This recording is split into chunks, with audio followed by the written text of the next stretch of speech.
Good evening, team. It's another weekday, casual, relaxed stream where we simply level some World of Warcraft Classic.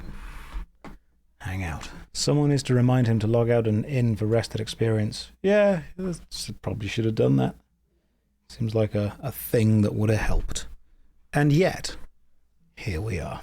So let me stick an Instagram picture up for the gram. There we go. That'll do. Nice little cinematic pic for the gram. Stick a label on this as well. Hang on, I'll be with you. I've still got 2 minutes. Cool. Instagram thing put out. You know what? Does Josh need more money, or why is he streaming WoW? Zinni, okay. That question deserves a camera. Hang on. Hang on. There we go. Not even wearing my shirt. See? And a jumper. Little jacket. Just kind of hanging out. Relaxing. Chatting to you guys. Right, let me explain. These streams are very low energy, by the way. That's kind of the point of them. When I make videos, and when I do very intense entertainment style streams, it's a lot of energy. Because my focus is on entertaining you guys as much as I can. Sometimes, I know this is weird, sometimes it's just nice to play a video game, to not need to worry too much about any kind of, I wouldn't necessarily say persona, because I don't believe that I have an online persona. I would say an overt level of entertainment. So, no, it's not that times are hard. It's not that things are difficult. It's that sometimes it's nice to actually play a video game for the sake of playing a video game. Surely you don't also enjoy the game too? Yeah, I do. But sometimes it's nice to have to enjoy it. Well, it's nice to be able to enjoy a game without having to use the game as a framework for entertainment. Because I try and explain this to new Twitch streamers all the time. If you want to Twitch stream as a job, there are 2 things you need to focus on. The game and the audience. And if you focus too much on either one of them, the other one suffers. The audience tends not to want to watch someone who's super bad at a game or isn't making progress. But equal and opposite, the audience don't want to watch someone who completely ignores them. So you're in this weird paradox whenever you Twitch stream, where you have to both focus on the game and focus on the audience. I've explained this to people before. Sometimes people watch Twitch streamers and they go, oh my god, they're so bad at the game. And sometimes that is actually because the streamer is focusing so much more on the audience than they are on the game. It was close to non-game audio. There you go, have some more.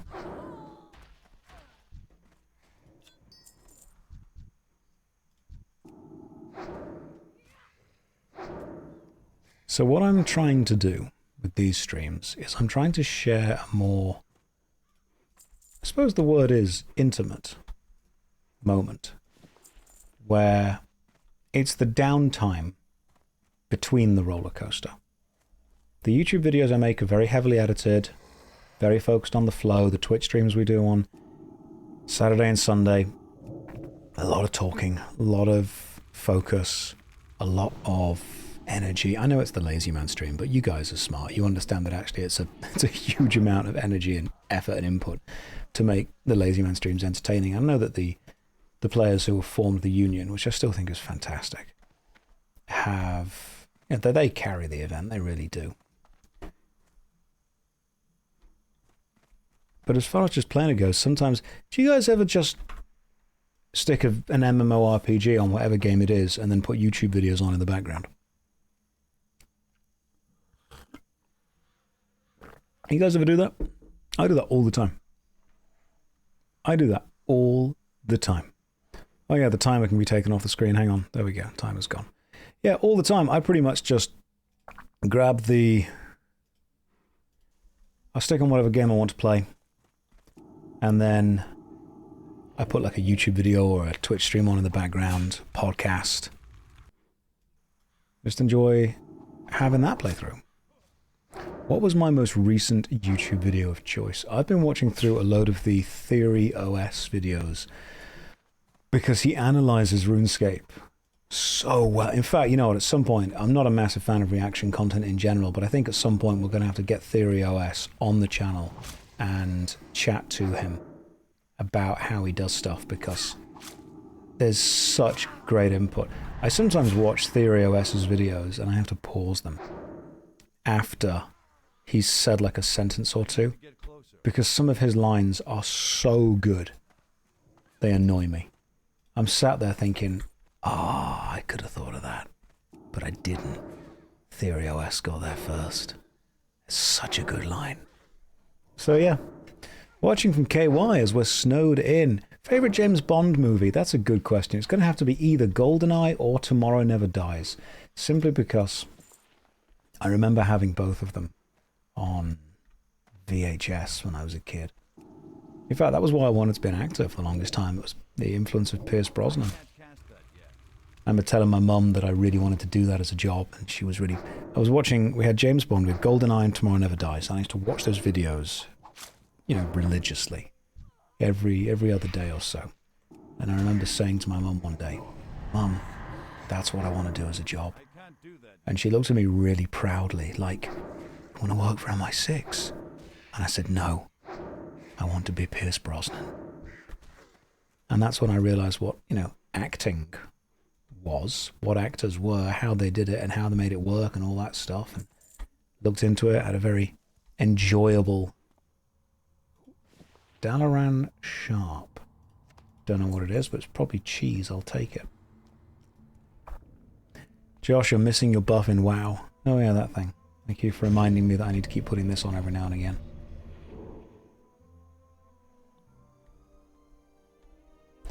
The guy I've been watching a lot recently is called Reggie. Does bouts serve manner sort of content with a voice that describes Doctor... I'll have a look into it. I don't know a hell of a lot of YouTubers, but I go through quite a few. Who are you and what do you do with the real Josh? Our Josh never takes the vest out, not even for sleeping. So, I thought that maybe you would be able to handle the fact that I don't literally live in a white shirt and vest. And as much as it is nice to wear a consistent, recognizable online uniform, if you will, I do sometimes play video games for fun, with no expectation of the game beyond just enjoy playing it. Oh, goodness me. Oh, it'll be a long day. And I was sat here playing World of Warcraft in the background, just slowly grinding through some stuff, and I thought, you know what? Why don't I share this? Let's share this out.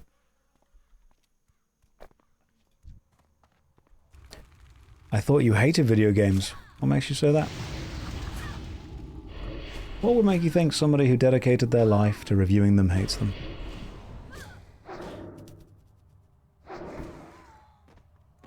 Message in the game saying, Jonathan Frakes, Fact or Fiction. Oh, what a great show. I love anything with Jonathan Frakes in it.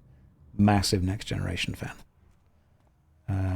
Okay, cool. Red leather bandana, like one more of these guys.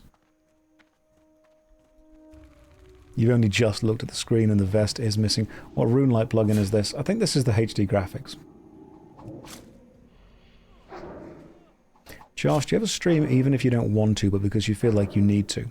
Sometimes. Sometimes I'm not... I mean, it's my job. I didn't always want to turn up to the warehouse and move boxes. I'm 99% sure pretty much everyone watching has days where they don't want to turn up and do their job. But you turn up and do your job because it's your job. I'm very lucky and very privileged to have a remarkably fun job, a job that I enjoy doing, a job that I like, surrounded by people that I like. Well, there are oats around here as well. That would be useful. I don't think so. No, I'm very lucky to have a job I like, surrounded by people I like, doing games that I like in an environment that's comfortable. But yeah, it's still going to be a level of input. I'm not going to sit here and tell you it's the hardest job in the world because it absolutely isn't. but there are still moments where I think, right, I need to do the best show I possibly can. It's my job to entertain, even when I don't feel like it. I'm not going to sit here and lie to you about that, am I? Nichuk, so seriously, is this a cry for help, or is the vest just at the dry cleaners? Nichuk, while I understand that what you've said is a joke, you must be able to see that it's a little bit weird that when I decide to sit down and play a video game for fun, and in doing so share that experience with you, the first response is this a cry for help? Local man plays video game and tries to stream it casually with people online. Audience immediately ask if man is in trouble.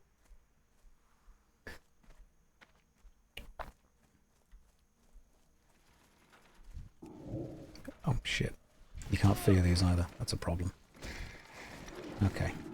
Well, you know what? You can tank the other one. I'll try and get rid of this guy. You wear the vest in like every stream. Yes, Nichuk, because that is my Saturday and Sunday stream focus. It's my Saturday and Sunday stream uniform, if you will. And I will continue to...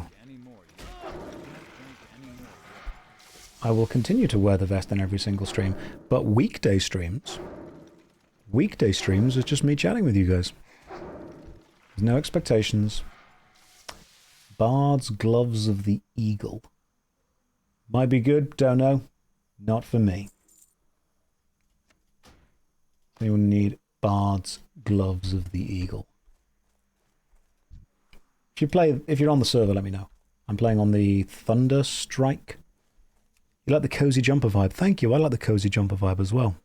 It's a very big jumper, it kind of falls over me quite a lot, so it's very, very light. The shirt and waistcoat combo is lovely, but it's remarkably restrictive whenever I wear that, so I tend to, whenever I'm not wearing that, go for a much more comfortable vibe. No DVD logo, no vest, Josh. What did we do wrong? This is why it's difficult to be online and not perform. Because as soon as you get established as a level of performance, everything is filtered through the lens of that performance.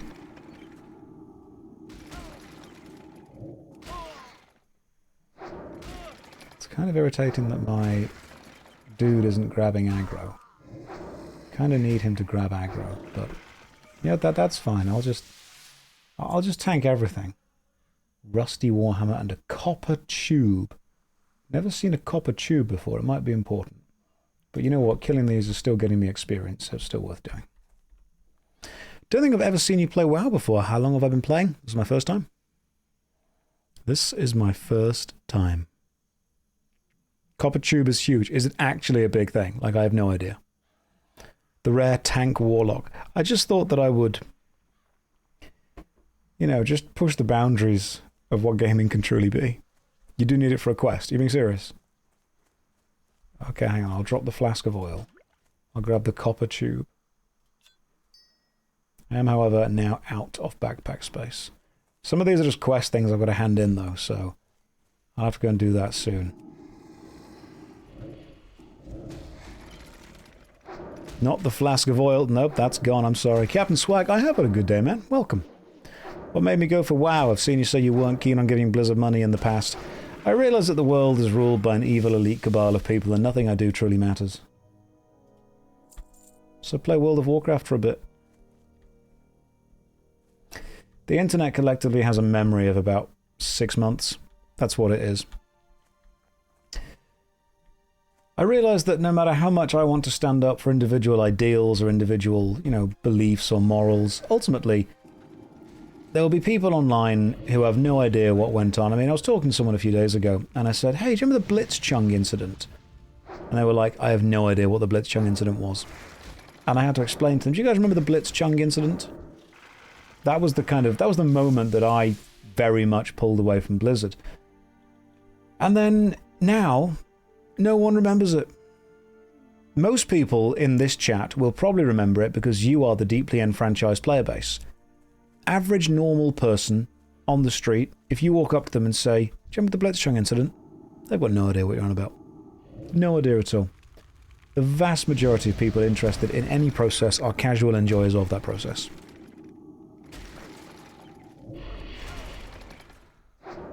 I figured that if I'm going to consider myself an authority on MMORPG design in general, I should probably play all of them. Play all of them. And at some point, you also have to realize that the system beyond what you see is so massive and so varied and so remarkably powerful that it really does not matter what one individual person attempts to do once 6 months have gone by and the internet's forgotten about it. Now, collective action, of course, matters. Unionization matters. Rebellions matter if it's lots of people. But if you're getting that worked up over a video game, maybe you need to step back and think, what am I trying to make happen here?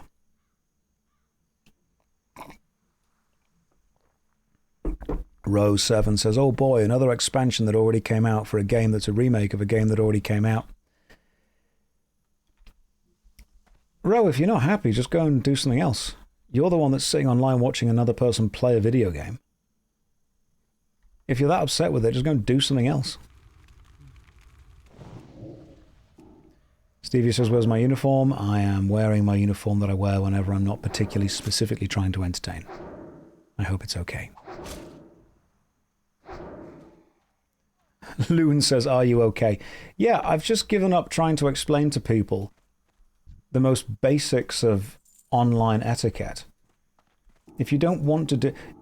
What was the old... I'm not a big fan of Ricky Gervais, the comedian, but what was the old Ricky Gervais thing where it's like walking into a guitar shop, looking around, asking about guitar lessons, paying for guitar lessons, picking up the guitar, playing one chord and going, you know what, I hate guitar, and then walking out the shop. Like, you didn't need to go through any of the process that you went through to get to that point. The amount of people that put effort into telling me that they are unhappy with something that I am doing is depressingly high.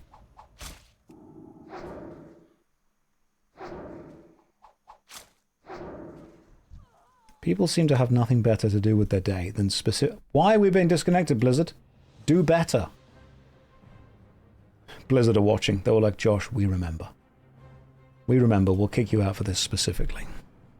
YouTube comments, Discord DMs, Twitch DMs, Twitter DMs, Instagram DMs, general people that I see in convention halls. I am more than happy to talk to anyone and everyone that I meet at a convention. But when almost every single conversation starts with, why did you kill insert whatever game here? You guys ever work customer service? You know the didn't scan must be free joke? You know how the very first time you hear that, it's kind of somewhat slightly funny, and then you hear it 30 times a day, and you're like, I can't fake a smile for anymore. Will I be attending BlizzCon? Probably not, no.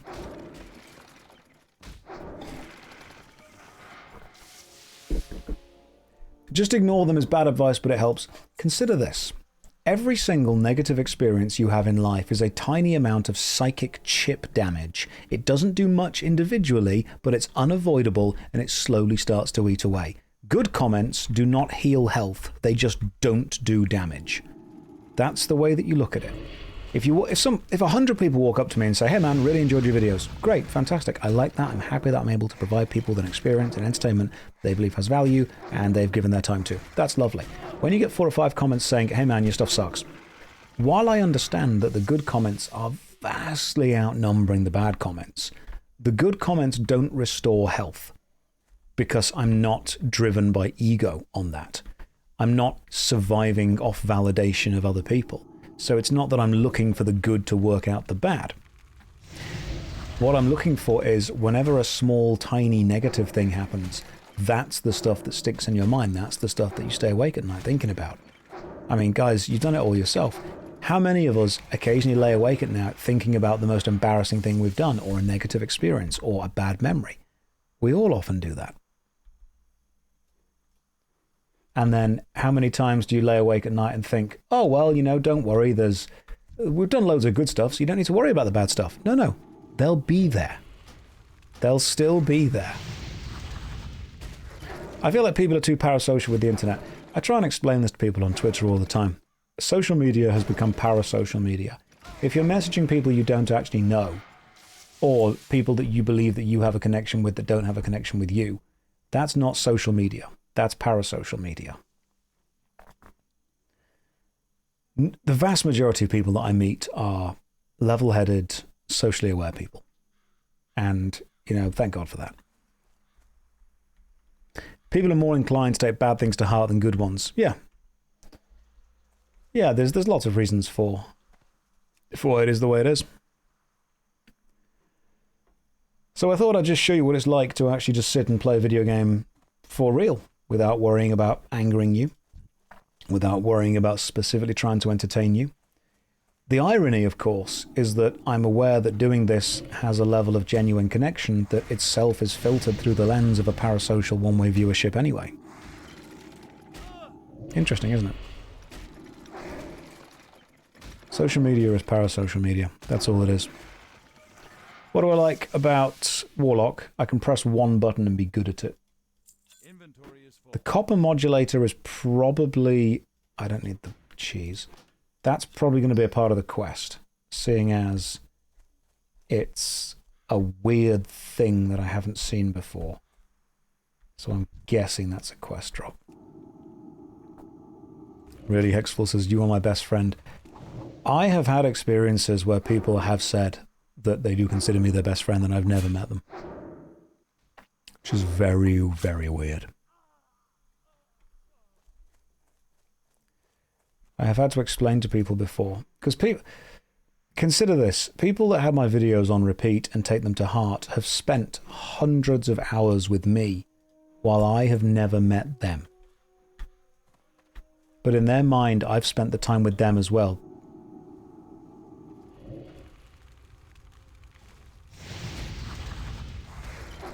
It's a mixture, it's a weird mixture of flattering and terrifying. Like, I've literally been saying, I don't mind talking to people. You want to come up to me and be like a normal human being and have a conversation, that's absolutely fine. That's totally okay. And I'm not better than anyone. But I've been sat in like a restaurant or a pub having breakfast after a convention. And I've had people that I don't know walk up to me, sit down at the same table that I'm eating at and start a conversation with me as if I'm their best mate. And I'm like, I don't know you.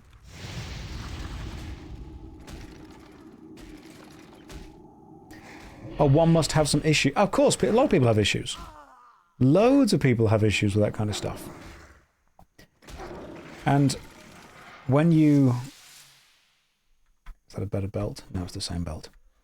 When you have a gaming genre that is, in many ways, designed around pushing those issues, designed around pushing those connections, you're going to get a disproportionately large amount of people who use that gaming genre, MMORPGs, to replace any kind of social experience or social interaction they would have. I'm sure that can happen with every gaming genre, but I think the MMO stands out as an interesting user case, simply because... I'm focusing on the game for a second. Didn't expect the coyote. It's too far away. Yeah, the MMO is an interesting user case because it encourages parasocial connections. It encourages antisocial behavior.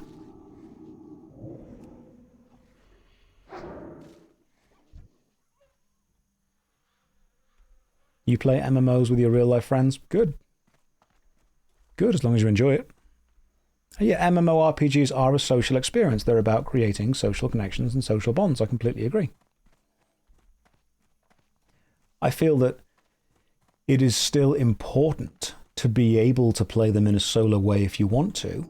RuneScape is, for all of its social systems, primarily a solo game that you play with other people, parallel play.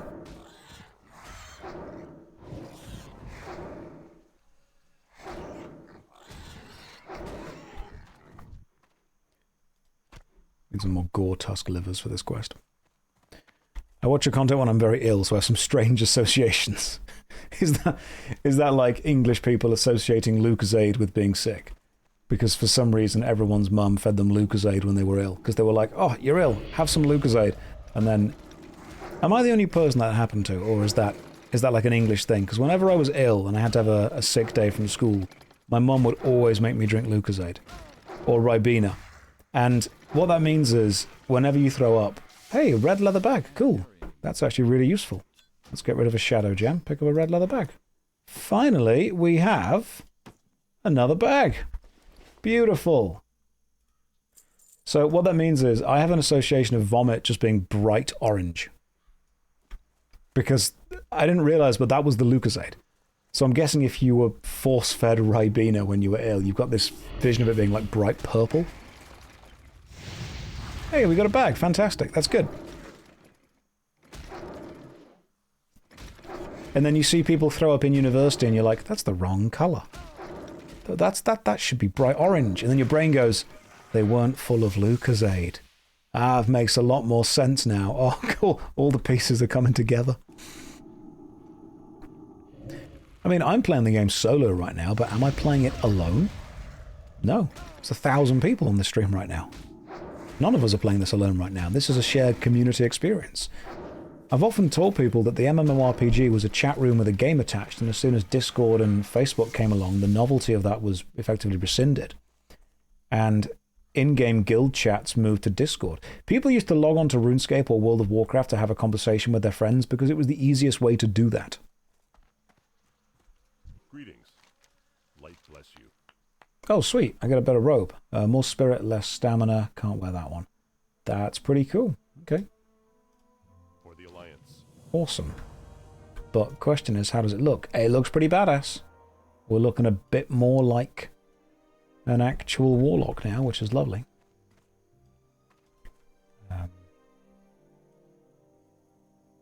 Oh, excellent. It's the level 18 quest over there. I should probably get that.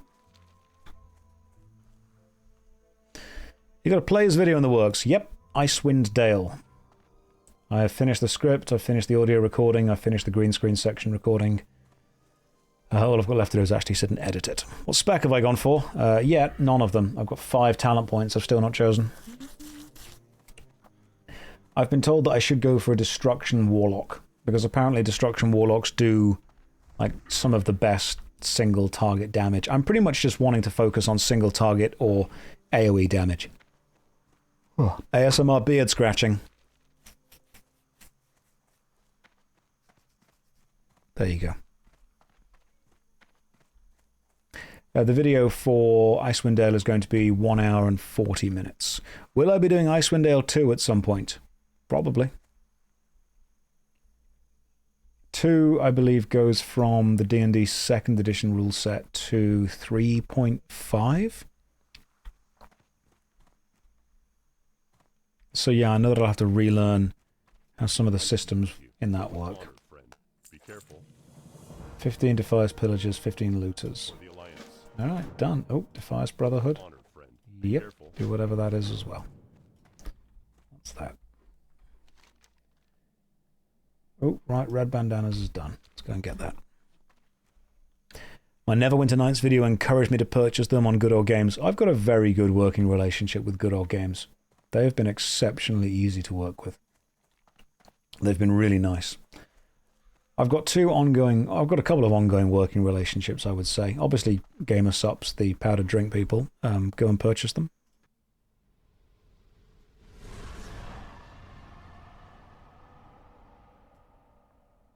Use code Josh, get 10% off. Good Old Games, Jagex from RuneScape, and Grinding Gear Games with Path of Exile 2. And I think one of the reasons that I'm so... That's impressive. Intellect goes down. Oh, hang on, no, that's militia. I can't buy that anyway. Wow. Trousers are better in every way. Okay. I'll go with that, I suppose. Armor goes down, agility goes up. That is nice. Don't know if agility is good for what I need. So... yeah, I suppose I can go down to the Knoll quest. You don't need agility as a warlock. Excellent. In that case, I'll go with armor. just to, not die. Do I know if Artix Krieger ever responded to my stuff about Adventure Quest? Yeah, Adam Bond and I had quite a long chat, actually. We became quite decent friends after that. He's a lovely guy. I've not obviously spoken to him at length, but he was... I show the picture that he sent, didn't I? There's a picture on Instagram of that. I'll see if I can get the picture. I think it's in the room. So basically, Artix Krieger is the digital persona of Adam Bond, who created the Artix Game Studios, who made Adventure Quest, and then Dragon Fable, and then Adventure Quest 3D. Obviously, there's a huge team of people who are all working together to make that. But Adam, I think, was the guy that kind of started it all. Am I done with the workout gameplay streams? Thunder, I will be done with stuff when I die. Until then, there is a chance that it might come back. That's the most direct I can be with that. So Adam and I ended up chatting for a bit. And he sent me a custom-made poster. And the poster it's all framed and everything. Fully printed, really nice quality. It was an Avengers-style movie poster, using all of my characters from Adventure Quest and the minor characters that I interacted with in my video. Have you guys played Adventure Quest? So what he sent was... I'll see if I can get it.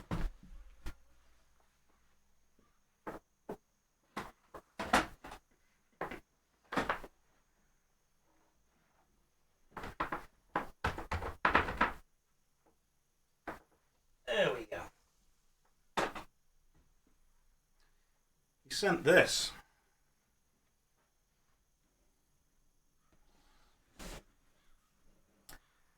This is an Avengers-style movie poster.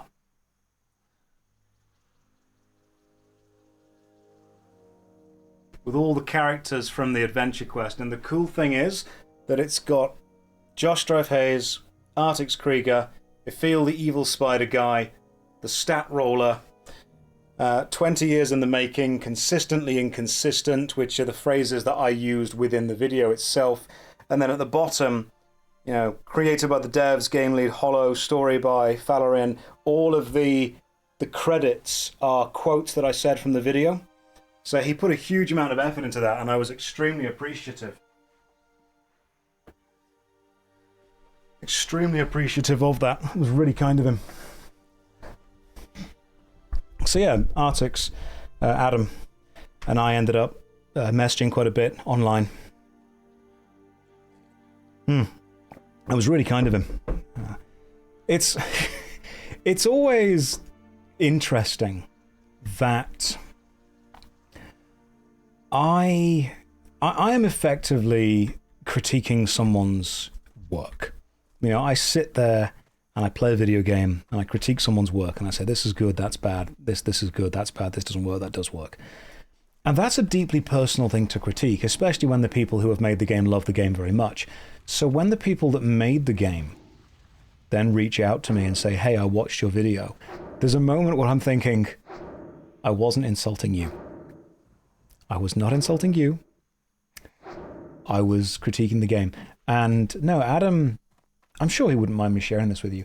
He basically said it was an extremely emotional experience for him to sit down and watch my review of the game, because it was showing him early game parts that he hadn't, seen in years. Like, he can remember making them, but he can't remember them as well. So it was like a real trip down memory lane for him, which was really nice, and he enjoyed that quite a lot. So that was beautiful. It's constructive feedback, and it was just like a normal thing. He took the critique. I think they managed to improve a couple of things with it. The Warframe guys were really kind. But I've tried the AQ 3D mobile version, Yes, I think it does play better as a mobile game than a PC game. I think it's an excellent mobile MMORPG. I think the best mobile MMORPGs are RuneScape and old school RuneScape, Albion Online, Adventure Quest 3D. They're phenomenal. Has there ever been a case where a dev and publisher wanted me to take down a video due to being too critical? There was a case with MapleStory where they asked me to disingenuously re-edit a video, and I refused to do it. So they told me it was meant to be a sponsored video. I've never had a dev contact me and say, could you please take this down? I've had, when I was reviewing the RuneScape 3 mobile client, I found a really funny graphical bug within the process of equipping items and how they looked wrong if you spun the camera really quickly. And I messaged Jagex and I said, hey, just so you know, I'm going to put this in the video. Is that okay? And they responded, we'd rather you didn't, but we can't legally stop you. Which is just, it's just the most reserved way of, fine, go on, Josh, do it anyway. So that was kind. I enjoyed when that happened. And when I contacted Grinding, when I was working with Grinding Gear Games, they were like, we don't want you to, but we can't stop you if you do. So I did. I put it in, and I thought it was funny. They had a really good sense of humor about it. In fact, really good sense of humor. Whenever I've been to Jagex and I've critiqued anything that anyone has worked on, the mod that worked on that game, or that bit of the game, has always found me afterwards and been like, we need to go and play pool right now for honor. Because they have a pool table in the cafeteria, and they're like, it's an honor thing. They're like, if you win at pool, Josh, I'll accept the criticism. But if I beat you, then you have to issue an apology. Which is funny. And the other one was Grinding Gear Games with Path of Exile 2. And I made the Druid video. I don't know if you guys have seen that. It's a rushed video about Druids, which I found really funny. And I really enjoyed making that. And it's a very silly video, the rushed video about Druids.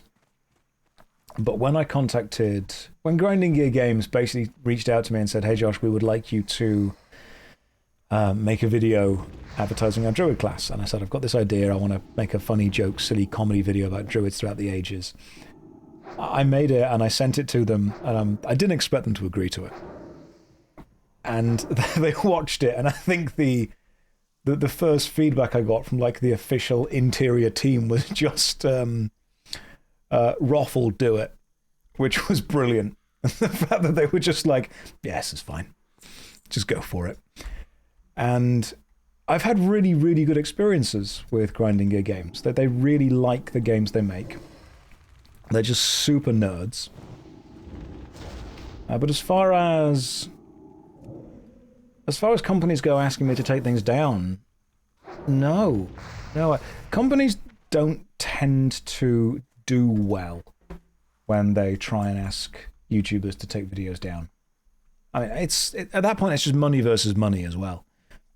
You know, whoever's got the most money is going to win. People always go, oh, you know, you're in the right. You've got the legal right to use stuff. You've got this fair use doctrine and stuff like that. And it takes me a while to explain to people, fair use doctrine is great in theory.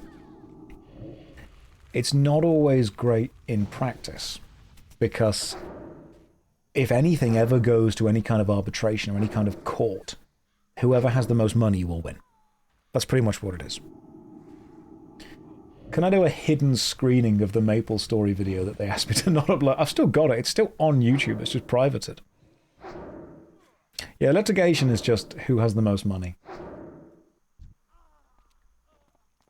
I don't think I'm meant to be here on my own. And yet. What am I trying to get from these guys? Oh, nothing. Okay, hang on. Let's fear you. And instead burn you. What happened with the MapleStory video? first of all, to preface this, I think MapleStory is a remarkably good game. I actually said really good things about it in the video. I was not watching my health. I said really good things about it in the video. I was super positive, and I think one of the things I said about MapleStory was the soundtrack is phenomenal. Like, the music in that game, absolutely top notch. I loved the soundtrack in that game. It may be one of the best video game soundtracks I have ever listened to. It is that good. And I like the gameplay, I like the graphical style, I liked a lot about it. But I started with a character called Kane. Now, Kane is a very difficult to play class. But I didn't realize this at the time, because the game lets you start playing as Kane if you want to. So I started playing as Kane, and I had a hell of a time leveling up. Really did. So after playing as Kane for a bit and having a real, difficult time, I re-rolled with a new character, and I played like a warrior, and that was really good fun, and that explained all the mechanics to me really well. I liked that. That was really well paced. But the way I edited the video, obviously, was I played Kane first. So I showed Kane's gameplay first. I've got to kill something with a soul sap to get the tank thing back. Let me just do this, hang on. So after doing that, I edited the video to show the reality of what actually happened. And they messaged me and basically said, hey, could you please re-edit your video to make it look like you didn't play Kane first? And instead, the problems you have with onboarding were actually solved far quicker. And I said, no, that's disingenuous. There's a part in the contract that says neither of us will attempt to deceive the audience. I don't feel comfortable doing that. And we couldn't come to an agreement with that. Obviously, they wanted the game to be shown in the best light, and I wanted my experience with it to be genuine. So I thought the best thing to do that was just say, well, respectfully, I don't believe this is going to be an honest and genuine representation of the experience I had with the game.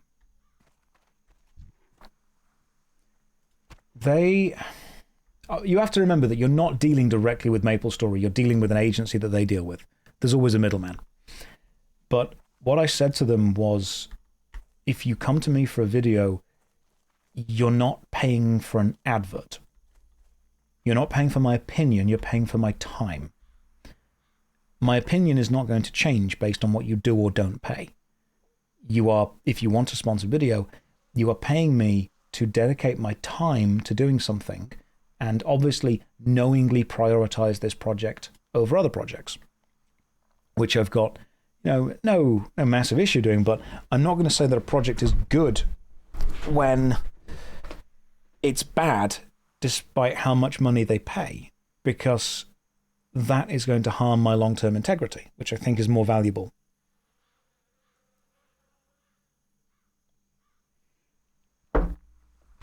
Which is why when I work with companies who are confident with their game, companies like Albion Online, who are remarkably confident with their game. I mean, when I critiqued Albion Online and I said, hey, I'm going to put these criticisms up, they just went, yeah, that's fair. They totally got it. They knew, they understood, they felt it. And they understood that pretending that everything is okay and everything is perfect is the quickest way to lose any level of trust.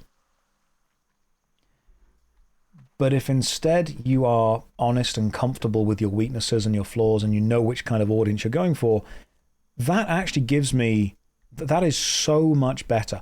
Whenever I am discussing stuff with a company and I say, hey, have you considered changing this or considered changing that? And their answer is, you know what, yeah, we could do that. We haven't considered changing that. That to me is a red flag, because you should be able to consider changing anything. You should be aware of what you're creating and the idea behind it. I remember when I had a conversation with Chris Wilson from Path of Exile 1, and I said, the skill tree is overwhelming. Have you considered adjusting it so when a new player opens the skill tree, they don't see all of it in one go? And he responded, we considered it, and then we decided that the experience that we want a new player to have is the moment of overwhelm because we are trying to attract the type of player who finds that a benefit and not a hindrance. And I thought, okay, so I asked if you considered something. Your answer was, yes, we've considered it. The type of audience we want to go for want it this way. Therefore, we have decided to not change it. That is an excellent answer. That is an absolutely phenomenally good answer. Because straight away, he acknowledges, they think about it. Do I think Path of Exile 2 onboarding is improved compared to 1? Yes, I do. I think Path of Exile 2 is a much better early game experience. I think Path of Exile 1 gets good in the end game, but PoE 2 is a much better early game experience. It's too far away. Well, I've ever cared about Divinity. I've played Divinity Original Sin 2. Finished that. That was quite fun. That's still recharging. Okay, that's too many mages. I'm not going to win that fight. Okay, this is way too many mages.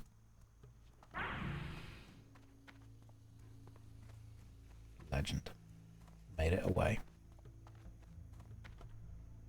Josh, why did I choose Alliance? I like humans. I never played Original Sin 1. No, I never got there with that. Tried Divinity 1 Oh, do you mean Divine Divinity? I've got Divine Divinity through Good Old Games. This whole conversation started from them. Good Old Games were a remarkably good company for me to connect and work with because they have messaged me before. They've reached out to me before and basically said, hey, we'd like to work with you to review this game. I worked with them on the Tomb Raider reboots. I worked with them on the Soul Reaver remasters. And they're very on the level. They're very direct. They're very easy to work with. And they've been excellent at responding to messages so far, and I think they're very customer focused. So I've got a lot of time for Good Old Games. Is GOG a part of CDPR? I think they are. I think it's like their marketing division.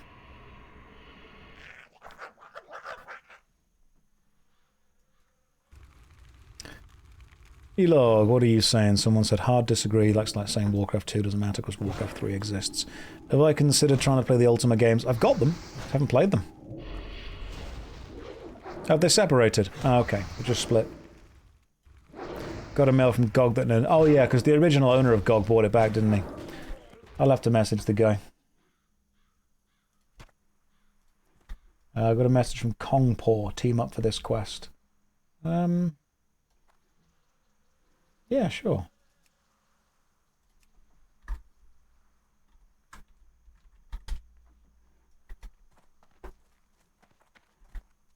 Wherever you are, Kongpaw. Happily team up for that quest. So there's Divine Divinity, and then there's Beyond Divinity.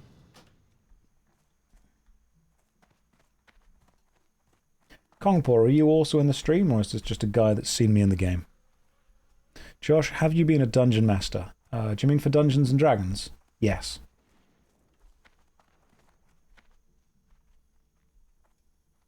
Sup, Kongpaw?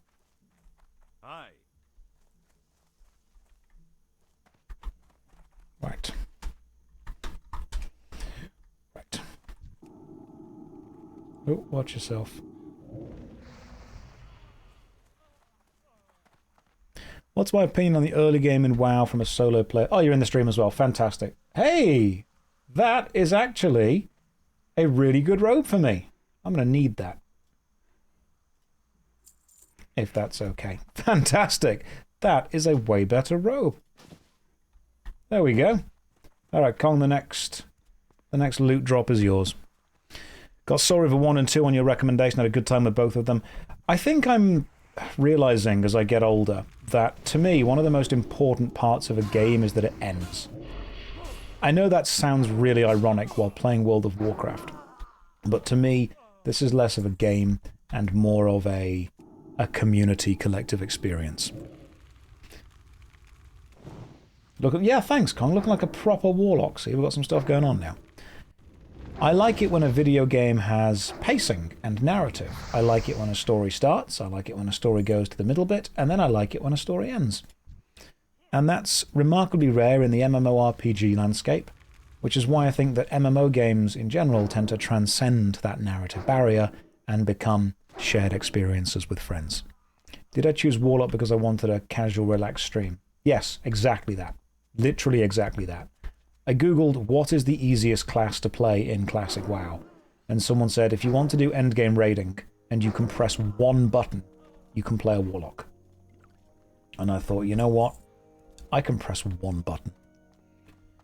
And then someone else told me that was slightly wrong. It's a case of, well, actually, it's if there's multiple enemies, you have to press. Let me just try and stay alive while I fear one of these. That spell isn't ready yet. All right, I'll try and do this. Die. It's fine. Just don't die, Kong. If there's multiple enemies, you cast Seeds of something, Seeds of Damnation. Seeds of something. If more than one enemy casts Seeds. If one enemy casts Shadow Bolt. Oh, nice, you actually soloed them. That's impressive. What's there?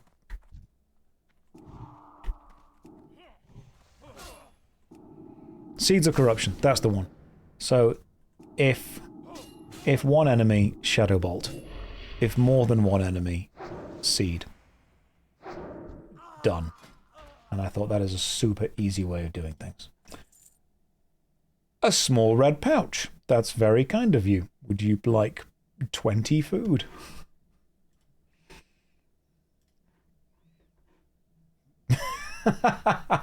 Thank you very much. That's very kind of you, man. Only if you're sure. I appreciate that. Let's stick the other red pouch on so we've actually got some more bags now. This is great. Thank you, bro. Oh. Oh, oh, cheeky little chap hiding back there.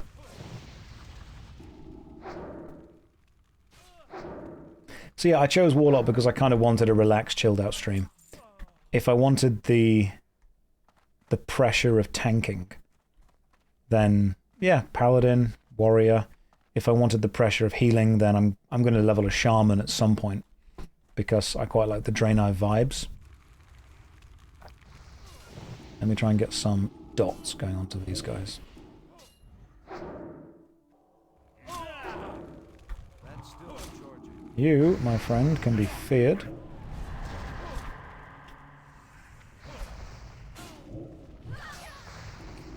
Don't die, Kong. All health's on you, bro.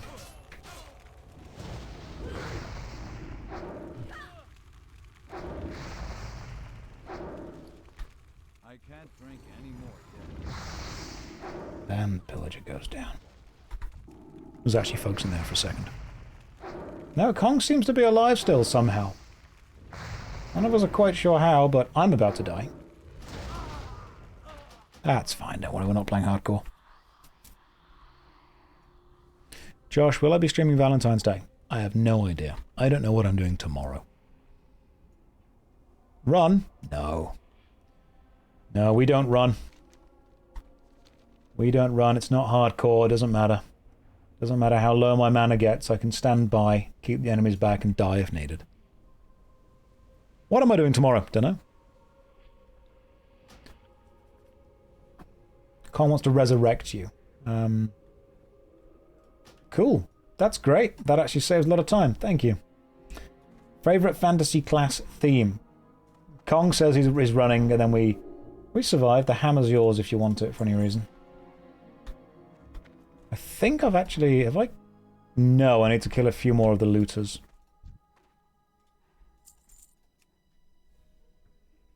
We don't run, we corpse walk.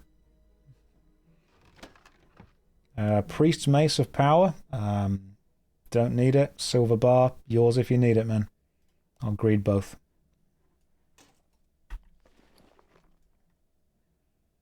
Do you want the silver bar?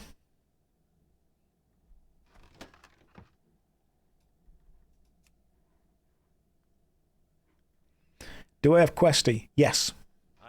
Yes, I do. We both need pillagers. Right, let's go and find some pillagers then, wherever they may be. Let me just stick my armor on and grab my imp back. Josh, I'm being extremely selfish, but I need to know if this is going on YouTube in the future or not, so I can decide to stay late and watch your stream. It will probably go on the JoshStrifePlays channel. JoshStrifeReplays is a channel that is pretty much just all of the Twitch streams, unedited, re-uploaded, because people like to... some people like to fall asleep to them. Right, we need... Is it pillagers, you said? Pillagers and... Oh, yeah, looters. We both need looters.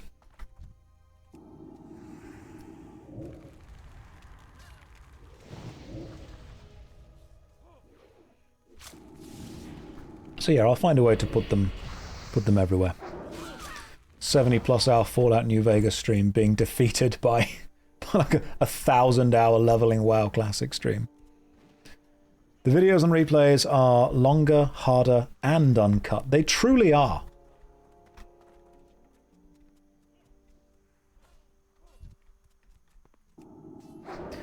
I'm trying... Have I tried WoW with the voice add-on, which gives every quest their own voice? I have not.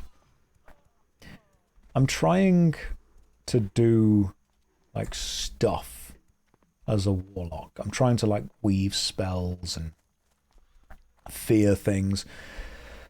But it truly does seem that the most effective thing to do at pretty much every moment is just use my wand. Just wand everything. Any chance of me streaming Legacy of Kain Defiance? At some point, yeah, definitely. Just throw endless damage on with a wand. It seems to be the most important thing to do. Or just cast Shadow Bolt as often as possible. I listen to your replays when I study. Your voice is calming and I can take a 5-minute break to listen. Thank you very much. Can't believe you didn't go Chad Orc. Nope, just average, everyday, regular human. Something I enjoy about just normal humans. I know that it's a tad different when it's a normal human that also happens to be a warlock. But the idea of a normal guy just fighting back against the hordes. For once, he didn't choose a warrior. Human male... I have got multiple classes. I've got a Draenei Shaman and a human male warrior with exactly the same hairstyle and exactly the same beard, because when you've found a style that you like, just kind of stick with it. One more pillager and we are good to go. Let me just immolate these guys. Just a normal guy that forms pacts with demons. He's just like me for real.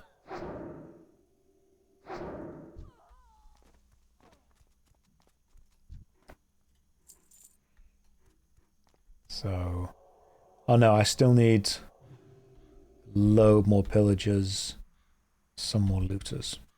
Not there yet. We're getting some good experience, so that's nice. Need to get closer. Grey weapons are useful for making some money in the early game. I'll probably just go and do... As soon as I can do dungeons, I'll do dungeons. Why is there no 1080 option on stream? Priest's Mace of Power, I can't use that, so it's all yours, bro. There should be a 1080 option on the stream. That's kind of a Twitch thing. Would I consider making a TBC guild, or is that too uncasual? Yeah, if people want it, sure. People want a guild. Absolutely. More than happy to form one. I have to find people that aren't currently in one. And then find a way to make one. Guild invite, please. I don't have a guild currently. He died the way he lived. Cheesy. So, Kong, you've still got 5 of the pillagers to kill. And I've got 1 of them to kill. But yeah, we can form a guild at some point. Got a couple of people that want to get involved with stuff. Sup, Never Ending Path. How you doing, man? Welcome to the stream. It's a much more casual, chilled out, relaxed stream today. Don't be expecting too much energy and effort. It's a very relaxing one.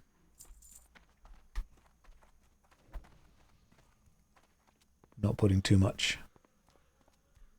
energy in. We're not draining ourselves too much now.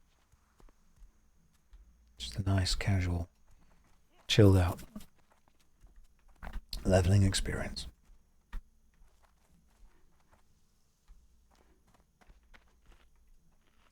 Just gotta wait for some more pillagers and looters. Oh, I see. Kong's already... Oh, you're obviously inside, I see. Right. Sorry, Kong, I thought you were around the back of the building. Don't die.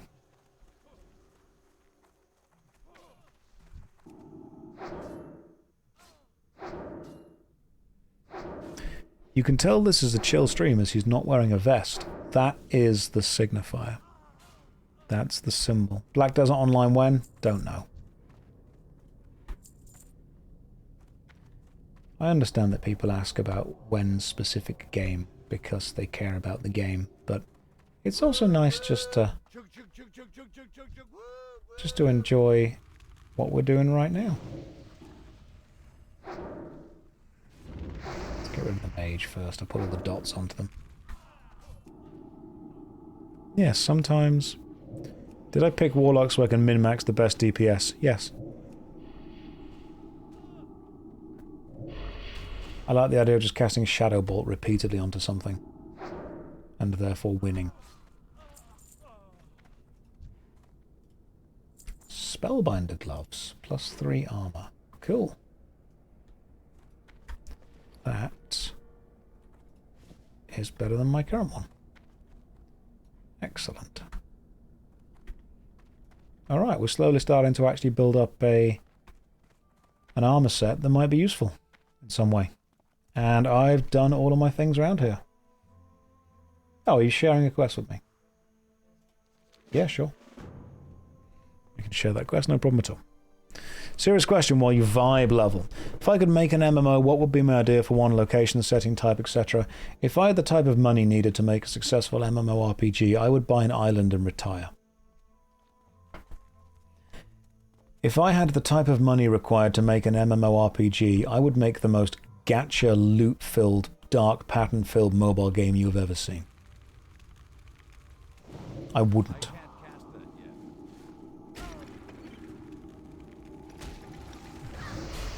Like, I've said this before, I will use my power for evil. I will use all of my knowledge to make the worst game you've ever seen.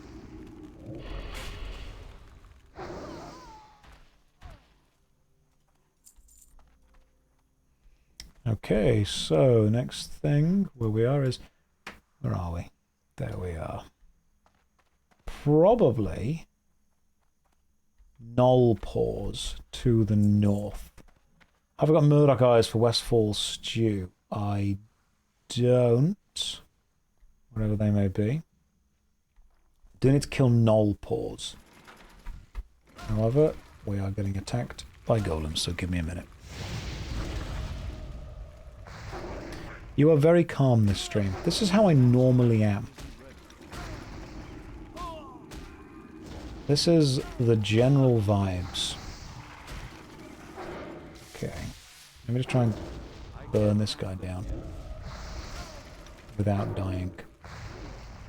Good thing I picked up the extra armor. Is Fiesta Online still the worst MMO I've ever played? In all seriousness, none of the MMOs are necessarily the worst one I've ever played. They've all got benefits, they've all got good things, they've all got bad things.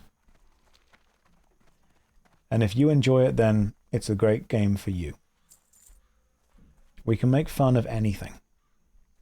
But ultimately, if you enjoy it, that's fine.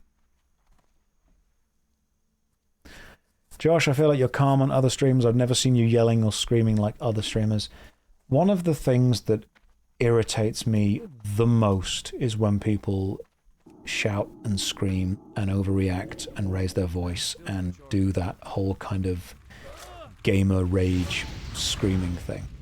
Sometimes people do it because it's a character they play. Sometimes people do it because that's genuinely who they are. Sometimes it's fake shouting, sometimes it's real shouting. But consider this, when people say, oh, it's just fake shouting, no, it's not. It's fake reason to shout, but the shouting itself is very real. You are still just peaking the microphone, being loud, being exaggerated. You're being extra with it, and it doesn't... We are what we pretend to be. So it doesn't necessarily matter that it isn't real. It is still a thing that you are doing that is happening. that other people then have to endure and put up with. And a lot of people want that. You know, there's a lot of kids that like those kind of streams. There's a lot of teenage, early 20s that like those streams because that's the kind of energy that they vibe with. That's what they want. And hey, it's not for me, but not everything has to be. That's totally okay.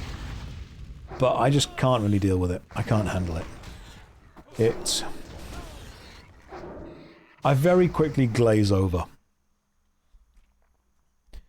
As soon as someone starts screaming, raging, shouting, you know, just over the top reacting to things, because that's how they get into something, that's how they focus, that's where their energy goes.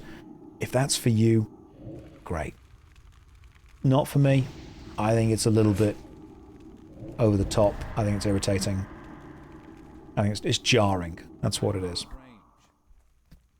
So, no, the reason you've probably seen me not scream and be over the top like that is because I just don't like it.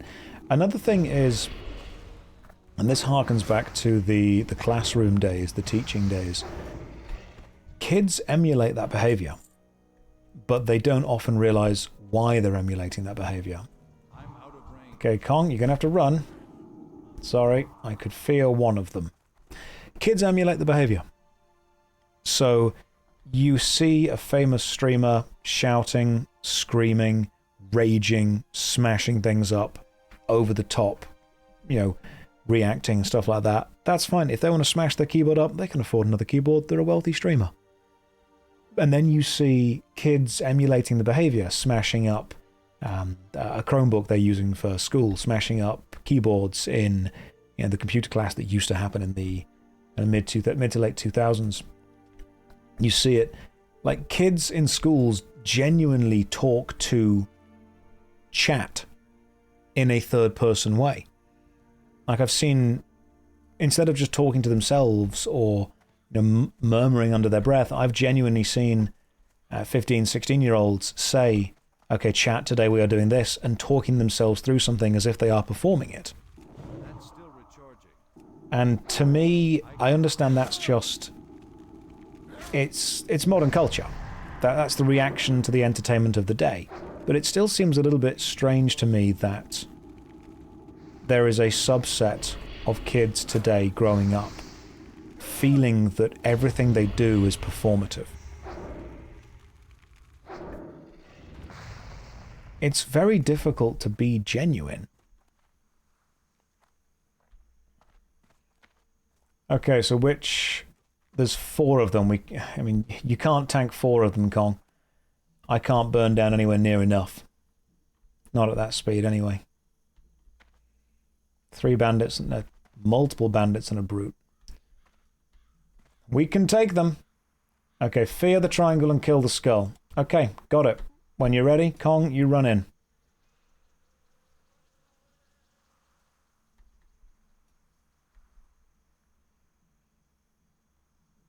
Right, fear the triangle, kill the skull. Let's go.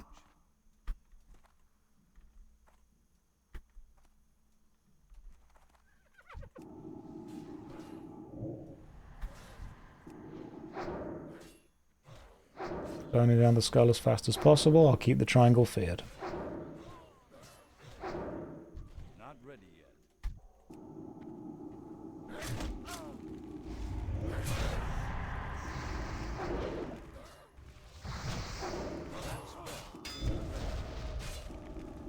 Well, that went better than expected, to be honest. He's going to come back in, so I'll fear him again.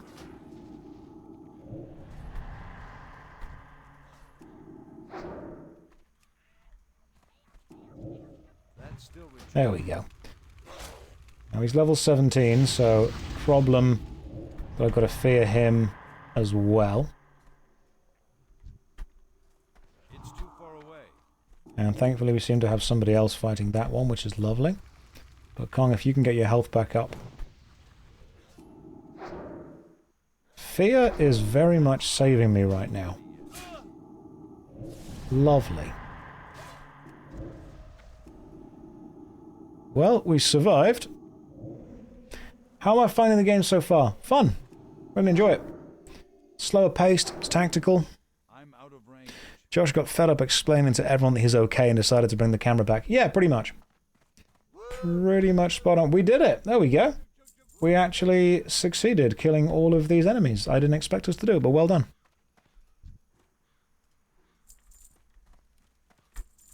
There's even a little chest we can open. So yeah, to go back to the shouting and screaming.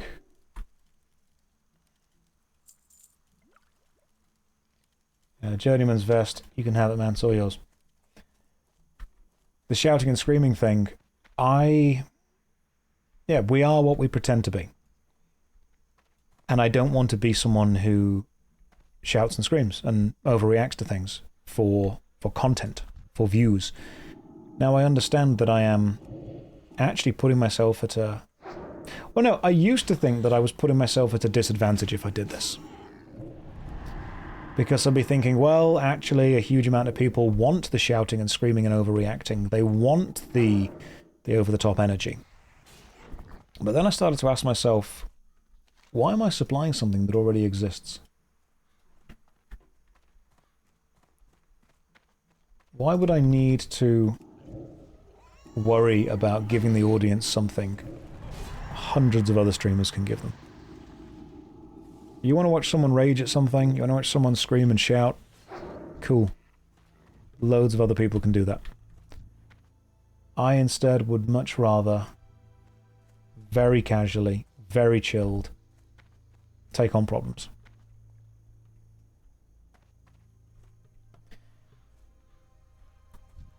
I think one of the best ways to look at it is and again, I think a lot of problems can be solved by looking back to Star Trek.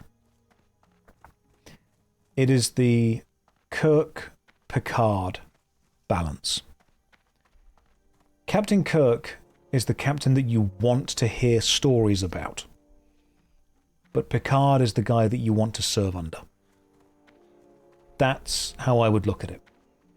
The stories of Captain Kirk and his adventures, phenomenal. Picard, however, much more focused, much more chilled, much more relaxed, much more kind of level-headed with things. People think it's lame to say that I would try and ask what would Picard do in any situation. Yeah, that's a great thing to ask. You ask what would Picard do in a situation.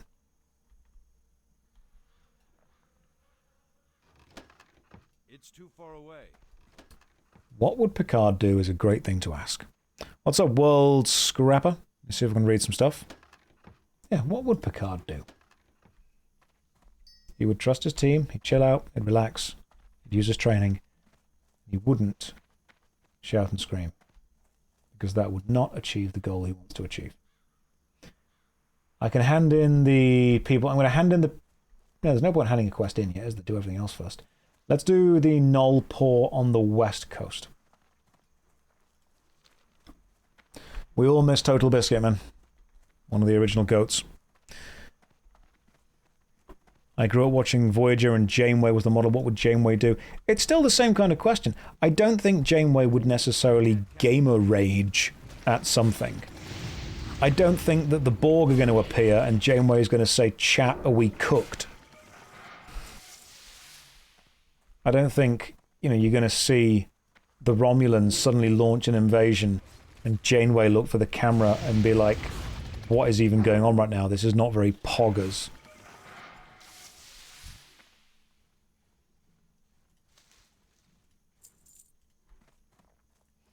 If anything, this is Omega lol of them.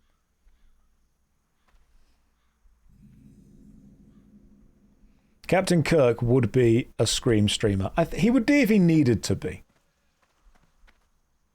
I think Picard would be if Q were involved more. Can I share something that very much irritates me with... I don't necessarily think it's modern culture. I think it's childish culture.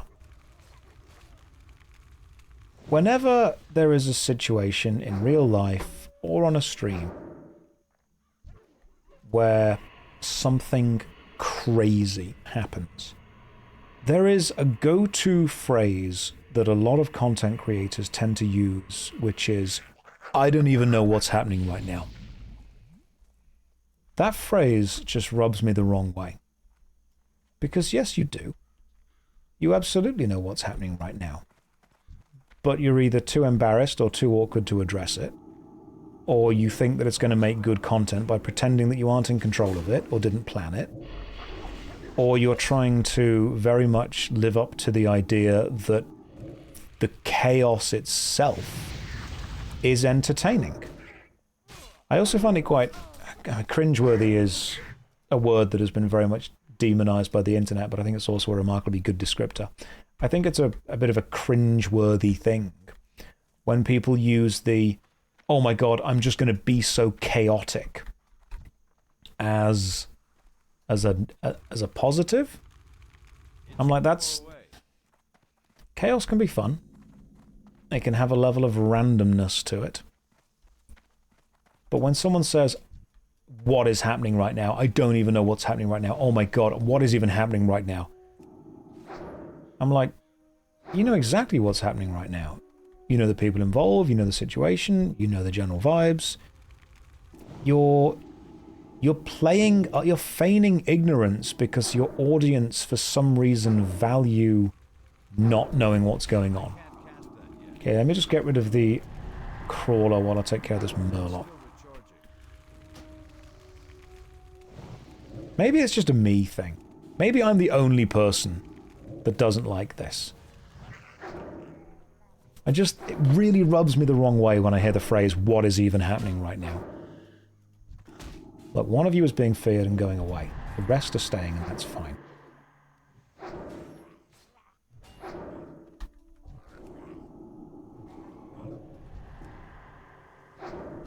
Yeah, chat, am I the only one? Does this only happen to me? Does this really specific situation only ever affect me? Do it. Add 10 more. See what's happening. Like, what is even happening right now? You know, what's happening? Don't know what a shadow gem is. It's all yours. Okay, so the warrior can be attacked. The other warrior can go away. And I may as well kill this crawler. It's infantilizing. Yeah, I very much dislike that as well.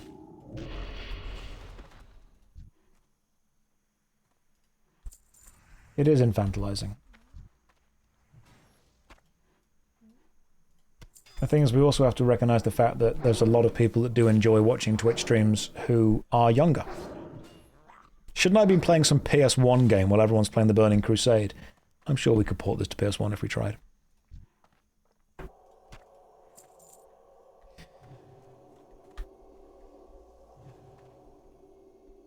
There is a huge amount of younger people who watch Twitch streams and model their behavior on the people on those Twitch streams. Kong is the MVP of this stream, by the way. He's just walking along, chilling out and killing things. He's doing really well. I need to get closer. I'm going to fear one of them and kill the other. Fear the one on the right if I can. Let's get rid of this guy. That spell isn't ready yet. Yeah, people think that more views does equal better person, and I've seen the amount of comments on Instagram or Twitter when they're like, oh, you're just jealous of this person's success. Whenever you critique someone that has more views than you do, or more power, or more money, and the feedback is just, oh, you're just jealous of their success, you're just a hater. I'm like, no.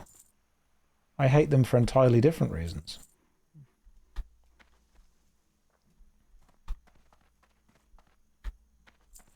I don't hate them because they're powerful and successful. I hate them because they're a dickhead. That's a perfectly valid sentence.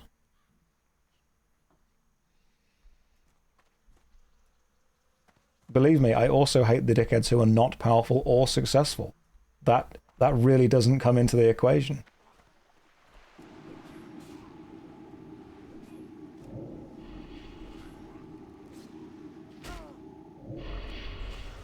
But then, unfortunately, you can't argue with people on Twitter or Reddit. The biggest danger of the internet is that at any moment of any day, I am at risk of seeing a 14-year-old's opinion. And that's a very scary thought.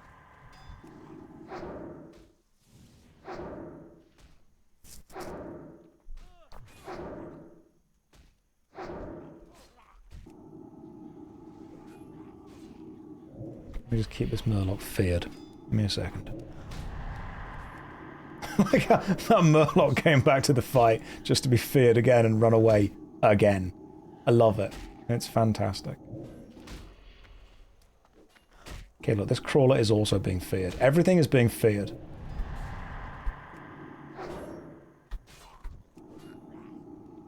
Josh, do I think I was opinionated as a 14-year-old? Yeah, of course I was. Everyone was, because as a 14-year-old, you know everything. You are right all the time. You have all the information in the world. And everyone else is just dumb for not seeing it. And then you grow up and realize how absolutely goddamn insufferable you are. There's a saying in... It's the Dunning-Kruger effect. There's a saying in martial arts, if you want to know anything, ask a green belt. And the reason we say that is because green belt is the level where you know enough to know something, but you don't know enough to know that you don't know anything yet. Captain Sanders' Hidden Treasure. A Murloc warrior could drop that, but it's a random quest, so I'm not going to worry too much about it. But yeah, of course, most people were insufferable when they were teenagers. We are down here. Let's turn in the Defilers. Where do they turn into?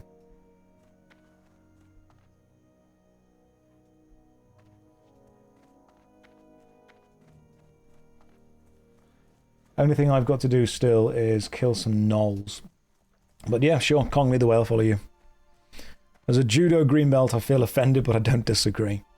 My 14-year-old self only had emo journal entries. It's not a bad thing to self-reflect. I think that a lot of people get older, but they don't necessarily grow up. I used to think when I was a kid that the world was ruled by adults, and now I realize that actually it's just ruled by old children.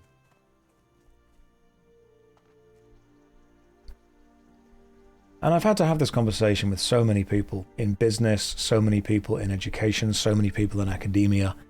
The idea that you don't appeal to someone's sense of something being right or wrong, you massage someone's ego until they like you enough to want to agree with you. Is this Josh's disgruntled dad stream? Yeah, pretty much. But you know what the amazing thing is? This doesn't apply to anyone in this chat, because you are all enlightened and perfect and just so smart.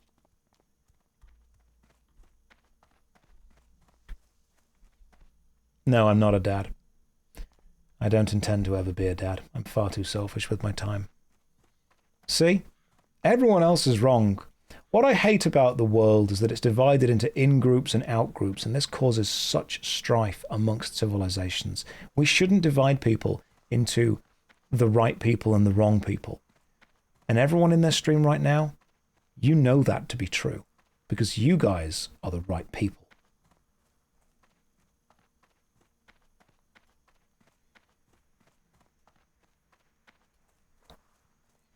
How old am I? I'm 30... What year are we in? 35 currently.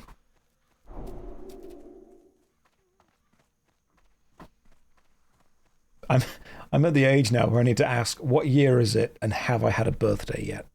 Then I work that out based on when I was born. Josh, what's your actual opinion about your chat? Most people in here are far more mature than the general Twitch viewership, because if they weren't, they wouldn't be here. Most people in this chat seem to actually value having a discussion about something and not just streaming and screaming, overreacting to something and being told what to think in general. Because, I mean, also, you guys are pretty much all middle-aged because you're watching a 35-year-old guy play World of Warcraft Classic. Let's not pretend this is cutting edge. Light bless you. I can get a wand, but it's not as good as the next thing. Let me sell some stuff to these guys. You're 28, but spiritually middle-aged. Good. That's where you should strive to be. So that robe's not very good. I am just going to sell stuff to the shop, by the way. So don't be upset that I'm selling green items to a shop. I'm sure that if I was smart, I would put them on the auction house.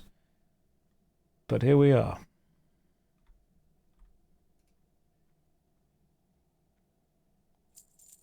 There is some serious lag when selling this stuff. Good lord. Only 2 streamers I watch are both mid-30s. Oh, the Happy Hob. Yeah, he's great. Have a good one. Happy Hob's fantastic. Does some really good work. There's some lag going on here. Probably to do with that silly portal. Right, I've got 2 quests to hand in to the north, so I'm going to go and hand those in, Kong.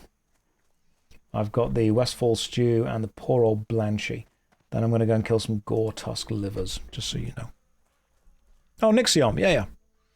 You miss old Josh, no face cam. Yeah, I was getting lag as well. Server's getting bonkers, you're not even in Outland. Everything's just slowly... Yeah. Everything is lagging. It's fine. I think all Twitch streams exist to serve a purpose. People want to get something from the stream.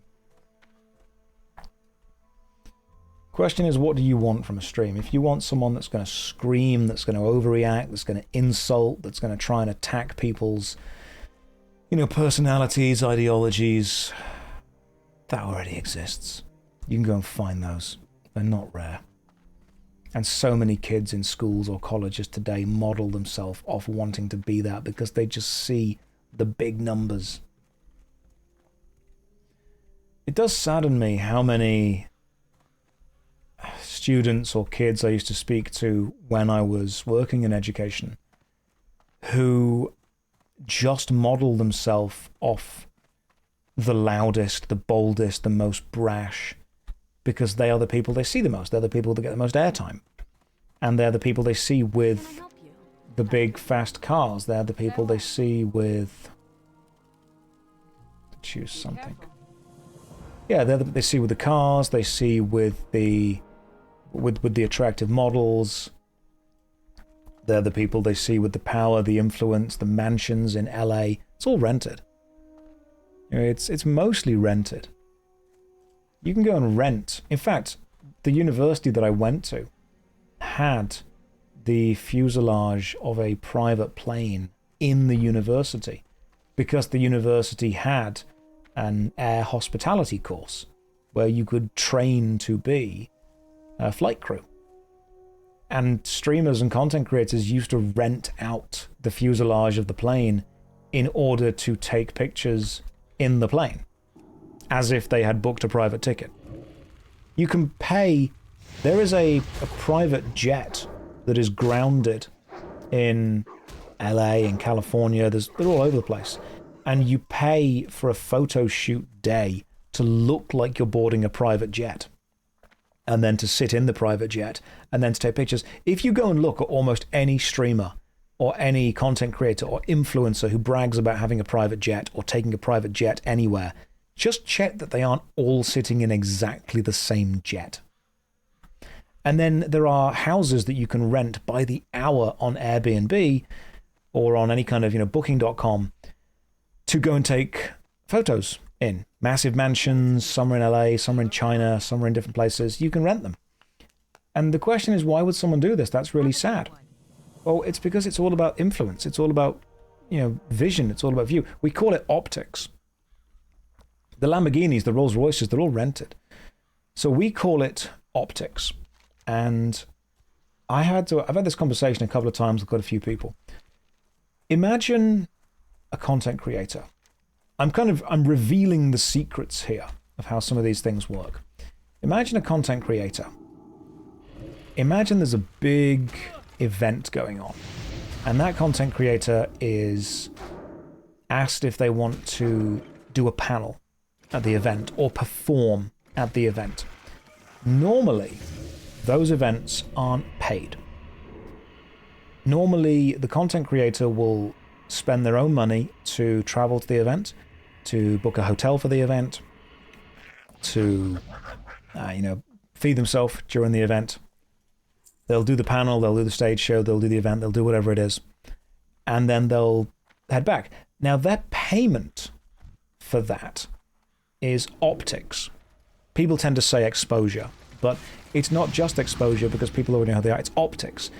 People see them on the stage, and so they assume they are important. And the optics matter. I know people who have been paid for years in optics who are struggling to make their rent. And you see these content creators and you think, oh my goodness, they must be doing so well for themselves. No. No, because a lot of it is just what you see. It's very surface level. I'm going to try and find some nulls and get the null pause. So when you say, why would someone rent a private jet? Because if that person wants to be taken seriously, they would be the type of person who has a private jet. Because the kind of people that they're appealing to are the kind of people that would respect someone more if they have a private jet. What is optics? Being paid in optics is your reward for doing the work is not money, it's looking like you have money. Or it's not actually being rewarded, it's looking like you're important. They'll say, hey, we want you to do this for us, and in exchange for you doing that for us, other people will think you're important. Does money buy happiness? No, money alleviates most of the problems that can cause sadness. There's a big difference. When people say money can't buy happiness, they're often being disingenuous. Money can absolutely alleviate so much of life's stress, and when you aren't stressed, it's much easier to be happy. I mean, consider this. I have remarkably cheap taste. I will happily shop in Lidl. I'll happily shop in Aldi. I'll happily go to a charity shop and pick up a vest from there. I've got remarkably cheap taste. And I'm okay with that, because that works well for me. As soon as that YouTube money comes in, do I go out buy a Lamborghini? Do I go out buy an expensive meal? No, I do the most boring thing possible. I stick it in a pension. You know, I put it in stocks and shares. I've got none of the kind of overt, over-the-top stuff that so many other people keep telling me is important. I'm very boring with my money. Remarkably so. Oh yeah, Warhammer. Warhammer is one of the big ones, I suppose. Far too much Warhammer. Let me just get rid of this guy. There we go. Yeah, so I am very boring with that. But I'm at the point now where I don't need to be paid in optics with stuff.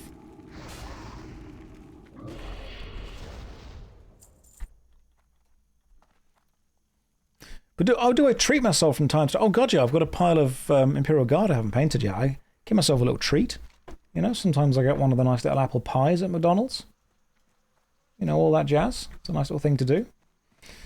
How many? I need 5 more null pause. Don't think any of these dropped any of them. Is me wearing the vest optics? No, that's marketing. Optics is something you can see. Being paid in optics means you are being paid by being seen. What is that? The full browse pocket watch. Okay. There's a pocket watch over here somewhere. I assume inside this building. Yeah, I assume correctly. The vest is branding.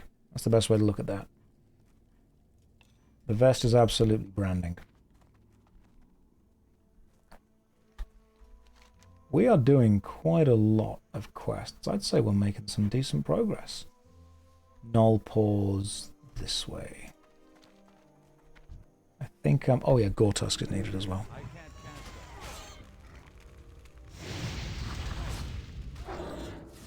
As a player who's never played WoW, is it worth having a go? Sure. Is it the best game ever? It's fine for what it is.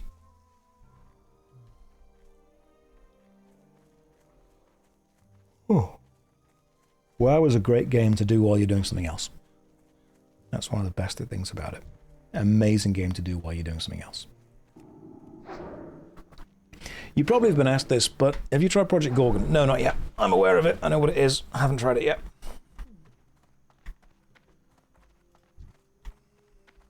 Kong, you going to be able to survive the damage of 5 of those guys? What is my favourite game right now? Do you mean to play, or a game that I think everyone should at some point play? Alright, killing the skull and fearing the triangle. Gotcha. Whenever you're ready.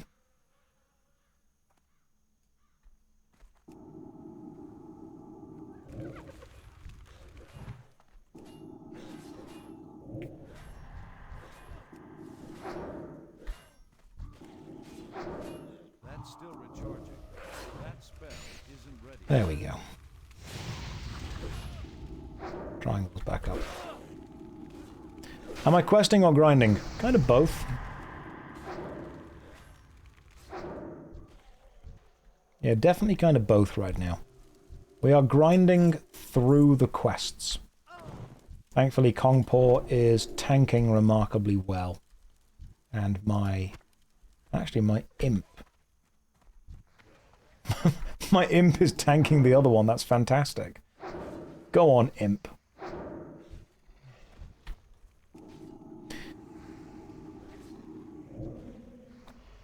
What computer and gaming chair do I recommend? Whatever's comfortable for you.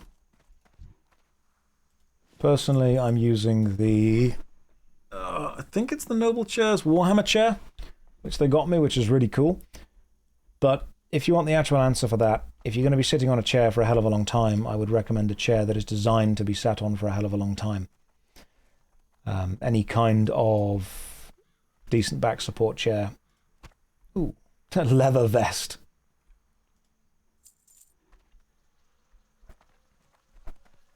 Gaming chairs in general tend to go for visuals over actual safety or comfort.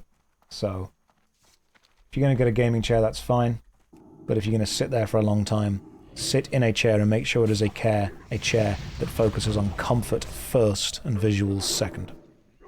If anything, I'd recommend you getting an office chair, because an office chair is designed to just be comfortable to sit on for a long time.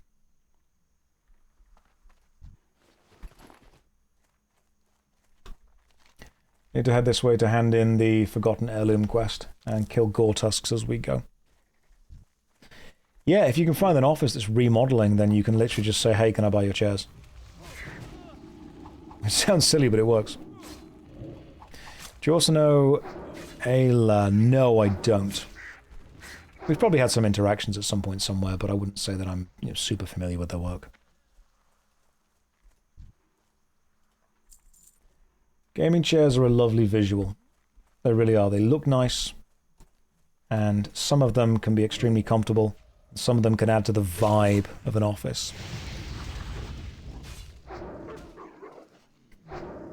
But it's often very important that you focus on something that puts comfort first. Thankfully, I've sat in this chair so long it's become comfortable to me. I wouldn't say go with a Herman Miller, because that's when someone says, what watch should I get? And everyone goes, I'll get a Rolex. I'm like, well, no, that's a very expensive watch. Just find the nice, comfortable chair. I would say, if anything, go to Costco, if you can. If you can go to Costco and find yourself a nice office chair, then you know you're in the money. I can't cast that yet. But of course, that's a boring thing to say, isn't it? That's a boring thing to say, and that's why companies don't particularly like it when I say it. It's why I get messages from companies all the time that are like, hey, can you advertise this supplement to gamers? Can you advertise this product to gamers? I'm like, what makes it gaming? And what they generally mean is it's red and black. Because I think in the late 2000s we collectively decided that red and black were the gamer colors. Which I think was a mistake, because Xbox had that lime green on lockdown, and we really should have gone with that. I personally think, and I know that you all care deeply about my opinions, I personally think that the gamer vibe should have been Remember when electronics had coloured see-through plastic? Like see-through pink, or see-through green, or see-through yellow, or you had like the Game Boy Color that was clear plastic where you could see all of the internals? That should have been the vibe that we went with for everything gaming. I would have been so on board with that. Like the Y2K aesthetic, we should have stuck with that. We didn't know how good we had it. Gaming vibe, and people, when you think about it, we still do it because people have glass-opened PCs. I've got a glass-fronted PC, so I can see what's going on inside it. It's got all the rainbows ever. It's like a pride parade going on in my PC. It's crazy. And I like that. I like the idea that I can see into my technology. The gaming vibe should have been, like if they bring out a gaming headset that's just clear plastic, or that cool lime green plastic that I can see through, sweet. Let's go with that. How are you? See you around. See you later. Right. What we doing next with this guy? We need the Defias Highwayman and the Pathstalker. Do we? Yes, we do. That's all the way south. I still need some Gore Tusk livers, so I'm killing the Gore Tusks as and when I see them. What are my fancy clothes? It's a casual stream, man. Did I ever have the clear PC monitor? I never did. I had one of those PC monitors that was like a weird cream off-color vibe that slowly yellowed over time. Black and red are the colors of authority. They're the colors of Nod in Command and Conquer. The colors of the bad guys. It is weird that gaming went with the Nod vibes.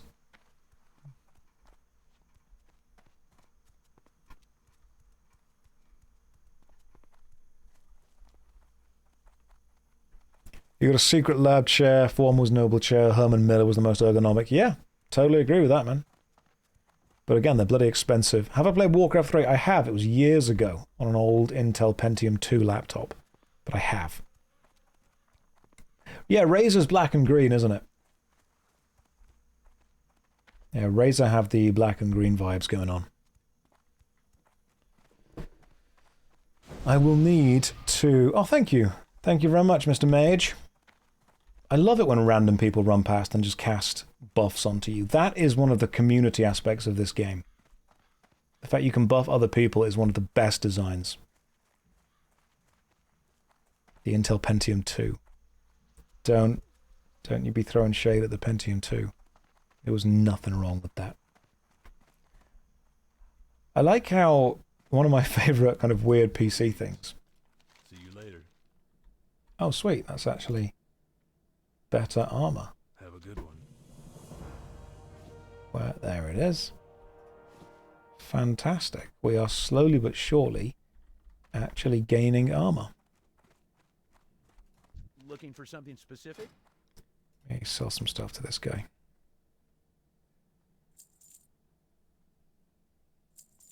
Oh, nice. That's an 8-slot unique bag. That's very cool. I will use that in a second. Sell these things that I don't think I need anymore. Oven mitts. They're armor, but they're not very good. Stew, I don't think I need. I don't need linen. I don't know why I keep picking it up. Safe travels. I was about to say that was it, the design of computers.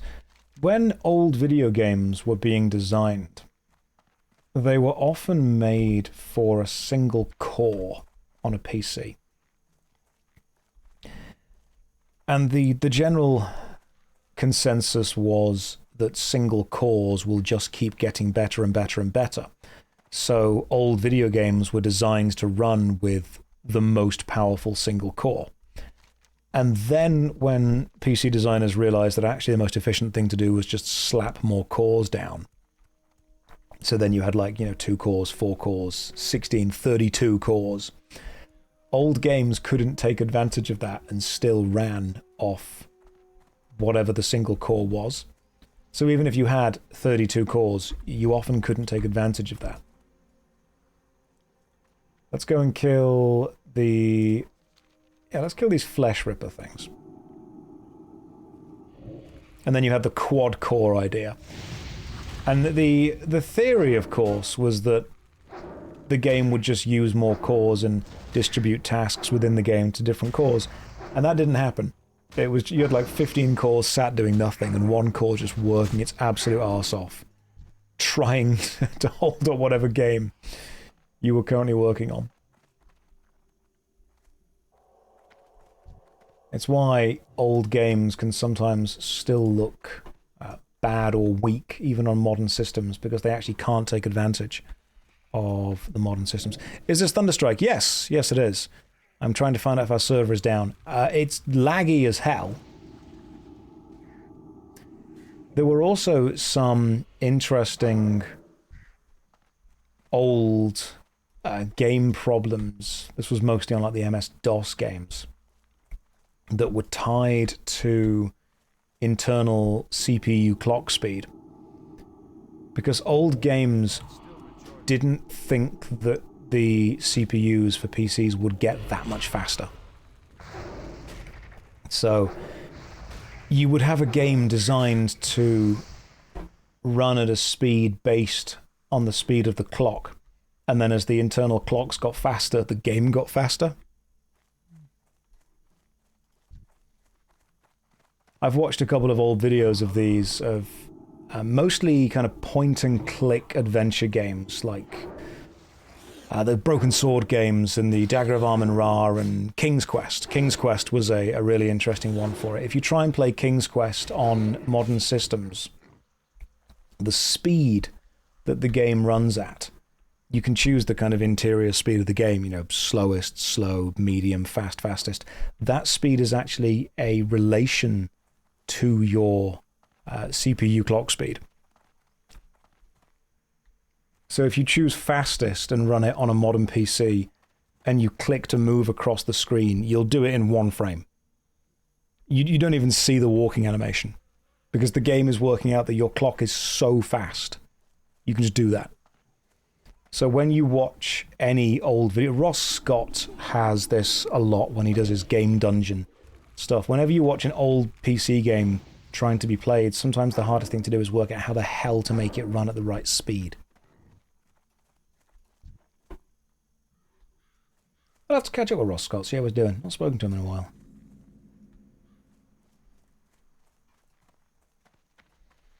Modern games that tied physics to the frames. Oh god, yeah. I didn't realize I ran into that when I played Max Payne on, I think it was on PC. Or it may have been PS2 emulation. I was playing Max Payne 1. I think it was through PS2 emulation.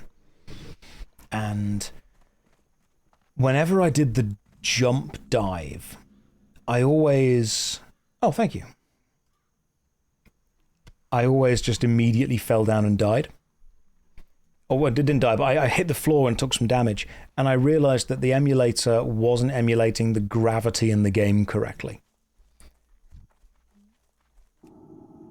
Because the gravity was tied to the frame rate. And the frame rate of the emulator was way too high. So when I jumped, the game just assumed that gravity was acting like 20 times faster than it should have been.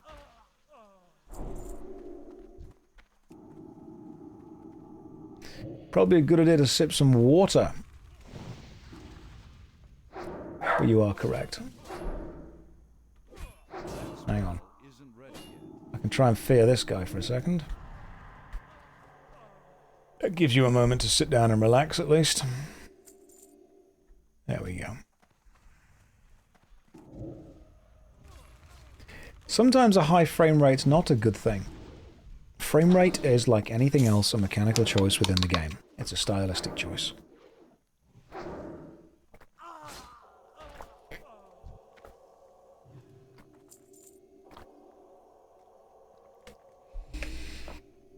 Gaming executives don't understand stylistic choices.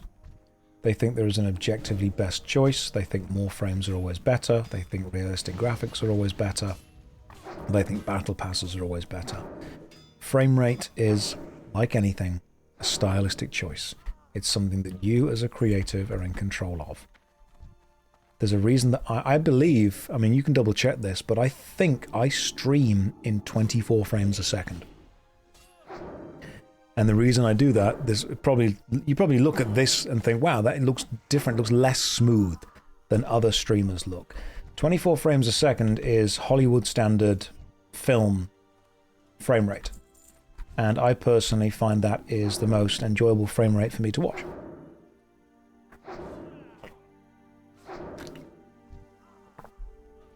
Someone says it's definitely 60. If it's 60, then it is what Twitch is doing it, because if I look at my camera properties, I am matching the output FPS of 24 frames a second. I also render most of my YouTube videos in, I think, 30 frames a second, because it gives it a slightly older feel that I actually think has value. But look, we're all old and on the internet. We all watched anime in 5-part clips on YouTube back in, 1440p. Or 144p.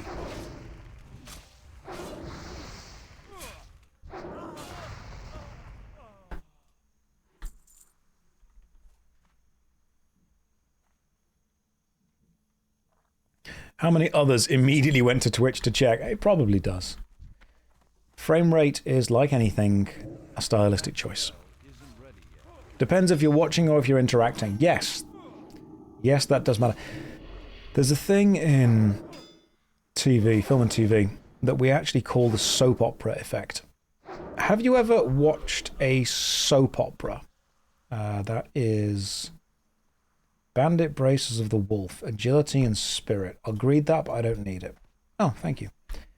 Have you ever watched... Let me just see where those braces show up. I receive loot, and yet I do not seem to have received loot. Oh, there they are. I can't even wear them, my bad. Do I have any water? Yeah, sure. Do you mean water in-game? I can trade you some, Kong. I've got a mana potion you can have, if you need it. If you ever watch a soap opera, and then you go and watch an old film, or even a film from like the mid-2000s, you'll realize the soap opera is smoother. That is simply because the soap opera is generally filmed in 60 frames a second digitally, whereas the film is normally 24 frames a second on film. Film reel.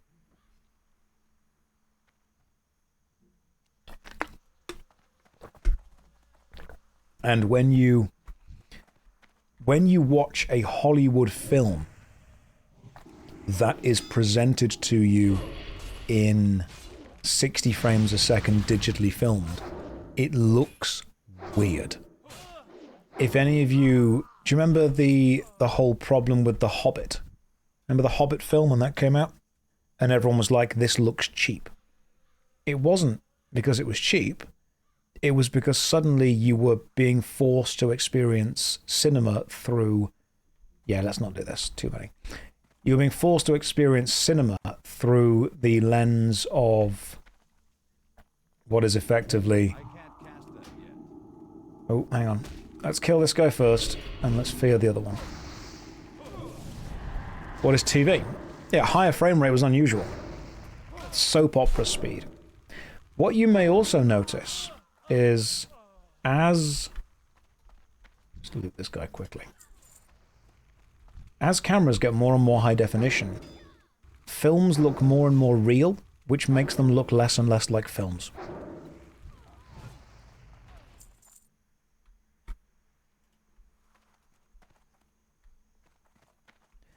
There is a film style that we have very much settled on. And you don't realize that it's there until it's not. Better cameras don't make films look cheaper, they make them look less like films. Because they show you a level of detail that actually we never had before. They show you a level of detail that makes it feel as if you are in the room with them, watching them, which takes away a level of artifice that actually people don't realize enhanced the experience, not detract from it.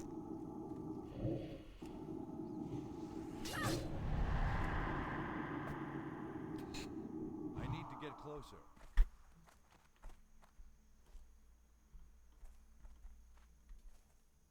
Oh, need to put my demon skin back up.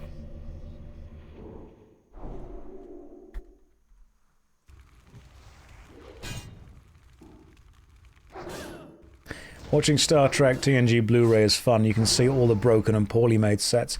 There is also a level of smoothing, not digital frame rate smoothing, but a level of smoothing that is given by not having all of the detail. Remember how we've seen the difference of how video games look, pixel art specifically, on old CRT monitors versus modern LCD monitors? And the fact that many years ago the pixels themselves used to blend into the pixels next to them specifically because of the hardware that the games were being played on, that the software was running on. You had pixel bleed. And if you played, I think the most famous example is Castlevania Symphony of the Night.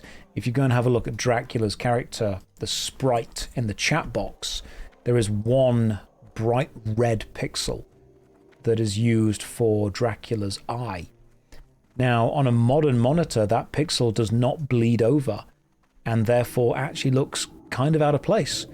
But if you go back and look at Dracula's eye on an original monitor that normally would have had a large glass frontage because it was a CRT, the glass itself acted as a physical diffuser for that.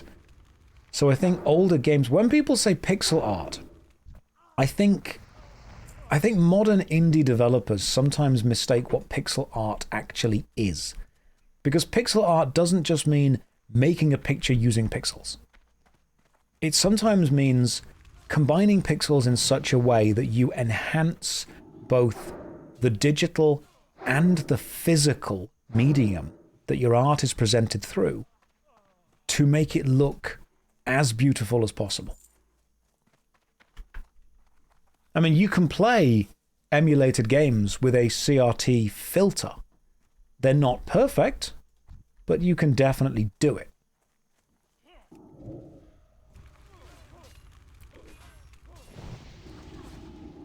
And that filter does help the pixel bleed. Choosing a medium, the limitations of the medium actually ended up enhancing the things done within the medium. Whenever people say to me, what's the best mobile phone game ever made? I think the best mobile game ever made is Pokemon Go. And the reason for this is, I think it leans into the strength of the medium the most. So when someone says to me, this is going to be a game with pixel art, I sometimes think they forget what that means is they need to discuss the medium that they're using. Old pixel art games had the big CRT monitors that actually helped the art look better, not worse. Right, we've got a few more of these things to kill. Knuckle Dusters and 3 more Highwaymen. Can we return to that point in time with the first week of Pokemon Go? First week of Pokemon Go was the closest we ever got to world peace. The constraints of any medium bring up creativity from people. They really do. Limitations breed creativity. This is, if I can put one lesson into creative people's heads, or people who want to be creative, it would be this. Limitation breeds creativity. When you cannot do everything, you have to work out how to do the thing you want with the thing you've got. And often, that limitation leads to you making more creative decisions than you ever would have done without it. When someone says this is a limitation, that's fantastic. Brilliant. Let's work out how we get around it, because I guarantee we're going to find out the most interesting way to get around it. Whenever I was teaching acting to, normally it was younger kids, and they would say, I don't believe that limitations are good. You should be able to do everything. I would say to them, quick, think of anything in the world right now. And they would go, and they would struggle, because when you're told to think of anything, because you have literally everything to possibly think of, your brain doesn't know where to focus. If I say, quick, think of your favorite animal, straight away, I have narrowed that scope of focus.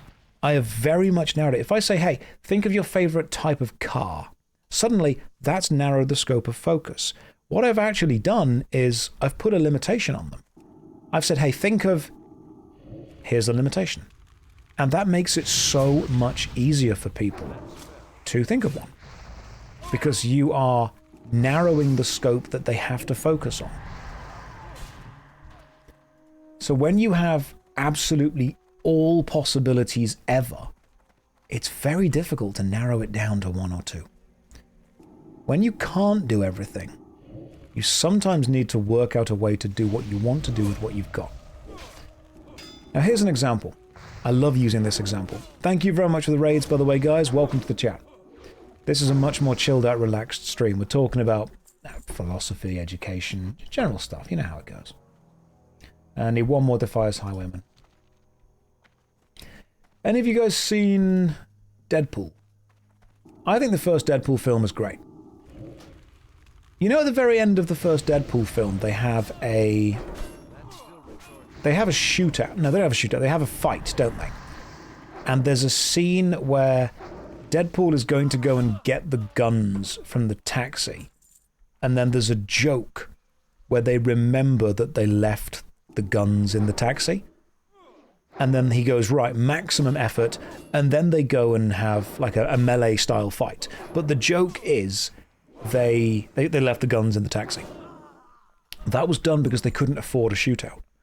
They realized that the budget just did not stretch to a big, fun, full-on gun shootout. So they said, right, how do we end the film without this big, fun shootout? And they said, well, we make a joke out of it. We make a joke out of the fact that we can't afford this. And that ended up making one of the most iconic, silly joke scenes in it. They cut the budget to be able to do it. And so instead... Hang on, let me just focus on this for a second, guys. I try to fear one of these guys away. And then burn this guy down with as many dots as I can. So, here's an example. Have any of you guys seen Monty Python and the Holy Grail? They wanted horses in Monty Python and the Holy Grail. They realized they just straight up could not afford horses. So they went with the coconuts instead. That wasn't a joke of, hey, let's take the piss. They wanted the king to ride in on a horse. They wanted horses in the film. When they realized that it was going to be extortionately expensive to get them for as long as they needed them, they said, right, what do we do instead? Well, okay, cool, let's use coconuts. Let's make a joke out of it. This is a limitation. Let's joke it. Then they said, and this is one of the most meta jokes in the entire film. Do you know how the Holy Grail ends?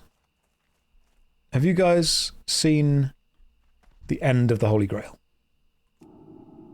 What happens at the end? Because if you don't get the joke, it's a really weird ending. Everyone gets arrested. Yeah, everyone just turns up and gets arrested. Why does that happen? Well, in England, we have a saying. If you do something badly, or if you do something cheaply, or if you do something wrong, it's called a cop-out. Like, if you learn that your friend has done something, cheap on the sly, you go, oh mate, that's such a cop-out. That ending is a literal cop-out. They decided to just have the police turn up and arrest everyone, thus ending the film with a cop-out. Which now you understand the kind of the English joke around that. That's brilliant. It is straight up a cop-out, which I think is so clever. But it was a limitation. It was the limitation of we can't afford a massive, huge fight. What do? Make it a cop-out, mate. I need some hops. Oh, hops should have been a thing I've been collecting the entire time, to be honest. Are hops an item I find on the ground? Possibly.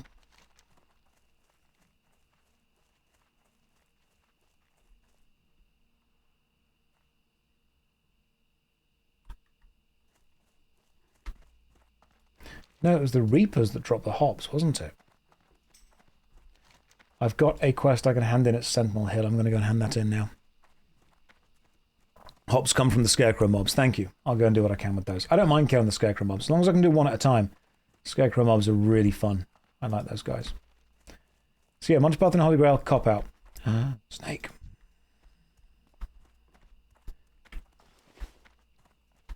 So this entire conversation was spawned from the idea that limitations breed creativity. Yes. Limitations, when you're told that you can't do something, but you really want that thing to happen, you have to work out the best way to make that thing happen. Any of you guys got any great examples? This stream has a similar vibe to DVD commentary tracks. Yeah, that's exactly how I would describe it. Like you're watching a film with the director's commentary on.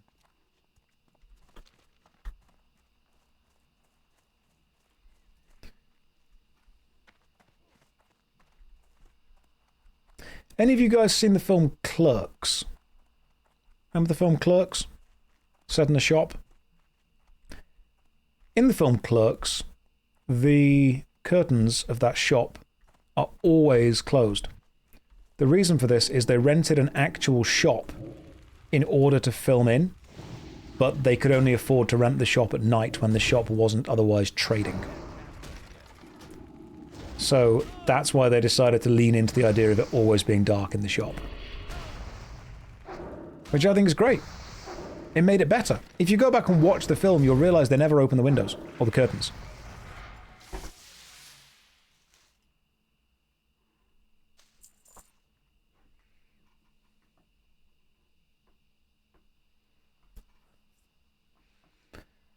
Just watching through the stuff on chat. There's so many stories of these in any kind of media where you realize that actually something only exists because it was cheap.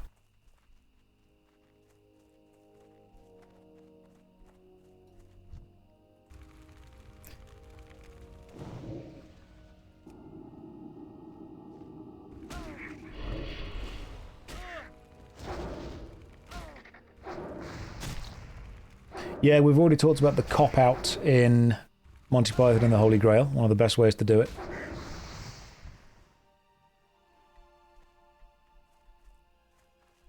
Now, there we go. There were the enemies. Let me just rest for a minute.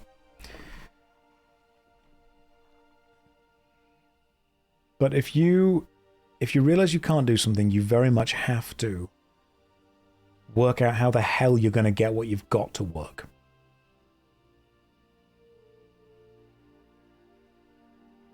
I mean, the fog in Silent Hill is an excellent example.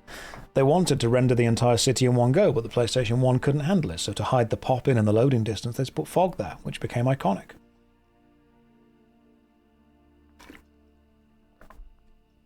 Kong, I'm going to continue grinding some of these Harvest Reapers, just because they are level 18. I'm 16 now, so I think I can take kind of one at a time. So if I go for as many dots on them as possible, and then keep up what I can with it, I should be able to kill one at a time. Same with TV episodes, yeah. I mean, Blink from Doctor Who. You guys know the Weeping Angels in the Blink episode? That was because David Tennant was busy. David Tennant couldn't be there to film an entire episode, so he filmed the segment where he's talking at the telly, saying, you know, don't look at them and whatever you do, you know, don't look away and whatever you do, don't blink. And then they made the episode around that because he was busy. the Fly episode in, I mean, so we used to call them filler episodes, but if you are creative with them, you can make filler episodes work really well. I think one of my favorite examples is, do you guys remember I think one of the first TV shows to do this was actually Star Trek The Next Generation. And there was an episode where Riker fell into a coma. And so they went into Riker's memories to work out why he was in the coma. But it was actually a way of making the episode into a clip show. They were just showing the same ones again and again and again. They were doing a clip show with Riker. But what they then did in Community later, I think they redid it in Rick and Morty, was they joked about the clip show format by doing a clip show episode, but they showed clips that hadn't happened. So it started off with, oh, this is a clip show, we're just going to see the same episodes again.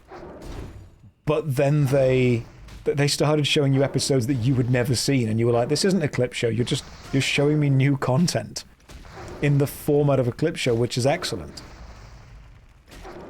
Which I think is extremely funny. There we go. One more hops and we're all good. Then we'll go to whatever the next area is. It's a limitation.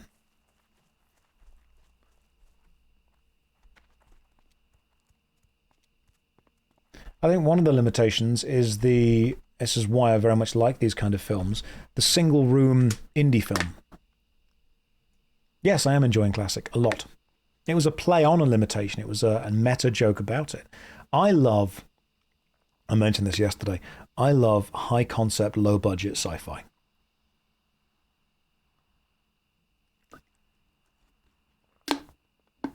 If you are going to have a film, set it in a room.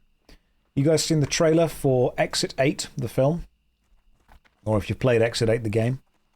Pretty much one set. The reason these films do well is because they are cheap.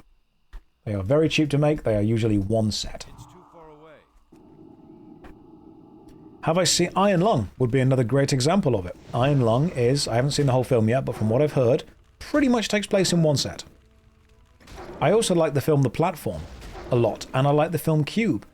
Cube was a film made because they couldn't afford more than one set. They just changed it around a lot. Okay. Got all the hops from here. I'd say we're actually doing pretty well for this area. I'm not sure what this... Because currently I'm meant to be at... This is 12 to 14 Loch Moden. I'm meant to go to Mountaineer Cadrell. I could just say that I've done that. And I've got this little add-on that's meant to show me where it will be best to level. But it's so much easier just to accept whatever quests show up and then go and hand in all of them. So I'm going to hand in these 2 quests and then go to whatever Duskwood is. Is Duskwood around my level? I'm level 16. Oh, Lift! The Devil in the Elevator. And the M. Night Shyamalan film. Yeah, Shyamalan's great at it. Is it Lift? Okay, no, don't go to that area yet. Gotcha.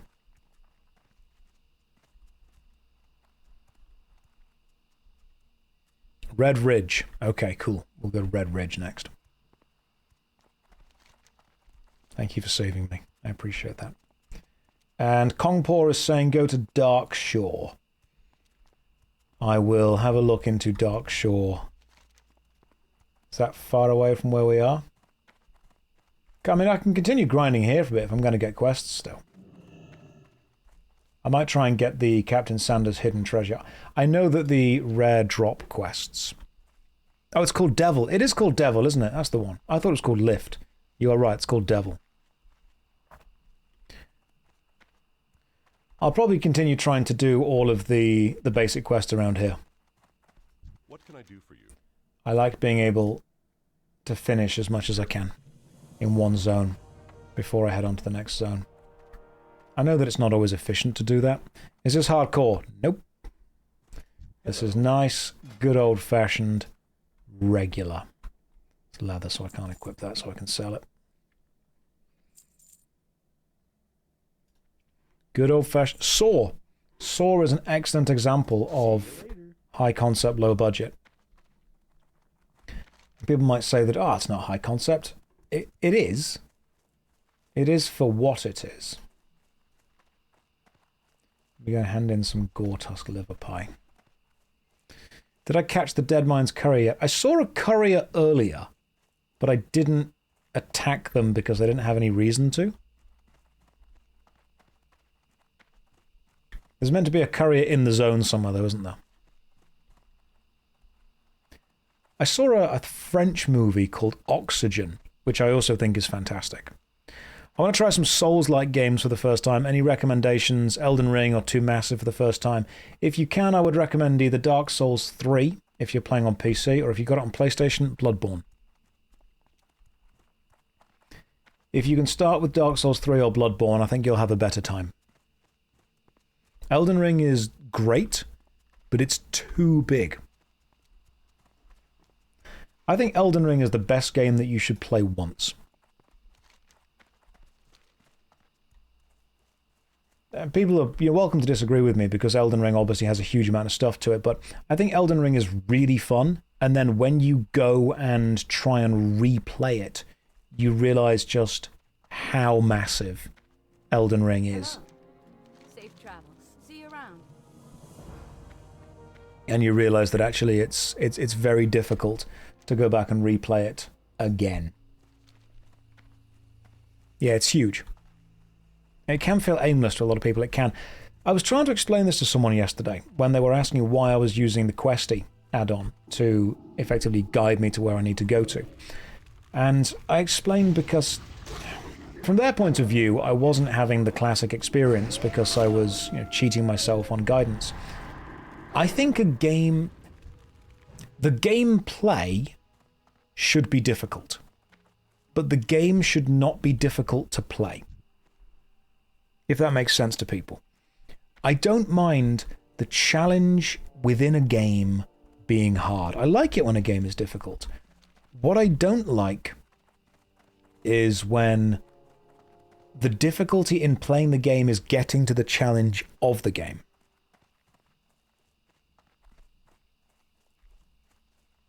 Like, I like difficult bosses. I don't like difficult control schemes.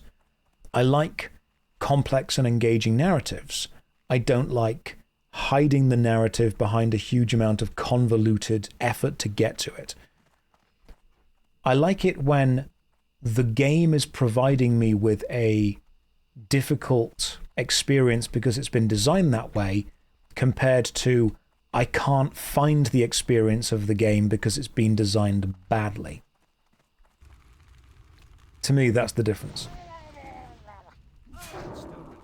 So, I've never fought many Murlocs, but I know that there's a bit of a joke with the sound they make. Yeah, Super Meat Boy is a great example of a game that is very difficult, but actually remarkably understandable from the very start.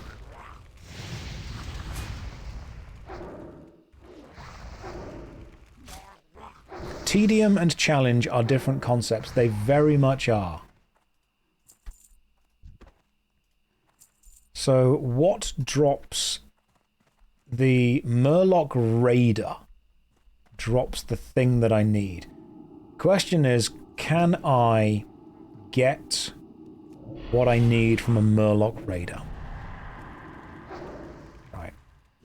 So there's a chance one of these raiders are going to drop a super rare item that's going to start a quest. It could have been that one, but it wasn't. Yeah, I don't want the difficulty in playing your game to be working out how to play your game. Am I aware the green mobs give less experience? I am now. However, the quest is a level 16 quest, isn't it? Or at least it says level 16. Okay, genius move there from my imp pulling everything. Let me just burn down what I can and fear everything else.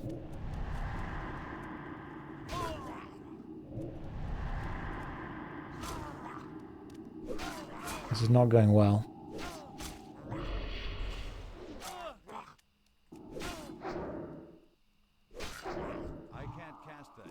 Can I please fear this guy and then fear this guy and then run away? Yes, I can. There we go. Worked.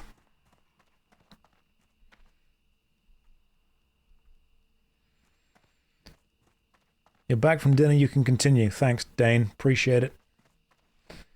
Well, I can fight one of you. Oh no, okay, you've evaded it because you ran away. Is there much point me attempting to get the rare drop? Because it would involve me grinding green mobs, which wouldn't give me anywhere near as much experience. It might be worth going to do other quests that give better experience. Oh yeah, I could use the other minion, couldn't I? That's a good point. Let's get the tanky minion out. But first of all, let's go and do the quest in the dungeons, which are...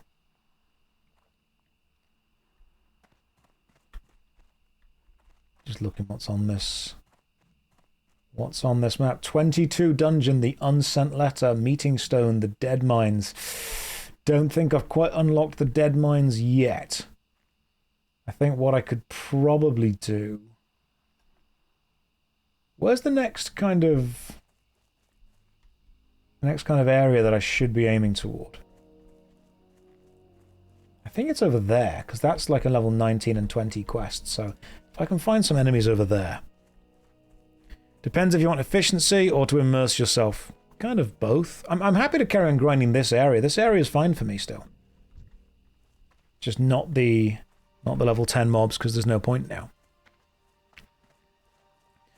Red Ridge Mountain, right of the forest.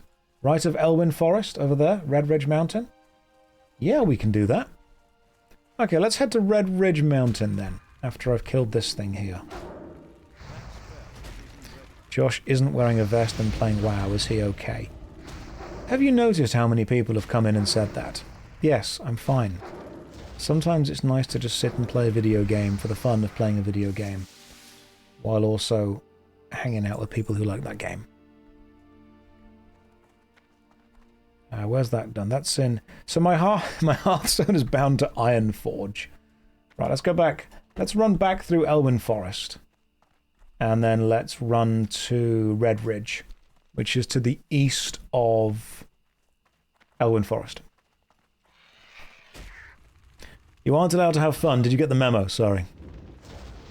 Always pull out the PNG vest. If I need to at some point, the PNG vest will make an appearance. Don't worry.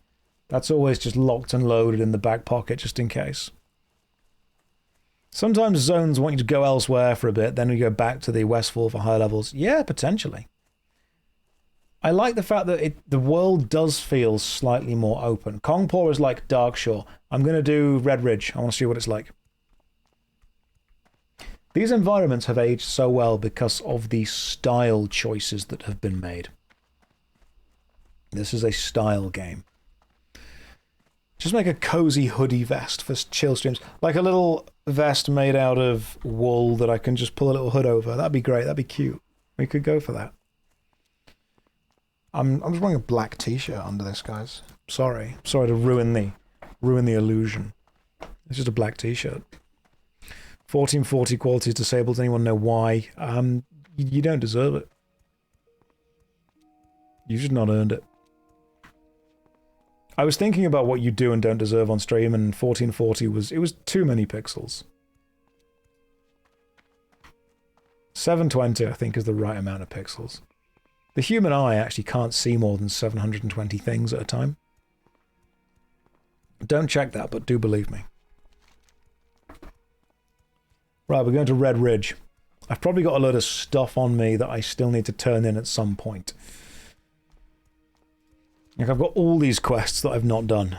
You can't see them because they're underneath the chat, but there's so many that I've not gone through.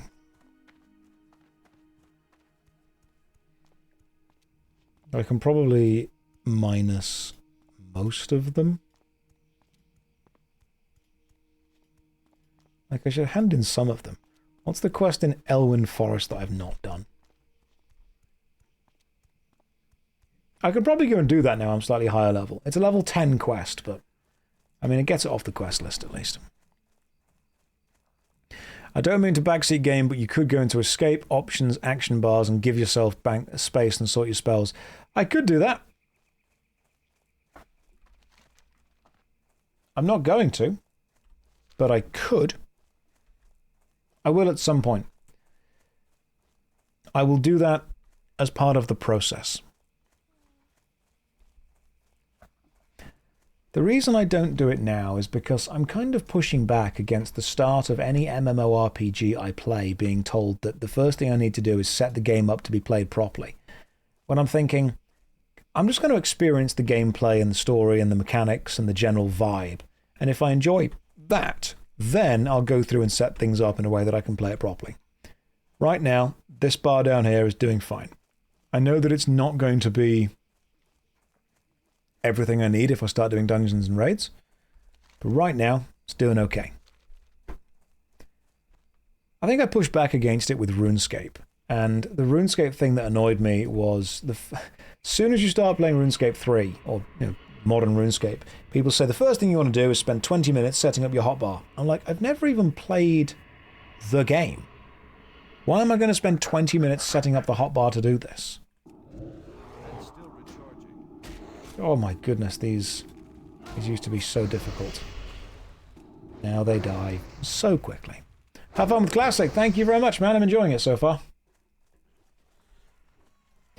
I'm going to do this Manhunt. The Collector's Ring. I'll do the quest, then I'll jump over to Red Ridge. Do some grinding over there, get myself up to like 18 or 20. Yeah, don't get me started on the new player experience, guys, because I will... Like, I'm that guy, and people are like, Josh, we're going to take you to a party, and there might be some cocktails there. We just need you to know, and I'm straightway replying, guys, I know, I'm not going to talk about the importance of tutorialization. And then, like, 1 or 2 drinks later, I'm just grabbing whoever's near me, and like, you don't understand the retention that is needed for these games to survive long term, and a new player experience. And if you look at the Steam charts, you'll see the vast majority of people actually don't get the get to level 2 achievements, which means that people are downloading the game, launching it, but then not getting to level 2. What are we doing wrong? What do we need to change? God, yeah. 1 or 2 cocktails in, I'm straight away like, listen, we need to talk about onboarding. There's not enough focus on onboarding right now. But I'm just an accountant. Jay, that's no excuse. Let's talk about onboarding. Very few people. It's the 80-20 rule. It's the Pareto principle. Roughly 20% of your player base will only actually see 80% of your game. 80% of your player base will see 20% of your game. You see me being a Bacardi Breezer type of guy. Oh, hell yeah. Love a bit of Bacardi Breezer. There was always a thing in the UK in like the mid to late 2000s where these alco pops really took off. It was pretty much just extremely brightly coloured, sugary alcohol. And it was the thing of, it's Bacardi Breezer, Wicked, WKD, that kind of stuff. Imagine like a slightly alcoholic J2O. That stuff, Hooch, yeah, that was just for lemonade. I love that stuff. I think it was really nice. WKD Blue was the one. But people would tease you for drinking it. People would be like, oh my god, I can't believe you're drinking a girl's drink. Well, what do you mean?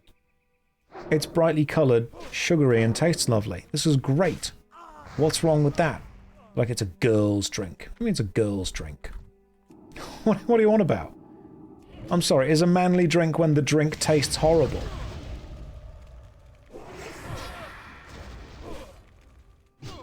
Yeah, manly drink is when drink tastes bad. Drink must taste of gunpowder, cedar wood, and sweat. And then people are like, that's it. That's the right drink right there. I always found that incredibly, honestly insecure. Remarkably insecure.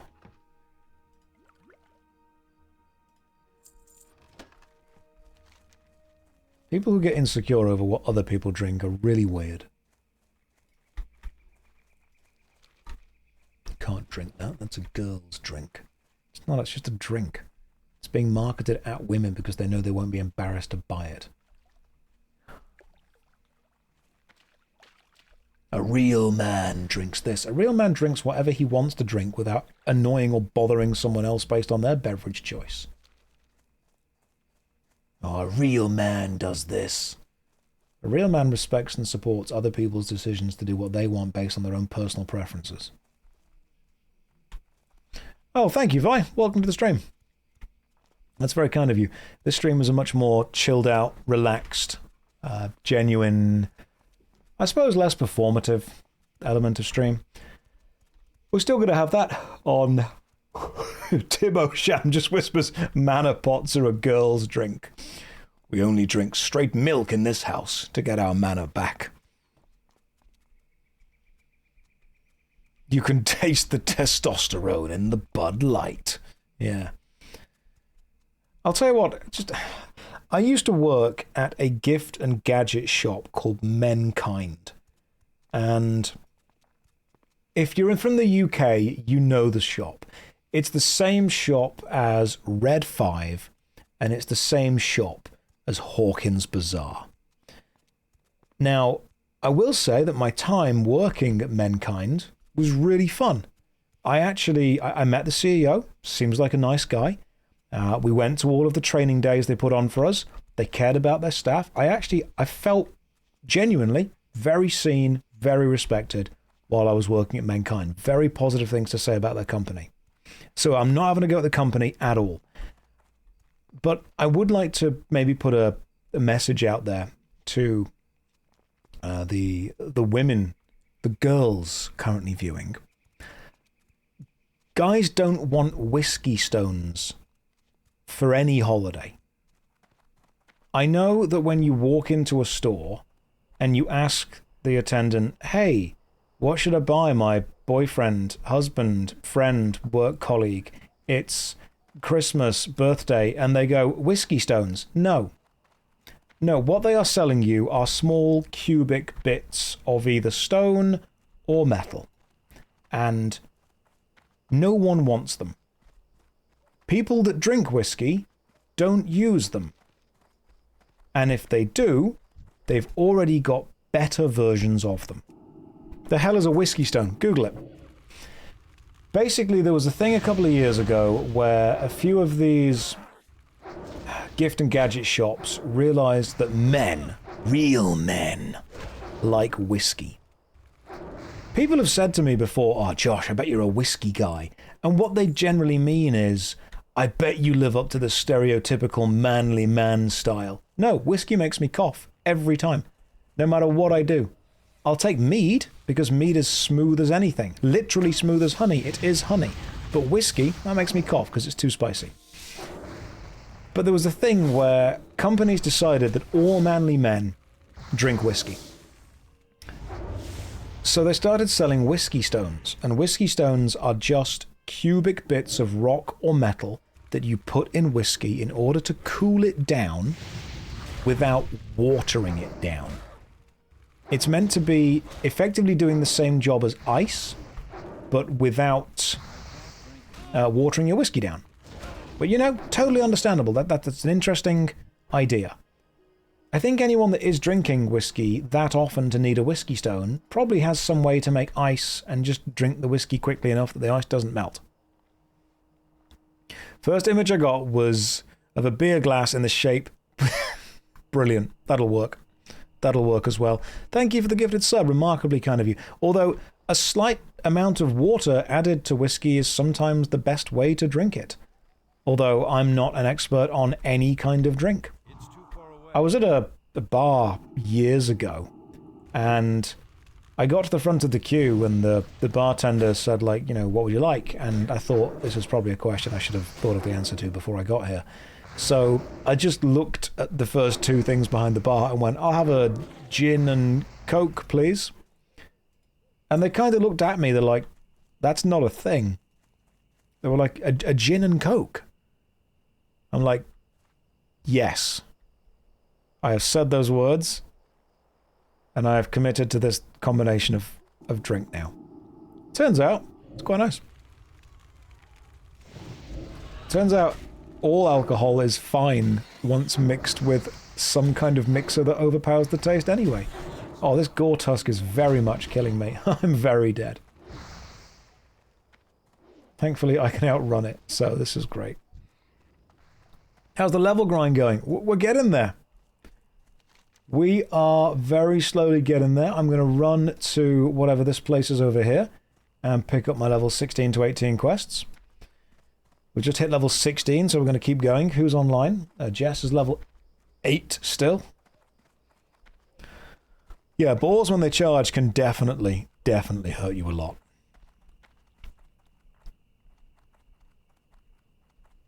I've always found alcohol culture to be a little bit weird, although a lot of our culture is based around sharing food and drink.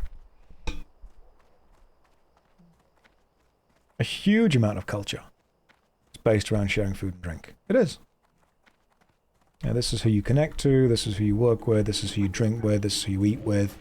We're going to have some nice food together. Oh, goddamn, that was a bloody powerful fireball smacking me in the face. I don't think I'm going to be able to win this fight. God damn. Unless I can get one lucky hit in. Oh, we killed each other at the same time. Resurrect now. Oh, what? The game lagged for a second there.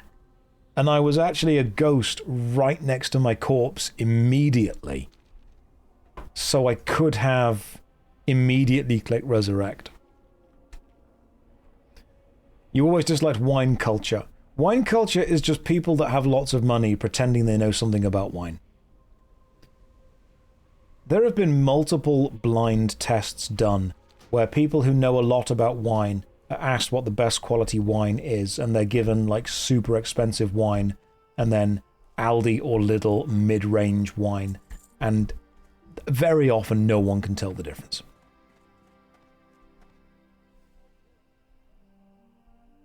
It's fine to like wine. There's nothing wrong with liking wine.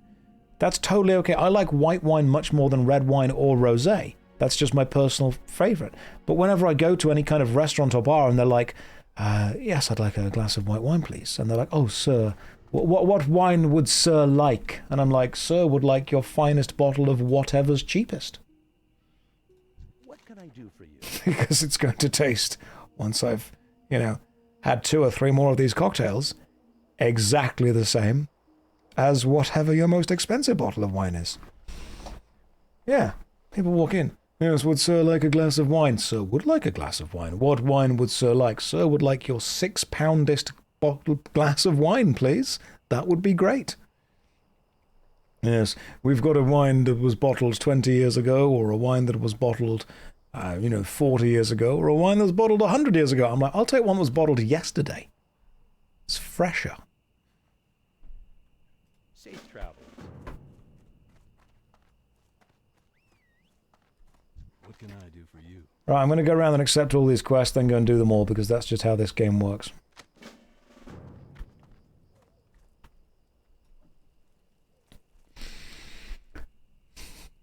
Wine bottled yesterday is just grape juice. Fantastic, I'll have it. Brilliant. Stick it in a WKD or a vodka blue bottle, and we are laughing. Your pants have holes in them.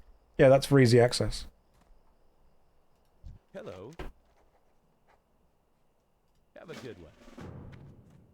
All these small design choices, they're thought about. A stable master. Oh, what's going on with this? Let's have a look. To what? To the magic wand, obviously. You keep it on the belt. In game. In game, guys. Keep up. Look, see? Durability 0 out of 40. Let's go and fix my pants in this inn. You, Fletcher, can you fix my pants, please? Thank you very much. Be careful. How are you? Safe travels. Darcy, do you have even more quests for me? Well met. I like how whoever built the bars in Warcraft, there was like one design of bar.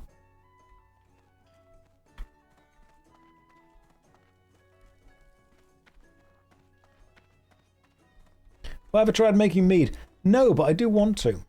You used to be able to buy a mead making kit from a shop called Wilco in the UK before Wilco shut down. Rip Wilkinsons. Ooh, who's... There's a yellow question mark. It's probably upstairs. There we go. Can I help you? See you around. Be careful. Wiley, I understand that you're probably going to give me a load of different quests and whatnot, but I'm not particularly reading all of them. You made mead a bunch of times. Is it any good? Because I've got a load of mead down. In fact, you know what? I'm not going to get a glass of mead. Yeah, I'm an adult. I can do that. I don't need to ask an adult's permission. This isn't like going to Disney.com. I can do this without needing to call my mum up and ask if it's okay. I might go and get a glass of mead. I might just live my best life. I might just sit here chatting shit on Twitch, playing World of Warcraft Classic, drinking a glass of mead. And you guys, you can hang out with me as well. That'd be great. What a beautiful connection we've all got. And sometimes people message me and they're like, Josh, how do you know your chat isn't full of Zoomers? They've zoomed off already. That's what's happened. Sounds lovely. We've got free will. Screw it. Everyone go and get a nice drink of something. Do it. I'm going to put a countdown timer on the screen and then we're all going to go and grab a drink of something. Doesn't have to be alcoholic. Doesn't have to be alcoholic at all, but you've got 5 minutes. Right, I'll see you beautiful people in 5 minutes. Maybe even less. Okay, so this is what we're doing. We've got some mead. That's going to be the plan. Camera can come back as well. And the timer, well, that can go off. If you don't have some mead, maybe you should go and buy some gamer subs using code Josh to get 10% off.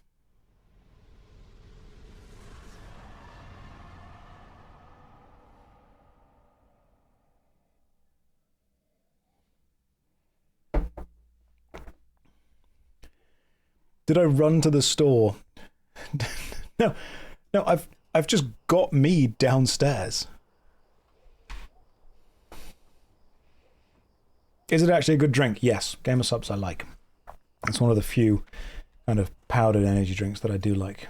It's not, I don't think it's poised as an energy drink, but there is caffeine in it. What can I do for you? Have a good one. Brianna, what you can do for me is give me a quest. And then I can go and do the quest. Let's get all the quests from here and then just go and do them. That's my alarm to get back to work. He has a store downstairs. There's a little guy that I keep in the cupboard. He just sells me whatever I need. The meat I like. It's tasty. It's chilled out. It's relaxed. I'm not sponsored by a mead company, but I would be. Can you be sponsored by an alcohol company on Twitch? I don't think you can. I think that's one of the rules. I'd have to check. Your ringtone. Is it, guys, is it just me? But do you remember in, I think it was around probably the late 90s to mid 2000s. King's honor, friend. But it was... Careful. It was all the rage, effectively, to change your ringtone. As soon as you got a phone, first thing you do, go through all the ringtones. You got that new Nokia 3310? Fantastic. Go through all the ringtones, see what's there, change everything. Sometimes you'd even change the ringtone based on a specific person. There used to be adverts in magazines, entire pages of adverts, where you could pay £6 or £7 to have a shit MIDI version of a popular song text to your phone. God, they were the days. Now, however, you pretty much can't. No one changes anything on their phone ever. If you do, you're weird. Right, what am I looking for down here? I assume it's Right, I've got to find Hillary's necklace. And it could be in one place out of many.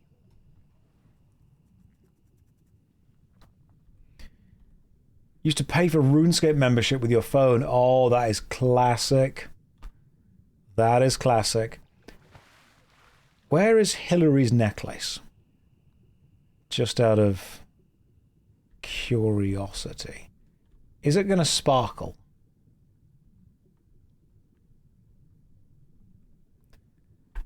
This is why we call it the monoculture. The idea of everything becomes the same as everything else. It's one of the reasons that I don't like Fortnite very much. It's a dirt mound and it does sparkle. Oh, there it is. Got it. It's one of the reasons that I dislike Fortnite. It's the homogenization of culture. When everything becomes a thing within a thing, everything loses its uniqueness. Kratos is no longer an individual character unto himself. Kratos is now an idea. Kratos is a brand. Kratos is a homogenization of feelings and dances and collections. Kratos is not an angry man. He is a model to be made to dance. Does he not have underwater breathing as a spell?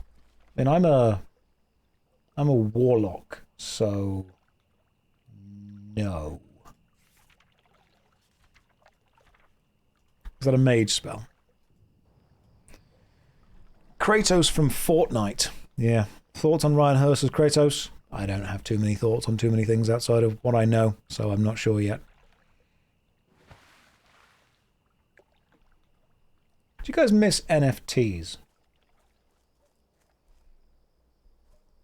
Turns out they were actually fungible. No one saw that coming.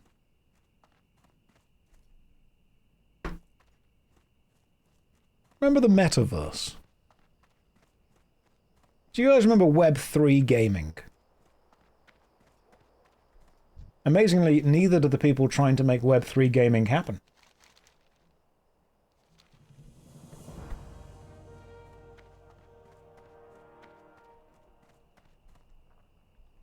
Is the metaverse still not a thing? Right now, I am playing a 20-year-old virtual world with 1,500 people all chatting together. We are in the metaverse right now. This is it.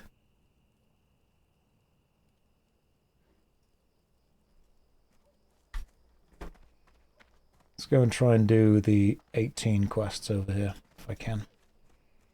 So, sorry guys, this is the metaverse. Don't tell Zuck. Do I have a favorite real-time strategy? If I want to spend a long time building up a big army and play against a mate of mine, there are 3 games that we tend to cycle through.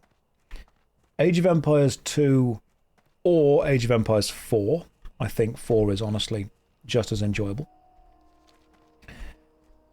Command & Conquer Red Alert 2. Or Supreme Commander 2.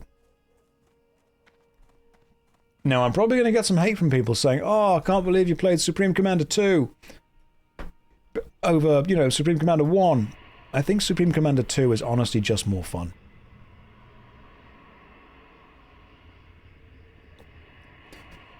So, no Dawn of War. Dawn of War is fine, and I like Dawn of War. But if I'm trying to introduce a new person to a game, Dawn of War tends to be super grindy and normally needs a few mods to really make it shine. Yeah, really make it work. Am I going through the portal soon? I'm level 16, so probably not. I don't know if a little level 16 me is going to be able to do too much in Outland. I mean, I can try. I'll bring the vibes. See, I'm looking at the map and I'm not seeing any of the enemies that I need to kill anywhere.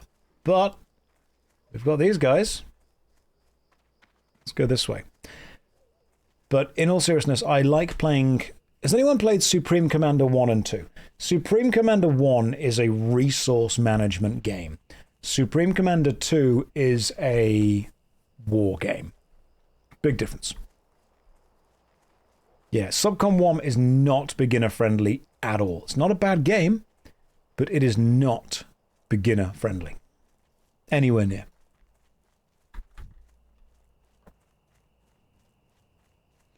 Played 1, tried a little bit of 2 back in the day. 2 was made for consoles, so there are a couple of issues with it.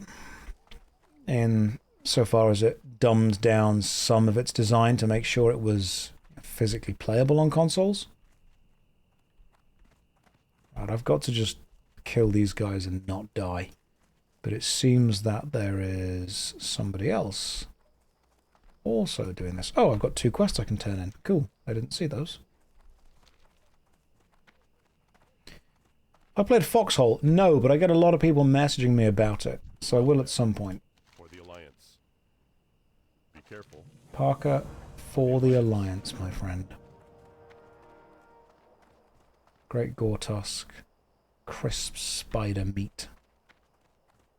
Oh, there's spiders around here as well. Everything seems to be pretty dead.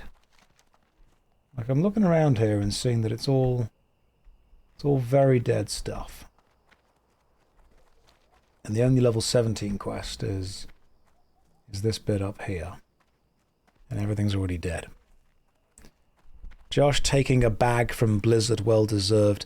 No, Kibler, quite the opposite. I actually gave them some money. And in return, they let me play World of Warcraft. And the crazy thing is, you can do this too.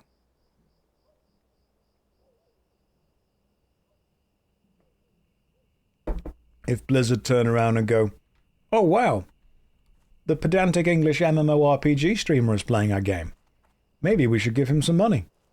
Fantastic. I'll take that. I like money. Apart from that, it was actually me saying, hey, if I give you money, can you let my account onto the server? And they agreed. Someone said I was drinking mead. If so, what kind? I call it Christmas mead because I bought it at Christmas. But I think I bought it from a National Trust museum place in the middle of the countryside. You know those kind of places that middle-class people go? Middle of the countryside, English, big manor house, big gardens. You walk in, there's a gift shop. English people probably understand what I'm on about. There's always a gift shop that sell wooden swords and a wooden bow that is terrible quality, but you always buy it because it's cool. That kind of thing. Yeah, I bought one of those. That's still recharging. Right, let's just see.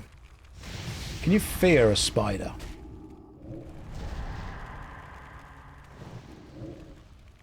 I need to get Amazingly, you can.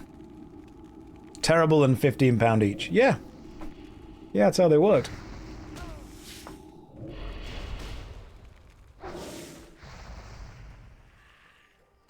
Okay. So this is good. This is definitely a good way of doing this. I'm out of range. I can't cast it yet. Oh, don't pull the black dragon whelp. It's too far away. Continually cast fear and then dots. I'm just fearing and dotting. Remember, they're more afraid of you than you are of them. I need to get closer. I am literally just constantly fearing the spider and then putting damage over time effects onto it. Crunchy spider leg. Love it. This is such slow gameplay. I mean, I'm sure there's probably a faster way of playing it, but I'm not going to find it. It's too far away. Oh, that's going to be a problem.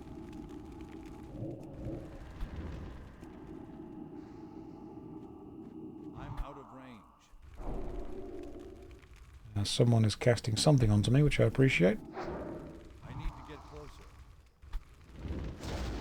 Just keep casting fear onto the dragon whelp. And then eventually, yeah, it dies. There we go. Lovely stuff.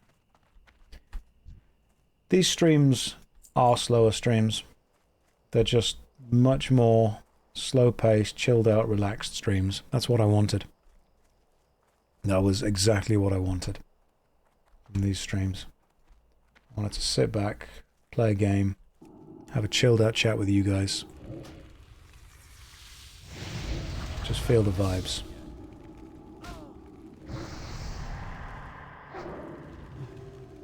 You're enjoying your stay? Good. I think you're pretty much going the standard leveling speed. Any plans for the weekend? Yeah, the other streams, the Lazy Man streams on Old School RuneScape. That's going to be the plan. Lazy Man OSRS streams. Where we get back to... full energy. Full jokes. Wearing my uniform and everything. Got a cup of tea, playing some OSRS, doing Varlamore thieving. Sweet, how's that going? I've still not explored Varlamore enough. I've got nothing against Varlamore, but obviously whenever I go to play it, I always get the feeling of I don't know this place. Which should be good, you know, it should be a brand new adventure, new exploration, new exciting area. But I think part of me is just like, I like the familiarity of the RuneScape that I knew. A Goth Elf is once again raiding. Good evening, everyone, from a Goth Elf's stream. Is there a shorthand for that? Is there, like, Gelf? Can we shorten this? Am I allowed to shorten that? Elf? Is that within the rules? I've got to double check. I don't want to break the rules. Golf. Golf. Goth. Goth is fine. No, we must include the elf somehow. Gelf. Gelf is... It's Gelf. We're going with Gelf now. I feel like Gelf opens the possibility of Gelfs. Gelf is the... Goth Elf. Golf. Golf also works. It sounds dangerously close to Gilf. There's nothing wrong with that. How did your stream go, Gilf? What were you up to?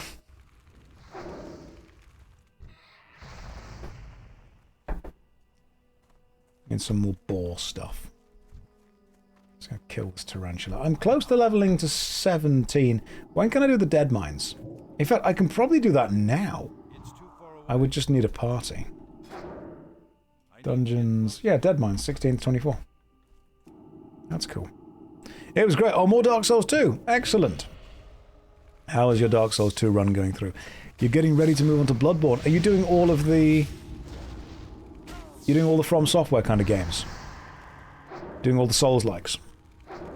Thank you for the wake-up call last weekend. I was very ill indeed, and your chat had me questioning my sanity for a second there. Wake up. I'm glad. I'm glad it worked. Was that when you came in and I just kept saying wake up to the camera? There is a film like that. You know the old joke of you're in a coma, we're trying to reach you any way possible, this was the only way we could do it. There was a film, I believe, called Come True, based on the old sleeping saying, may all your dreams come true. And right up until the last, like, 5 minutes of the film, it is a brilliant film. I was super invested. A priest keeps casting something onto me, so thank you. Thank you, mysterious priest, who turns up, casts stuff. Unless it's my... Is it my pet doing it? No, pet does Blood Pact. Oh, the paladin heals. It's paladin stuff. Oh, is it that paladin... Is it like the NPC paladin? Or is there an actual paladin in the game somewhere? And now the entire chat spam paladin, just to let me know, which I appreciate. Is this my first time playing WoW? Yes. You have a little paladin angel following you, just to keep me alive. Someone's like, Josh is never going to make it. NGMI. He's not going to make it. Damn, I wanted to try and kill that using... Needed to kill that using the thing to get a soul shard. I've got to manage my soul shards. I did not sign up for this. This is far more complicated than I thought it would be.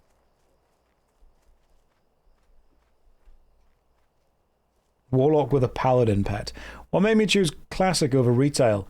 I like slower paced gameplay.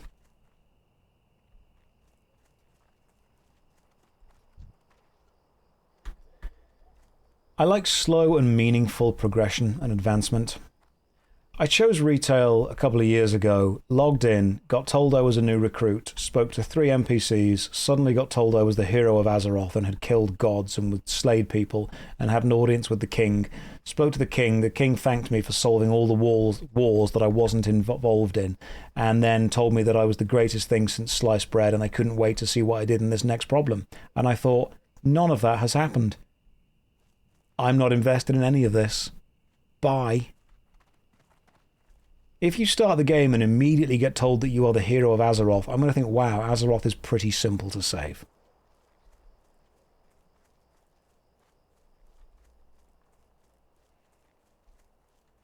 Have I played Classic before? No.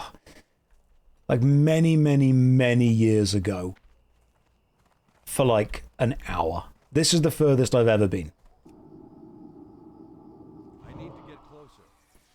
It's totally okay if retail wants to redo its new player experience. I think the problem that it has is it's trying to continue a 20-year story for someone without 20 years worth of context. One of the reasons I think Dungeons & Dragons, the tabletop game, works so well is it's entirely possible to sit down with a group, play a module, and then move on to the next group. One of the strengths of forever games is modulating them. Turning them into modular experiences of saying, right, this is the adventure you're going to go on. We're going to finish it here. The next adventure goes to here. Trying to continue a story for 20 years is a difficult thing to do. Final Fantasy XIV even finished its story. It's okay for games to finish. If a story finishes, the game doesn't need to end. It can just tell another story. Sometimes that's the best and safest thing to do. Aha, I found you, level 15 human paladin. Thank you. Thank you, Azrael. Very kind of you. I would cast a buff onto you, but I don't think I have any buffs. I don't think warlocks have anything they can do for other players. Yeah, Final Fantasy XIV finished the story and then carried on. The MMORPG mechanics are just a way of telling a story. If people want to get invested in the mechanics, that's fine. If people want to get invested in the story, that's totally fine as well. That's okay. The point is that what you can't do is rely entirely on the investment in the story to keep people coming back again and again and again when a good story needs to end. If you want people to be invested in your story, you have to be brave enough to treat it like a story that matters. And that does sometimes mean finishing it. You can use the mechanics that you've built up, you can use the game that you've got to then tell another story. Dungeons & Dragons Online does this really well. Dungeons & Dragons Online actually has kind of D&D adventures within the game that you go on and then they finish. I like it when stories finish, but I don't always like it when the medium then leaves because the story is finished. I mean, consider this. When a film has finished, we don't stop making films. When Tomb Raider 1 finishes, we don't stop telling the story of Lara Croft. We tell Tomb Raider 2 and 3 and 4. Games like MMORPGs have this thing where they just have to keep one story going forever that constantly changes. Power scaling, scale scaling as well, scope scaling. You start off having to save the local farmstead and end up killing the god of reality. What if we just save the problem with that is as soon as you've killed the god of reality, then when you come back and they're like, oh, another farmstead's in trouble, you're like, technically I saved you by proxy because you are part of reality. Yeah. Scaling. It's the idea of some stuff gets bigger and bigger and bigger and bigger and bigger. It's okay to have a personal plot. It's quite lazy writing to get people invested in stuff by just saying, but wait, there's something bigger. No. Make something smaller but worse.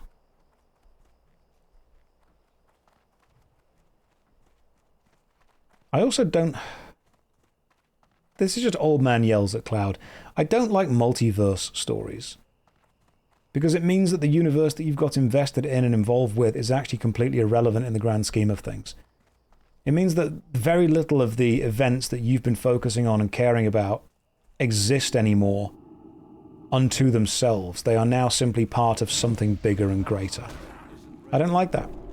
I don't like being told the story that I'm putting energy and effort and emotional resonance into feeling and connecting with is actually just a small, tiny part of something much, much bigger and, you know, much scarier and much more powerful, and actually we can meet different versions of ourselves from different things. And at some point you're not telling this because you think it makes a good story. You're telling it for the value of shock, the shock value, the entertainment value.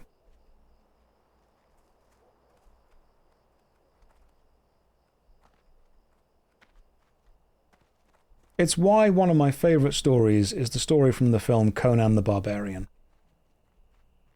Young child sees his village get raided by a horrible cult and sees his mum killed in front of him by the cult leader, grows up a slave, gets ridiculously buff, goes to hunt the cult leader down, hunts him down, done. Cool. Doesn't meet his god, doesn't meet a multiverse version of himself, doesn't go to meet the king, meets a thief, meets a priestess, kills some cultists, done. Classic story. Absolutely classic, legendary barbarian. Arnold Schwarzenegger. Beautiful film.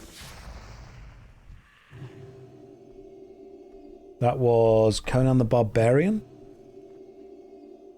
But imagine if Conan had to make 30 more films. 20 films in and suddenly we're going into the past to change things. That's why John Wick 1 is a great film.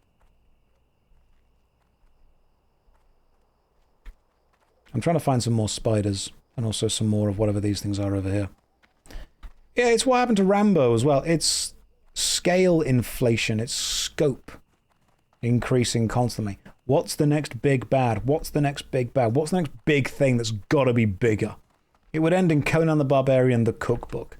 It would end in Conan being in Fortnite. And all the kids are going, is that Conan from Fortnite? And then Conan and Kratos would have a dance-off. The fact that that sentence is very, very possible is horrible. It's too far away.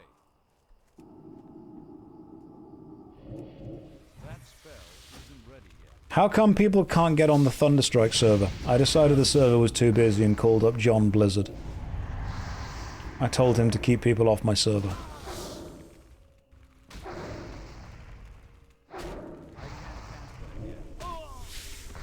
There we go. Now we've got a soul shard. Now we can summon the Void Walker. Was Fast and Furious ever about racing? No, it was about family and crime. In fact, if you go back and watch the first Fast and the Furious movie, you'll realise that what they were stealing was TVs with built-in VCRs. That'll make you feel old. TVs with built-in VCRs. Video cassette recorders. Go back right now and have a look at what they were stealing in the first Fast and Furious film. What is a VCR?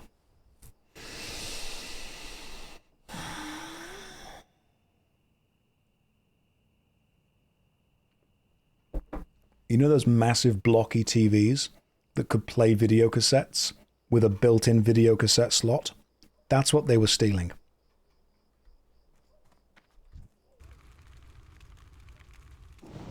Video cassettes. Mark says we know what they are. Some people in this chat don't.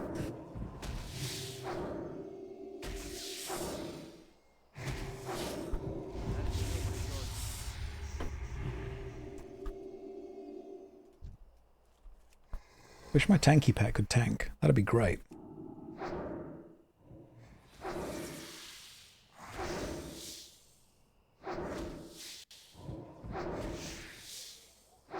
What's a laser disc? Laser disc was the thing that lost the fight to Blu-ray.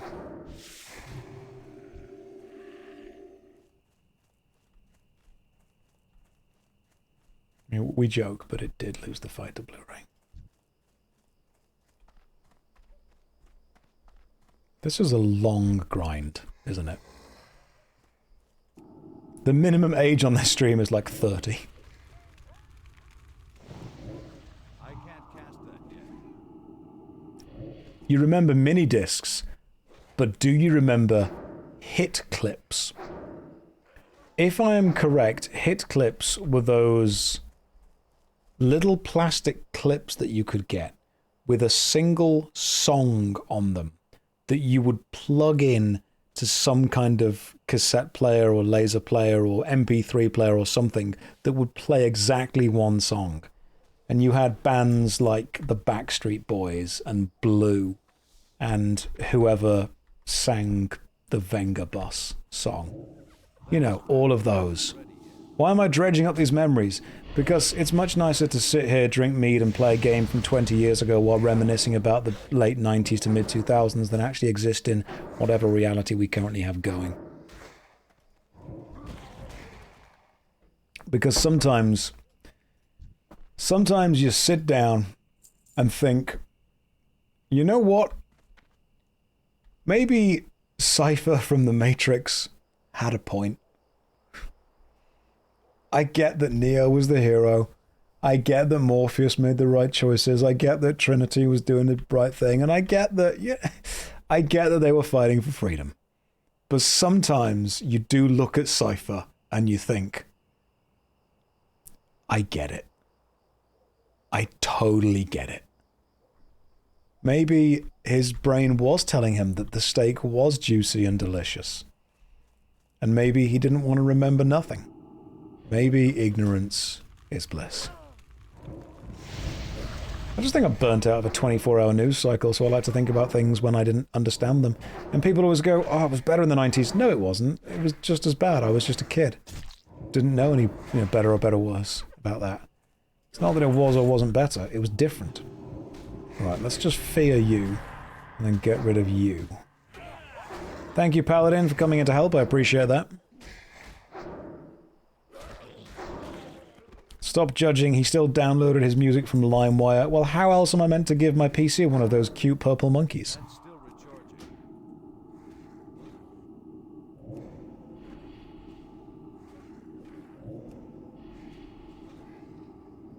Yeah, the best childhood memory is not paying bills. Straight up.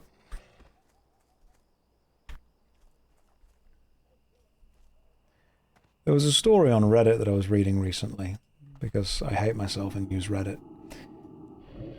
And one of them was a student talking to a teacher. And the student was being a bit sassy and saying, I earn more money than you, to the teacher. And the teacher was like, given the teacher's wages, that might even be true. What do you do? The student said, I'm an assistant manager at a restaurant somewhere.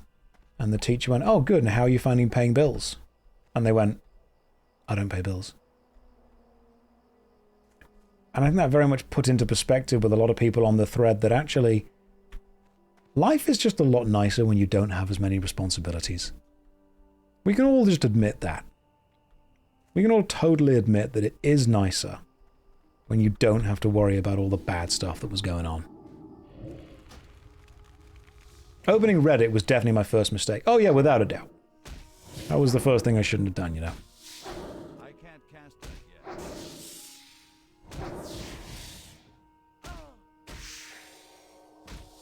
Hang on, I shouldn't be punching this guy. I should be actually... Thank you. I'm close to another level, to be fair. I'm close to level 17. It's important to have more free decisions and the responsibilities. I think... And this is why... This is one of the reasons why I think that millennials, of which I am one, regress so much into this imagined childhood idea. I don't know if you guys have seen it, but there seems to be a real thing within millennial culture of glamorizing the lack of responsibilities. You know, when we say stuff like, oh, I can't even adult today, it's a way of taking the childlike cadence of that speech. Azrael is trading me something. Azrael, great. Have you got 3 of them? That's really kind of you, man. Thank you very much. I appreciate that. What would you like in return? And some... Oh, thanks, man. You're giving me 3 of the Gore Tusk Snouts because I'm just not getting them. I'm going to keep trying to find them. Absolute MVP. When people are like, oh my god, I can't adult today. I've done... It's a way of infantilizing the way of speaking about it. But why is that so popular? Why do millennials do this thing where they infantilize the acceptance of adult responsibilities? And I think it's because that previously, going from late teenagehood into adulthood, and this was, you know, the 60s, 70s, and 80s kind of vibe, maybe even becoming an adult in the 90s, you were inheriting a world that you could still see some kind of progression path within. And I think that's what's annoyed so many millennials. The idea that so many millennials, and now you've got Gen Z and that lot, are fully aware that the chance of owning a house, much lower. The chance of supporting a family on a single income, much lower. The chance of being promoted and earning anything remotely above minimum wage, much lower. I think the reason that adulthood has been rejected by so many people who belong to the millennial kind of subset is the fact that it's one of the first generations to look at the adult world that they've inherited and realize that the greatest advancement that they're probably going to be able to make through it is just kind of surviving. And so regressing back into the childlike status of speaking in that way, making a joke of it, it's a response to the reality of a world that they aren't going to be able to bend to their will in the way that someone that was growing up in the 60s and 70s did. I don't necessarily think it's purely cynical. I think there's also... there's a level of annoyance to it. It's not someone just looking at it and being cynical. It's people want to do that. That old joke of, oh, nobody wants to work anymore. Wrong. Lots of people want to work. What they don't want to be is exploited anymore. The vast amount of people are more than happy to work. What people don't want to do is work for an unfair amount of pay that, when taken home and added up, actually doesn't get them anything more than being able to do it again the next day. People want work to be able to progress them out of a situation that they are in. They don't want work to just be a continuation of the situation that they're in, because in that case, why would you work? If you knew that you could put so much effort into something and your reward would be the ability to do it tomorrow, that does not motivate someone to do anything.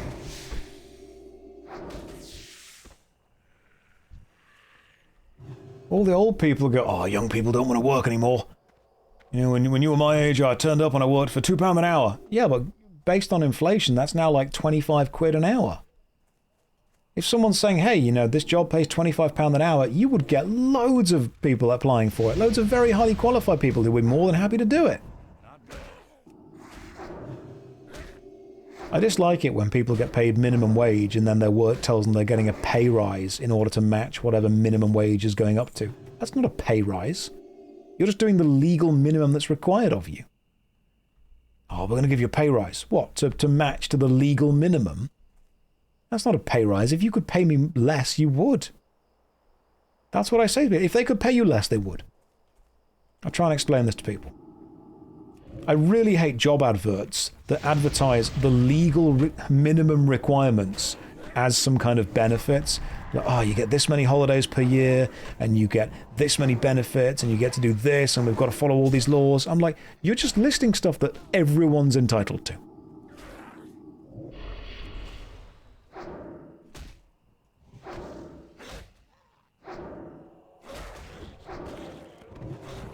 And there, we've got some more people. Fantastic. Let's just kill some stuff. Oh yeah, absolutely. The vast majority of companies would pay you less if they could. They're annoyed they have to pay you at all.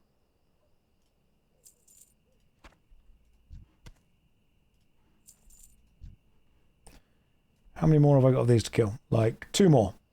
Seer's Cape. FYFF, you sure? Want some money for it? I don't want you to feel like you're just giving me stuff. I don't want to be given stuff just because I'm streaming. Only if you're absolutely sure. Intellect and spirit would go up. I've got no space, so let me trade you, you found right here. Let me give you some there's a meat. Have a haunch of meat. I need to, otherwise I've got no space. That's really kind of you, man, thank you. Streamer privilege there straight away. That is very kind. Let me equip that.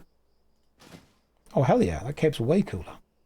Small black pouch. I can't accept anything else, man. I appreciate it, but I want to try and... The struggle is part of what I'm enjoying. Let's throw this cloak away.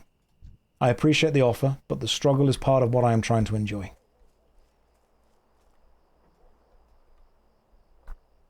Phoenix is raiding with a party of 6. Welcome, Phoenix. It's very, very... very kind to raid in. Welcome everyone from Phoenix's stream. This is much more of a chilled out, relaxed, slower paced vibe compared to what I would normally do on Saturdays and Sundays. The reason that I tend to push away against that, and this irritates, I was speaking about this yesterday. I don't ever want to come across as not appreciating the amount of kindness that people show.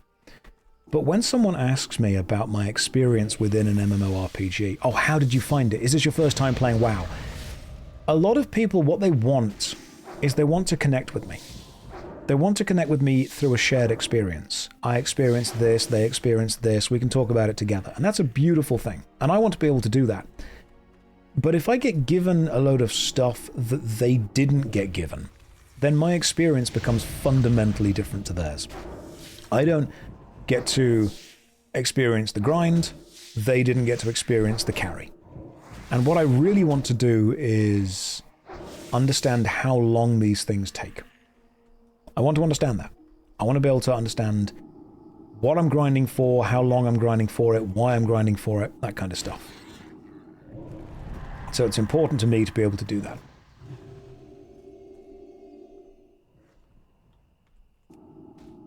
It's going to keep fearing this gore tusk as it runs away. It's too far away. I need to get closer. If I can get the gore tusk head, I'll be happy. There we go. Do you ever struggle that your audience wants to connect? I think that people want to connect through kindness, but what they don't understand all the time is that kindness isn't always giving someone everything. It's the same as a parent spoiling a child by just giving them everything they want because they think that's going to make the child happy. I would rather someone be willing to go through the struggle with me than give me whatever the reward for the struggle is. Like if someone says, hey man, I've got this item. I'm not going to give it you, but I'm happy to run this dungeon with you until you get it. Amazing. That is the best privilege. That is one of the kindest things somebody could do. Absolutely love that. I don't want someone to give me the item. I want someone to give me their time so I can have the experience that they had. And that is one of the kindest things that somebody could do for me. Is this my first time playing WoW? Yes. But people give me lots of stuff in games anyway, and I have to say no to as much as I can because I don't want to... I don't want to feel like I'm taking advantage of that. Well, this is bad. Okay, yeah, cool. Let's try and kill some of these guys.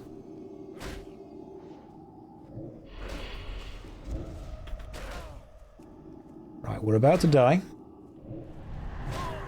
But it's okay.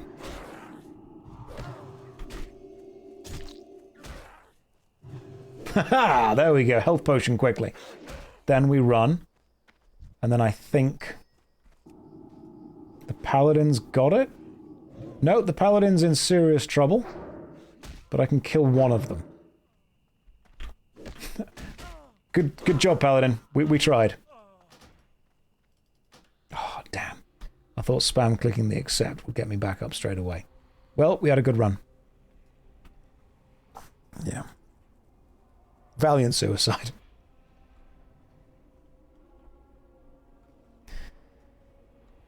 Runes of Magic called and asked what I'm doing.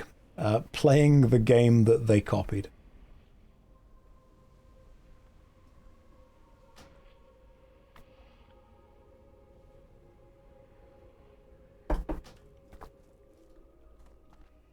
Let's go... Let's try and not kill all of them this time.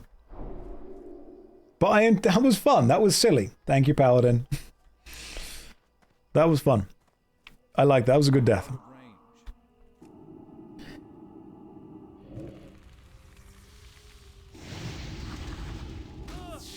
But to loop this back to what people were saying earlier, people want to connect. And I love that. I love that people want to connect. I want to be able to connect with people, and a lot of people, when they connect, they just give gifts. Gift giving is a love language for many people. But if you just give me everything that the game is going to make me work for, why am I playing the game? I don't value anything you've given me.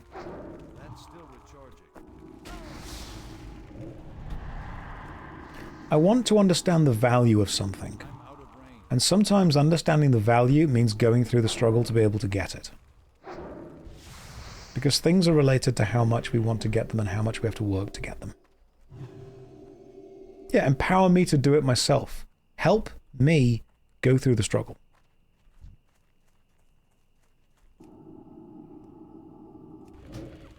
People often... And it's very difficult to have this discussion without sounding like an absolute arsehole. So I'm fully aware of that. But it's a video game at the end of the day. I don't want someone to give me everything. Think about it like this. People often want in a game what they don't have. So if you have loads of friends and guildmates but no epic items, armor and money, then you're going to want the epic items, armor and money. If you have absolutely loads of epic items, armor and money but no in-game connections and friends, then you're going to want those instead. So when someone just turns up and gives me all of the items, okay, cool, now I don't need to go and do any of the dungeons for anything. And if I do get any of those items as drops from the dungeons, I'm not going to really care because I've already got them. It's too far away. A game is obstacles that you have to overcome. It is a puzzle, it's a challenge. Sometimes solving the puzzle gets you a reward.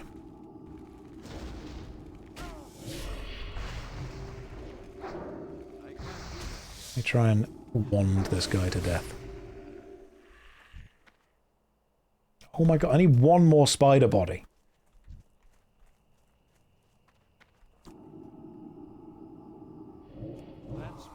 Just give me one more spider body, game. Just do it. When Lazy Man, wow. Lazy Man is a fun adventure in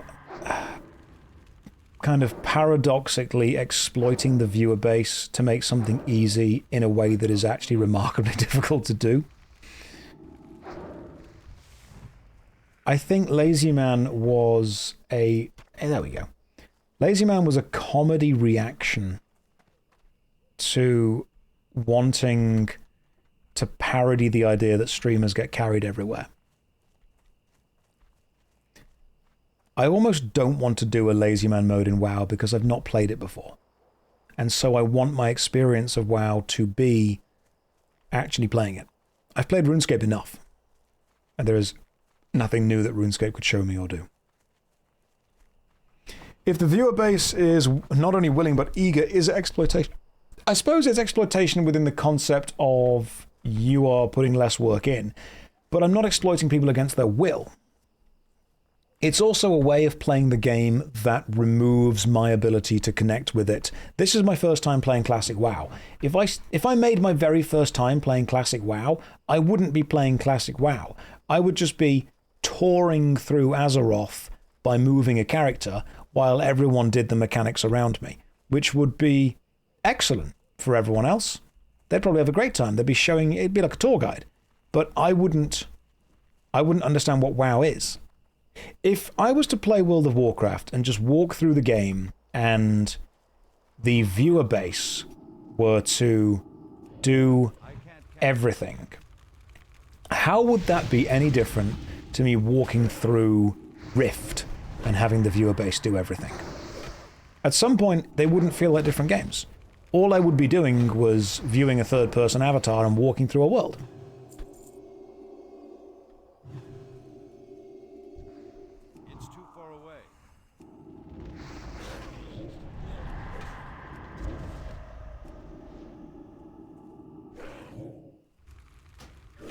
You are currently on a 3-stream streak. Well, I appreciate that. Thank you very much. It's more than I stream.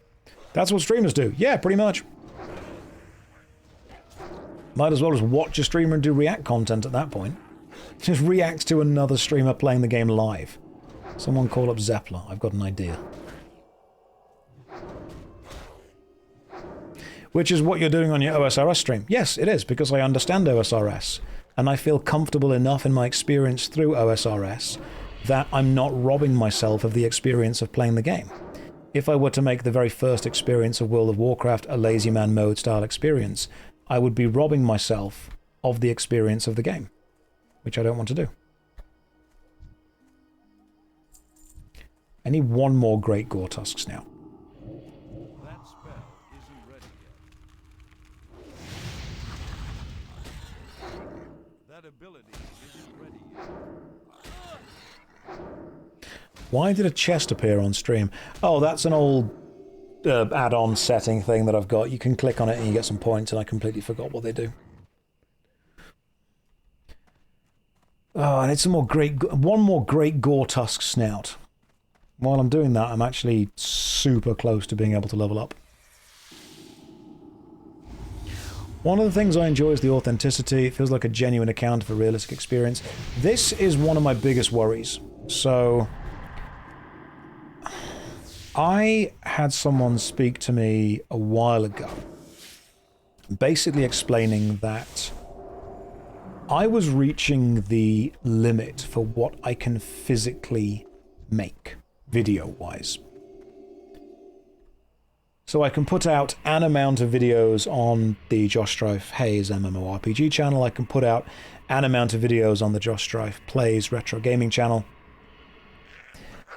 To make more content, I would effectively need to hire a ghostwriter. And what I would then do is just the voice of the videos. But I didn't feel right with that because my videos are my experiences of a game. Beach4, welcome to the stream. Now there is value in effectively setting yourself up as a celebrity narrator for hire. There's a guy that does this. You'll recognize him. I think his name is Simon Whistler. You can Google Simon Whistler. You'll recognize him as soon as you see him. Simon Whistler is a celebrity narrator for hire. The first time you see a Simon Whistler video, you assume that he's an expert on the topic he's talking about. Then you see another video with him in it, and then another, then another, then another. And you very quickly realize, okay, right, cool, I see what's happening. Someone is writing videos and then hiring this guy to narrate them. And he's got a great narration voice. There is nothing wrong with his narration voice at all. The YouTube channels, I don't believe, are his. I don't think he owns them. I think other people that actually are knowledgeable in topics own them, and he just narrates them. The thing is, Simon Whistler is not necessarily an expert in anything beyond presenting. He's an excellent presenter, but I don't think anyone is going to him for advice on a certain topic or input to a certain topic, because that's not really been what he's set himself up as. If I were to just hire someone to make the videos, it wouldn't be my experience of a game. And then if I meet people at conventions and they say, hey, what did you think about this game or that game or the other game? Do I really want to say to them, actually, I don't know, I didn't play it, I just made an entertaining video that you liked? Now, there is nothing wrong with people who want to make videos like that. But personally, I want my videos to be a retelling of my experience and my opinions. And I also think the value in this is that then, because they are my experiences and my opinions, companies can work with me and critique and improve their products based on the fact that I have got that experience. That's why Jagex trusted me to have a look at the opening of Necromancy. It's why Jagex trusted me with some sailing stuff. It's why Path of Exile 2 trusts me to make a comedy joke video about their game.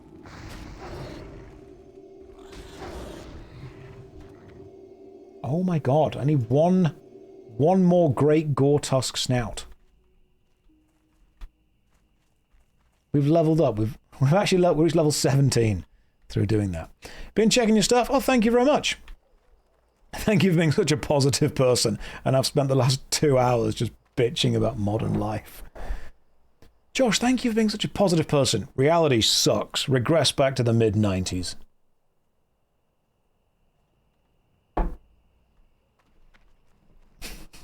I think there's a level of shared annoyance, but you're being so nice about it. Yes, Josh, I understand what you're saying is remarkably negative and detrimental, but you are saying it in a very British way, which, in that case, if anything, I'm kind of happy now. Talent points. Oh yeah, I've got 8 unspent talent points, so I should probably spend some of those at some point, in case you're wondering why I'm not doing much damage. It's too far away. Is regressing to the mid-90s an option? I wish it was. Oh my god. I would do it immediately. Yeah, I've got 8 talent points that I should spend. They would have probably improved my build quite substantially.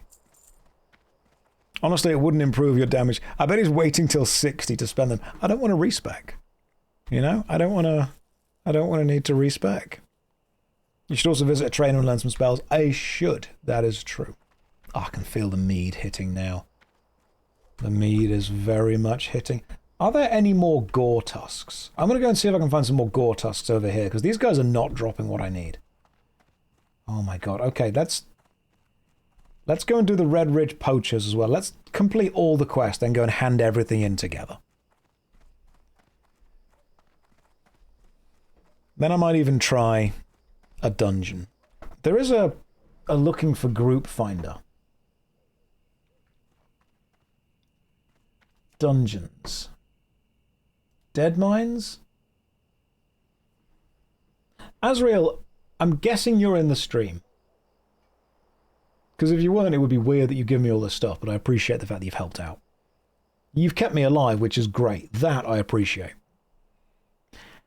How do you find professionals and skilling in WoW compared to other MMOs? I'm level 17. I have no idea what any of these professions are.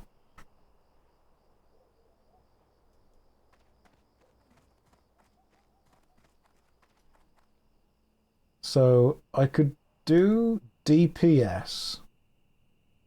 Indicates you welcome new players and are willing to act as a guide for them. I have no idea. I don't think I can even get to the Dead Mines yet. Let's level myself up a bit before I carry on with this. No way your hair are getting grey, or is that the light? Both. Both, in fact. My hair is definitely getting grey. I am aging. I know, horrible to think about, but it is happening. Level 18 Paladin just smacked that guy. And who was I killing over here? Right, the Red Ridge Mongrels, that's what I was killing.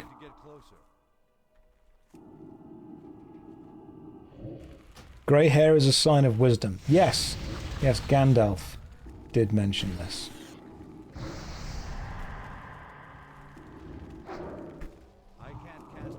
Can you share mobs in this game?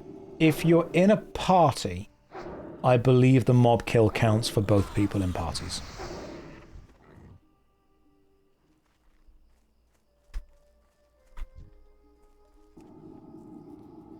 Most of that is from spill from the portal that lets him.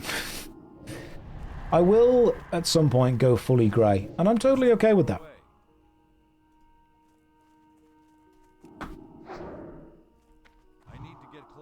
It would be insecure to not be okay with that.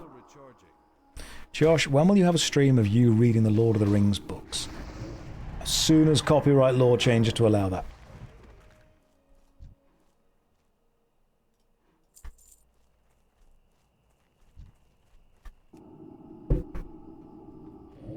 Hoping to go proper silver, your greys are really shiny. The grey fox, the silver it's a sexy way of doing it. There's nothing wrong with that. I'm excited about it, you know?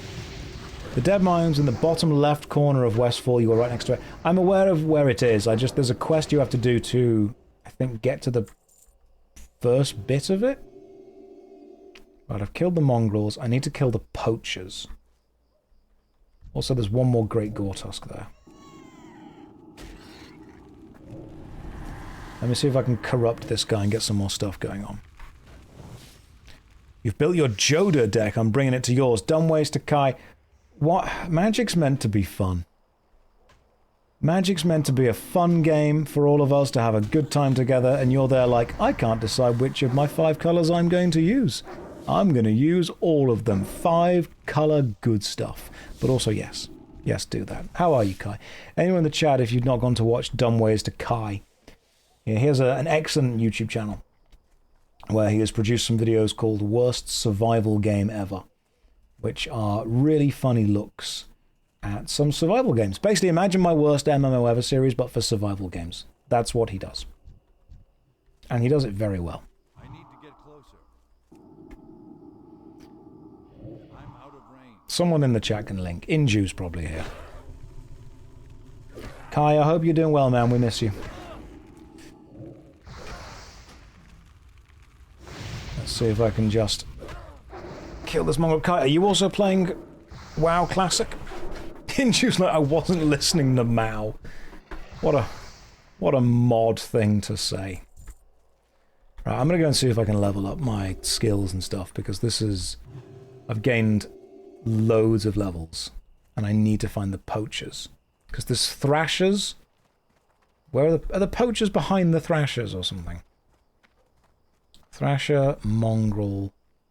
Oh, they're all the way over there. And they're in groups. I hate this. I hate this so much.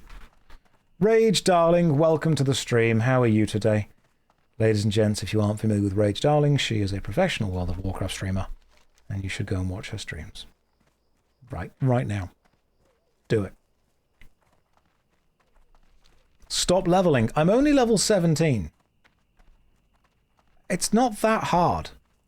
Just see something, stick a load of damage over time effects on it, fear it, and then wait. You're being a poo. I'm sorry, like...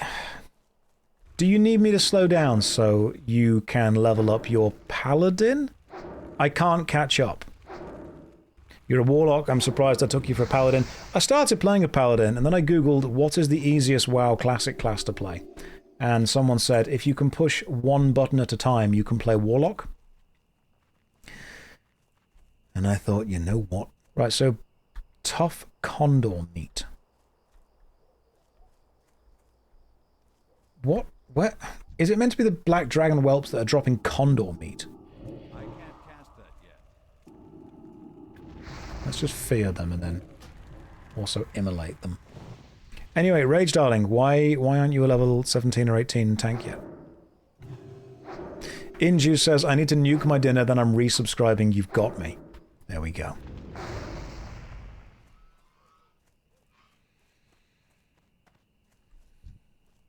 These much more relaxed streams.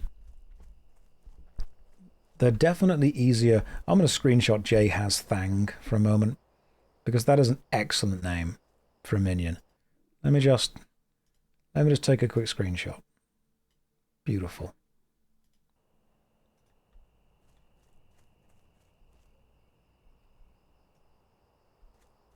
Yes, Rage did start playing today, to be fair, so it's not like she's got a huge amount of time going on. If you need a tank for Dead Mines, I can help you. Thank you, Divine Kingdom. That would actually be remarkably useful. Let me see if I can kill this Black Dragon Whelp, do some more stuff, and then I'll probably do tanks on, like, Monday? Potentially around Monday. I will start doing the dungeons.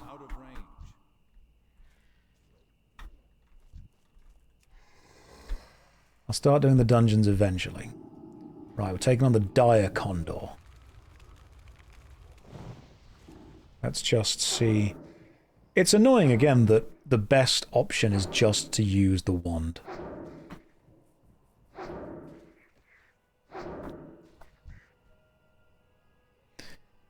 Rage is leveling a tank for that exact reason. Yes. Yes, she is. Tough condor meat, 1 out of 5. Beautiful stuff. Now I'm guessing, is that a dead condor? No, it's a dead black dragon whelp. The wand is pretty relaxing as well. That's true, the wand is very relaxing. I'm going to send my minion to attack the dire condor, and I'm going to get Immolate up onto it, and then just wand it. Wand it to death, you know? Auto shoot does let me read chat the most, that's true. I can't believe I used to think this game was hard. It's not hard, it's just long. What did I put my talent points into? That is actually a good question. Currently, nothing. Just got 8 talent points, kind of hanging out, chilling, relaxing, doing nothing. I probably should put them into something. That might help. Never saw you live before, didn't know you also played WoW since it's not on YouTube at least. Well, I'm not a big WoW guy. This is the first time I've ever played through World of Warcraft Classic. Highly recommend Affliction Tree, Improved Corruption. What's the best? Can you respec later? That might sound like a silly question to someone who knows exactly what they're doing, but I don't, so... Is there a way to respec? Yes, lovely. Absolutely lovely. Will WoW Classic arrive on the worst MMO ever series? Probably not. I mean, maybe one day when I run out of money and I'm like, wow, I need an influx of cash right now because Warhammer have put out a new Imperial Guard army and I need it. Then yeah, sure. Is it ramping? It is expensive to respec. Okay, Affliction and Demo are the best leveling options. Right. Well, so if what does Affliction do? Let's have a look. Reduces your chance to enemies resist. That's cool.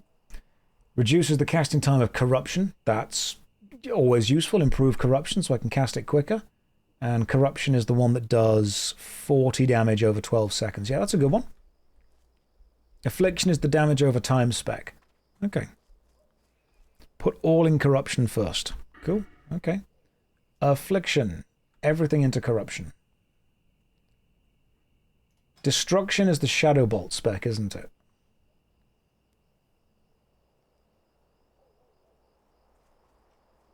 I'm guessing this is where I want to go to.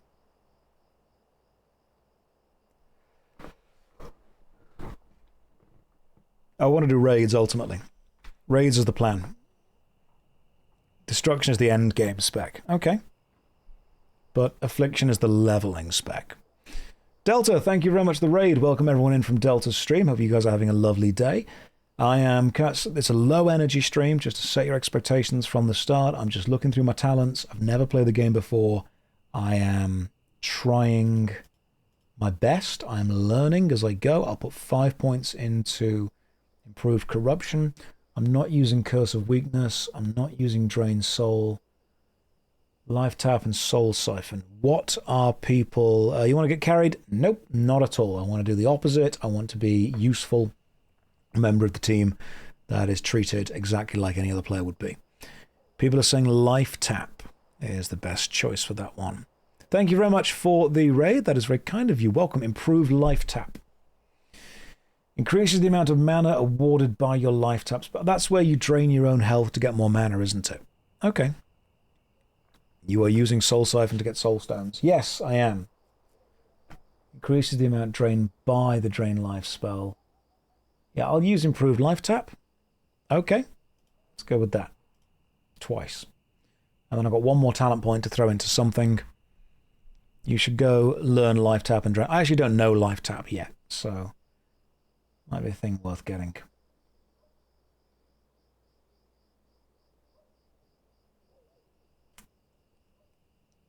What is the next best talent to go for? Yes, this Valorant is the opposite of the old school RuneScape streams. What's the demonology like? Stamina, increase the effect of your Imp's Firebolt by 10%. The Imp is pretty much carrying me right now. I really do think the Imp is carrying me. So maybe making the Imp do more damage might be a good idea. Okay, yeah, the Imp, I'm not using him right now, but the Imp is doing a lot of stuff for me. The Voidwalker's useful, but the Imp is my guy. The Imp is my little guy. Yeah, Demonology is the summon-focused one. Good evening, Enos. Welcome to the stream. Hopefully you're having a lovely day. Let me just fear this Black Dragon Whelp while I attempt to kill this Dire Condor. You don't seem to have your Imp out. No, normally you've got to take me to dinner first. I'm not just a one-fight Imp out kind of guy. I'm lying, I'm exactly that kind of guy.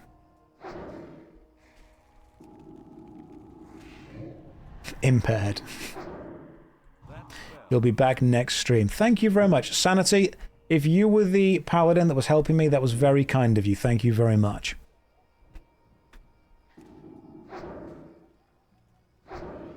I'm more of the being your queen bee, honey be lovely kind of guy.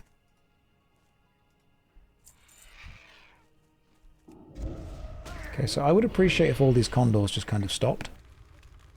The free mount with the Warlock is to balance out all the minion skills you have to buy. I do like the... I looked into the journey you have to go on to get the Hell Steed mount, the Dread Steed. Well, minion's dead. And my demon skin is back on now. I should probably run away. I want to kill the Dire Condor first, and then the only... well, I'm dead. We tried, lads. We tried.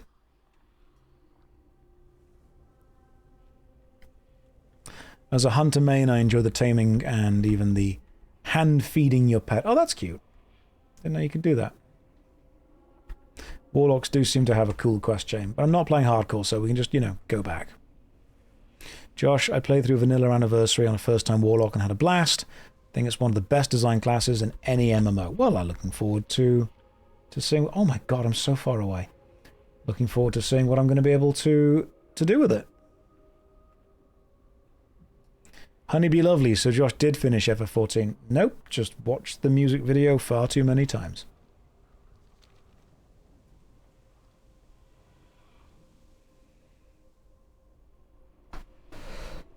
Oh my goodness. Ontario just whispered to me, do you want a healer to keep you alive? No, I'll just experience death. I want to experience World of Warcraft as it's meant to be experienced, which is just occasionally messing up.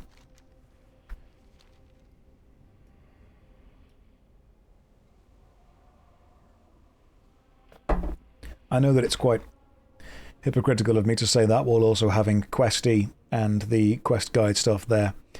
But I've explained that I don't mind a game being hard, I just don't want it to be hard to play. I want the gameplay to be difficult, I don't want the game to be difficult to play. If that makes sense.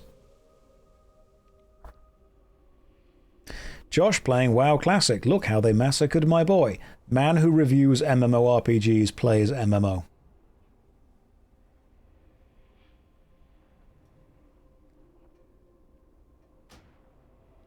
What drew me to the Imperial Guard in Warhammer 40k? I like the indomitable human spirit. I find a lot of value in that. Have I thought about Apogea? Yes, people come in and tell me every day. Azrael wished you a good night while you were focused on talents, by the way. That's very kind of them. They were amazing. They were super duper useful. But I'm going to see what happens now if I use my imp instead. I'm going to see if this guy can tank. It's too far away. Okay, little imp. Let's see what you got in you, my bro. He is dead. Okay, so that didn't go as well as I wanted it to go.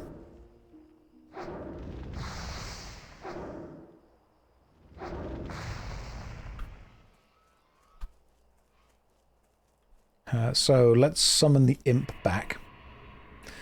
Somebody has sent me mail in the game. You have unread mail. I do. I'll go and check it soon. Hello again, imp. Welcome back. Are you guys just making endless imp puns now? Is that what's happening? I feel that with these kind of enemies, me tanking for the imp is actually more useful. Have I played WoW in the past? Nope. No, this is I mean, I've played retail. This is my first actual experience with the game. And I'm almost about to die again. My goodness. I did not realize how much healing the paladin was giving me. My god. You're jealous of me. You're jealous of me having never played WoW before. We're just going to sit down. Don't forget my health stones. I don't have any of them. I think I can make them. Create health stone. Reagents soul shard. Okay. I suppose I should probably put that and do it at some point. How many health stones can you stack? You can add action bars. Yes, I'm aware. Can you stack lots? One. You can have one health stone. That's still recharging.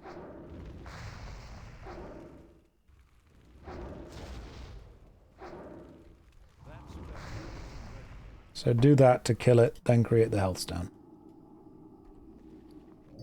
And that goes there. Okay, cool. I should probably hand in some of these quests. I need 2 more tough condor meat. However, I do need to get back to the main. What's the safest way to get there? Need to get back to the city and level. That's safe. I'll just swim. Nothing went wrong swimming.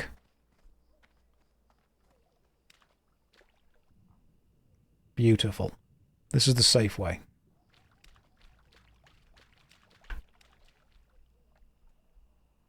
Nothing ever went wrong. Just going this way. I can see no enemies underwater.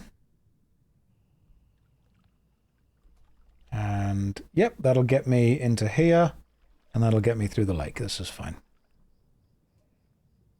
First person. As long as it's not like a giant sea monster, I'll be okay. But it's a lake, so it's not going to be.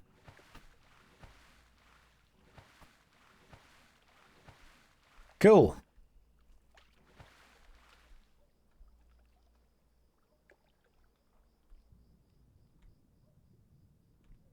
We are and there's a Murloc, but that's fine. They're just swimming around. There's another Murloc. They're just swimming from one side to another. That's fine. They're just... That's a scout? That's a level 20? Don't worry. Don't worry. It's feared.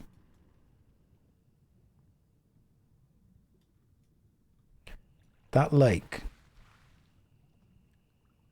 was not safe.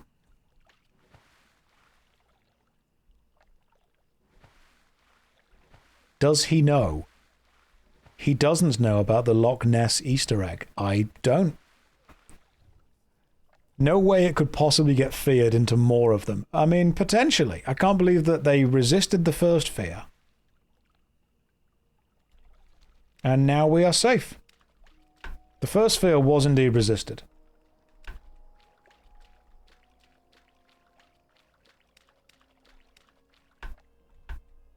Haha! Yeah, I can jump over that.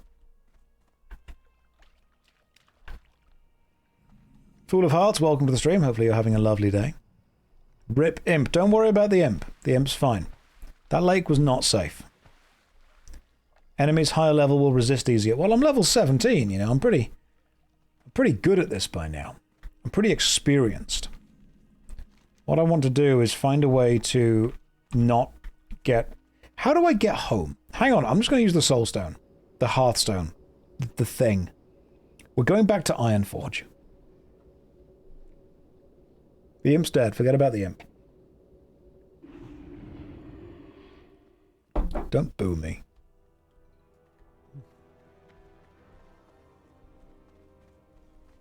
We're going back to Ironforge, and we're taking a Griffin. Where's the Griffin? There they are. We are griffining, and I will hear no complaints. Are you drinking whiskey? Mead. What server? Thunderstrike? The EU non-PvP one. You don't think there's a right and a wrong way to play? Incorrect. Of course there's a right and a wrong way to play. The right way is the way that I'm playing it.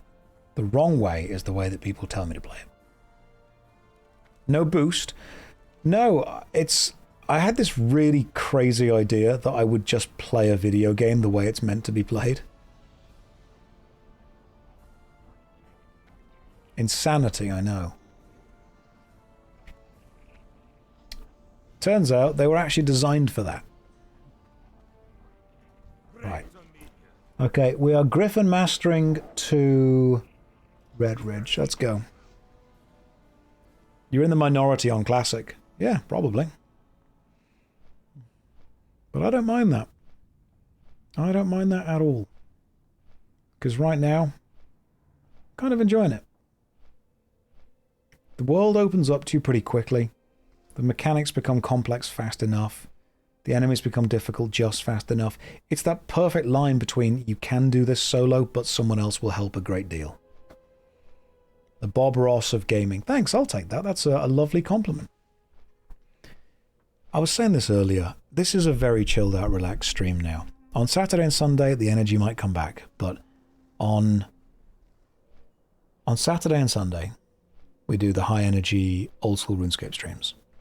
In the week, when I'm playing World of Warcraft, I'm just going to have a glass of mead, chat to you guys. We're going to talk about stuff. We're not going to worry too much about the state of the world. We're going to complain about it. But at the same time, we're going to value each other's time and just hang out together. That's what we're going to do. That's the vibes that we're going for. I was saying earlier on stream, if you want a streamer that is raging, shouting, screaming, overreacting, peaking the microphone by, yelling as loudly as possible, insulting all the players in the games, playing some kind of super sweaty hardcore PvP game, that's fine. They exist. You can go and find those. I don't want to do that. I don't feel that's me. I said earlier, we are who we pretend to be. So Even when people say to me, oh, this streamer that just shouts and rages and screams all the time, don't worry, they're just pretending. Okay, but that's the personality that people are seeing. That's the personality that's being created. There's only so long you can pretend to be an insufferable arsehole before you actually just start to be that.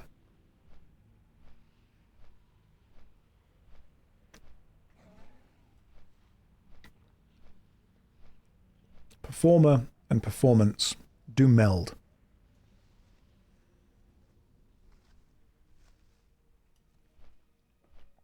There's a Voltaire quote about that, probably. I think Nietzsche said if you stare long into the abyss also stares back into you. We are who we pretend to be. Spend all day acting like you are someone. As soon as the act finishes, at least part of the creation will continue into you.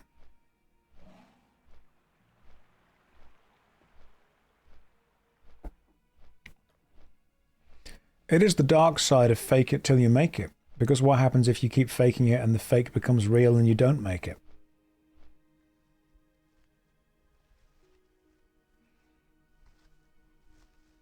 Josh is a linguist, ne'er a philosopher.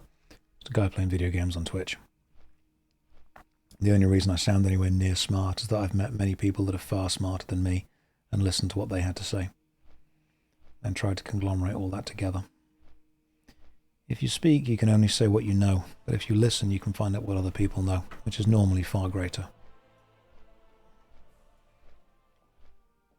If you're ever in a room with people, and they are, speaking, sharing knowledge, just try and listen as much as you can. Grandbauer, I got to catch a live stream, wanted to say thank you for the worst MMO ever series. You are very welcome. I'm glad you enjoyed it. Welcome to the stream. Greetings from Germany. Hopefully you guys are doing okay over there. First time I ever catch a live and you're playing WoW, a glitch in the Matrix. I just like... The mead is getting to him. It is. I've drank a lot. But I'm a very calm, chilled out, relaxed drunk. I have learned that when I am tipsy, the main thing that changes is I miss more Magic the Gathering triggers whenever playing a complicated deck. Mead is fermented honey. Are you? That's new to me. What am I like when I'm tipsy then? Rage? Am I an angry drunk? I'm sure I get funnier. Pretty sure I get funnier. Like I think I do.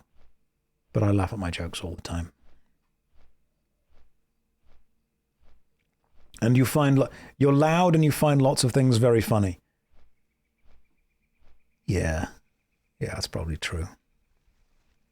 That is probably true. Good. Oh, hi, Josh. I love you. No, you don't. You love the idea of me. How am I doing? I'm actually doing really well. I've got a bottle of water that I should start drinking soon. And I've got a glass of mead that I should have stopped drinking earlier. Are we huggers is the last thing Josh said to me in person. You've got to ask, consent is sexy. I'm not just going to assume somebody wants a hug. I'm not the where's my hug at guy. It's always, is it okay if, are you comfortable with that? What's the alcohol content percent of mead? High. At least +3. It can hit demons. That's how high it is. Hugging did happen in a perfectly lovely, respectful way. The tradeswoman. Tradeswoman, take my gore tusk. And the spider legs and whatever else. I'm assuming that stuff that's needed for a quest, I assume has the... Oh, that's a soulbound bag. I should use that. I totally forgot that I've got more bags now. Bread. I don't need that. That's important. That's important. That's not. Mead is like 20%-ish. It's decent, though. It's nice. Then he tried to steal my partner at the time. I did. That was true.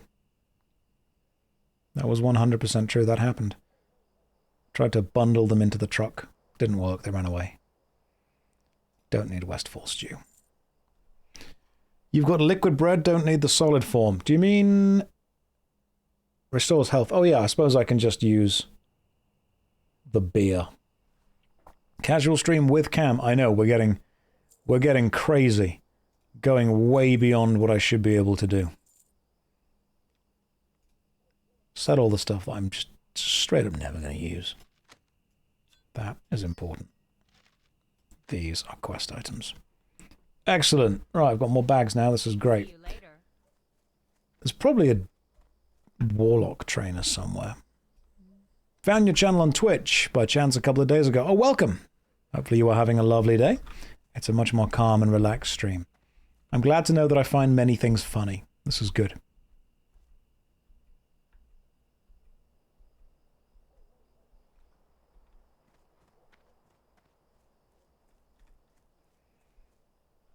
Do you think the trend with flops like Ashes will continue and will it get even worse? People will continue to give their money to things that make them feel good. See you around. If supporting a dream makes you feel good, people will continue to do it. People don't give their money to logical things that they know will or won't work. They give their money to things that promise them the future that they want to have. They're not buying a product, they're putting a down payment on happiness. Hey there. Safe travels. See you later. Thank you for the fish, that's very kind of you. And I should probably change my Hearthstone respawn point to this place just here. Where's the innkeeper? There you are. Open for business. This is my home. Safe travels. Oh, thank you very much.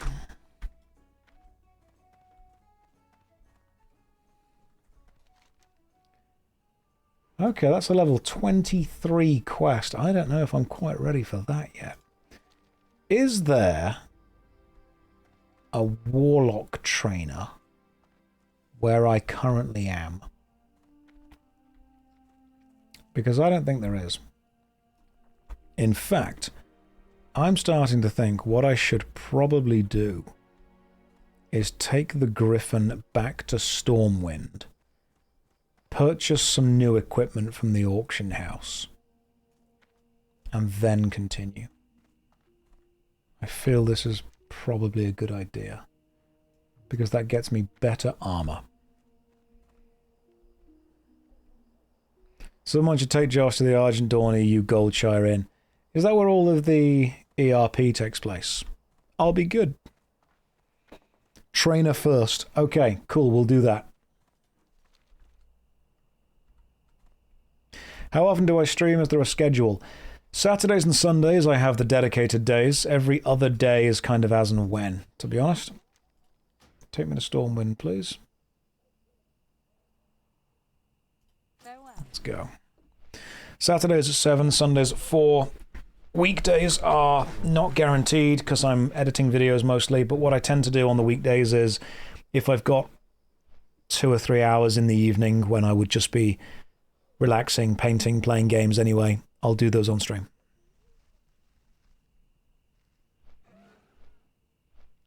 Josh, do you have any add-ons going, or are you all natural?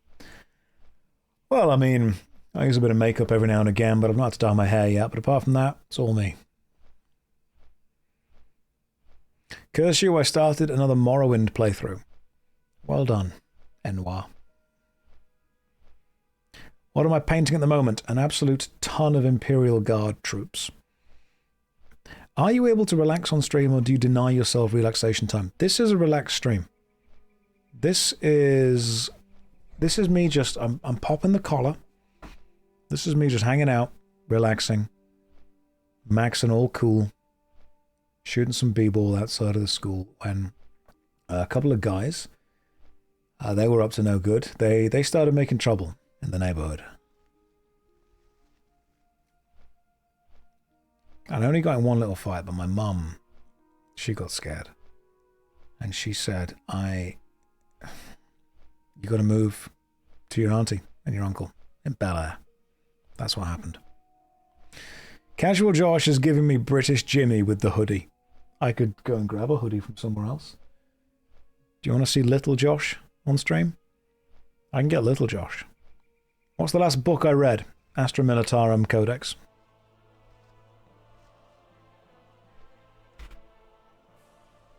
Thank you for the cat noting the casual Prince of Bel-Air drop all the way through. That's against terms of service. You say that. Let me show you.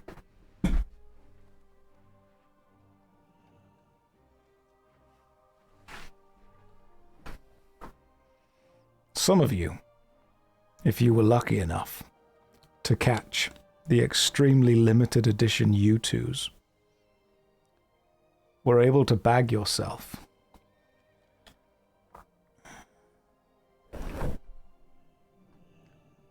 a JoshStrifeHayes U2s.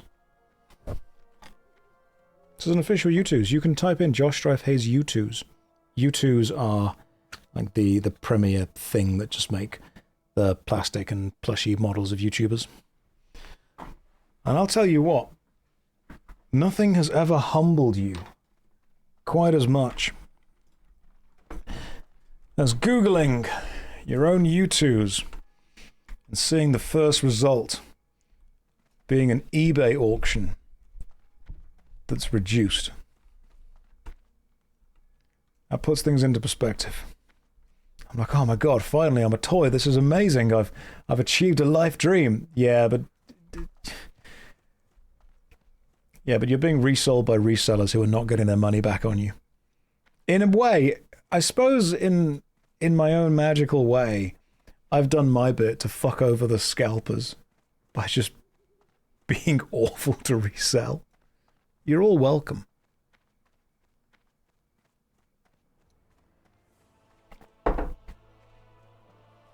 There you go.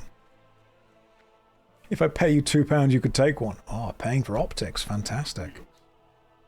Here's a letter showing the state of Lakeshire. It's all bad. There's murlocs and shit everywhere. Right, let me go and level some stuff up and also go back to the auction house. Someone gift in someone gift into one of the next meetup. I've got like one spare. Nord, welcome to the stream. Love to have you with us. Hopefully you're doing well. I can't have plushies. This has not affected my emotional dependence in any way. Well, I mean, I've got a little version of me every time. I gave my friends one as a present. I don't think they found it funny. I gave Cadicarus one as a present, and he gave me one of his hoodies as a present. So we both have a plushie of each other, which I think is quite funny. Right, let's see what we can... Hang on, you guys say get spells first. I'm going to see if I can get a better weapon first of all. Weapons, wands, usable, go. That's expensive. Good lord. The Sky Caller. Okay. That's not even that good. Plus 4.1 damage per second. That's bloody expensive for what it is. Jeez. Is that the kind of... Is that what we're going to get into now? Okay. With the level of expense. The Opaque Wand damage is actually down compared to my Greater Magic Wand. And the Greater Magic Wand is actually what I've already got. Okay, cool. I guess we're doing skills first then, are we? Guess we're going skills for... Dead Mines would get you good stuff anyway. You don't need... Okay, let's go and get the skills up first then. It's sought after for smurfing PvP. I see what's going on there. So people that want to stay low level just buy that kind of stuff. Okay. YouTube here, nice to catch a stream. Thank you very much. Welcome to the stream. I've assumed you've had a minor disdain for WoW. Yeah, I have. But why we're here? I want to hate it close up.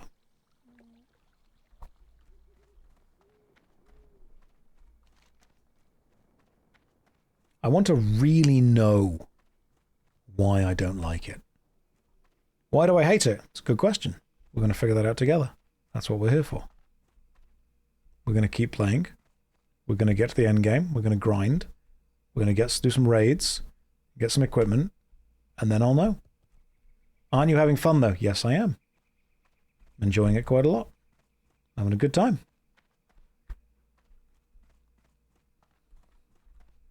I'll find a reason to hate it. Don't worry. I'm very reliable. I'll be able to hate this game. Just give me time. Right, where's the demon trainer? Where's the demon lady? She's in one of these buildings, but I don't know which one.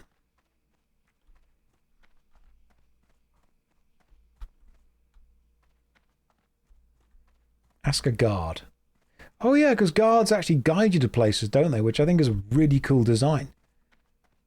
I mean, you can't hate that. That's great design. I think it's in the tavern. Yeah, it's in the basement of the tavern somewhere. But not this tavern. This is the wrong tavern. Hating WoW close-up is what every WoW player does. Well, I'm glad to join you. You can wave at the guards. Oh, that's cool. See, I'm learning lots of things I didn't previously know.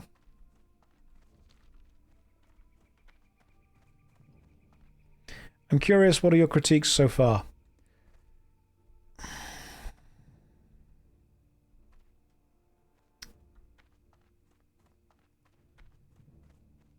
I don't think... Oh, here we are. I know that Chris Metzen has recently said that he regrets calling it World of Warcraft.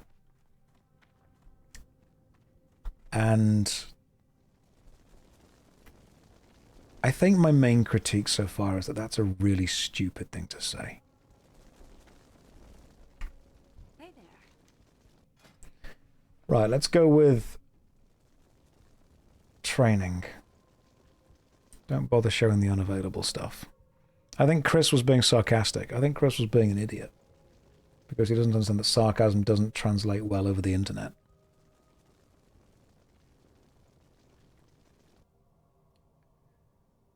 Oh, hang on. Have we got seeds of kill everything? No, we don't yet. Corruption. That will do 90 shadow damage. Yeah. Lovely. Curse of Recklessness. Curse the target, increasing melee attack power but reducing armor. Drain life, life tap. I'm going to need probably both of those. Demonology. Gives 12 health to the caster's pet every second for 10 seconds as long as the caster channels. And allows the target to breathe underwater. Excellent. Let's go with those.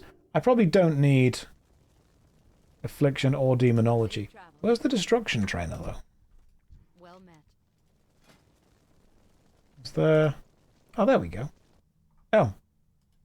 Do you have nothing you can teach me? Requires level 20. Okay. Oh, cool. Searing Pain, I get 1 level from now. Brilliant. What happened, guys? I'm not up to date on any of the drama. It's internet drama. Don't worry about trying to keep up to date with it. It doesn't make any sense to even try. The Master Shadow Weave Tailor. Farewell. Do I need more equipment? Rage Darling, jump on your paladin and tank dead mines.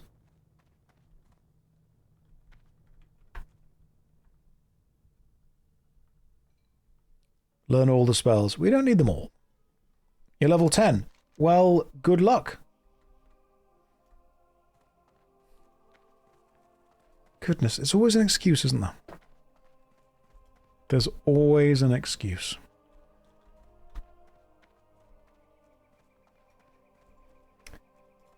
Getting off social media drama is one of the best things you can do for your mental health. And very quickly you will realize that absolutely none of it matters. Have you ever... Do you guys remember when you were in either primary school or high school and some kind of drama happened that for you was just the biggest, most important drama of all time? It was just absolutely mental. It was so important. Do you guys remember that? And you look back at now and you realize that actually completely irrelevant to basically everyone. You know, when you were in primary school and someone said this and someone said that, and maybe there was a band that were breaking up and no one understood quite how badly this was actually going to affect everyone's lives. Like it was It was the worst possible news because in your life, maybe that was the most important thing that was going on. Or have you ever tried to listen to someone tell you about drama that you aren't involved in? That you just don't care about? Have you ever had someone explain, oh my God, I can't believe then they did this, and then this happened, and this happened, and you just sat there thinking, I don't know these people. I actively could not care less. That's how I feel about most online drama. Looting99 says, my wife. I agree, your wife. But I just don't care about any of the online drama at all. I'm so over it. But you know what? Because it's the 24-hour news cycle. It's the online 24-hour news cycle of you must care about this issue right now. And then as soon as that blows under the rug and the mob mentality moves on, then care about this issue. I think I actually need to go back to Westfall and continue grinding for a little bit longer until I return to Red Ridge. Because Red Ridge was honestly kicking my ass. But I think Westfall is going to be able to grind slightly up. Yeah, please care about this issue right now so we can spam drama video and ads at you and then move on and don't care about anything else. Guys, I'm still very focused that we can take down Coney. I know that we gave up in 2012, but I really think that maybe we can keep going on with that. One of the reasons that I don't like online drama so much is the fact that it is time-gated, and it's time-gated not on achieving it, it's time-gated on people's attention span, which is stupid. They're like, hey, this is a big issue, you should care about this. Okay, this is a big issue, it's going to take years to fix. No. We're going to focus on this intensely for the next 6 months, then we're going to move on to something else. Yeah, but the issue wasn't fixed. It was never about fixing the issue. It was about giving you something to intensely focus on for 6 months before moving on to the next thing. That's what it was about. And then you're the weird one if you continue to focus on older stuff. The next big drama is just about what to direct your attention to for the next 6 months. Sometimes 4 months. Sometimes even with YouTube drama, 1 month. That's all it is. And you're the weird one if you continue to focus on this when it's past the public zeitgeist. Right, got a couple of things I can hand it over here. I think that I still need to be grinding in Westfall. I know that these are slightly below my level, but this seems like an easier place to actually gain levels. Yeah, you're getting tired of me even talking about it, and I've been talking about it for like 3 days. Facebook is just an MMORPG, but the combat is far more brutal. What can I do for you? Light bless you, or the Alliance. This dude's just giving me notes to take back and forward from places. That's all he's doing. He's like, hey, can you just move back and forward with this? I'm still annoyed over the local roads like you wouldn't believe.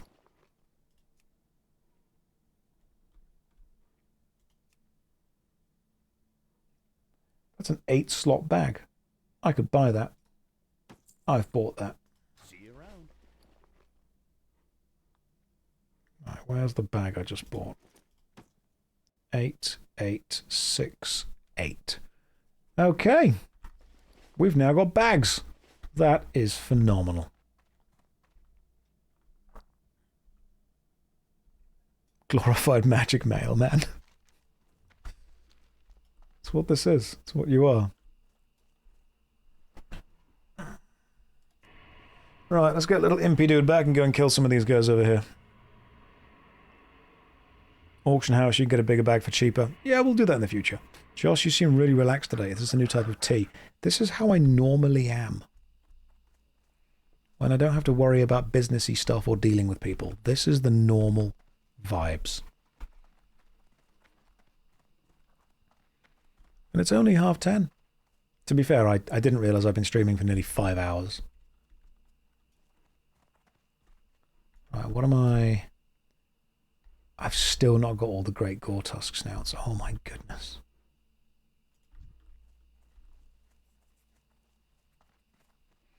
Time flies when you're drinking mead and playing World of Warcraft.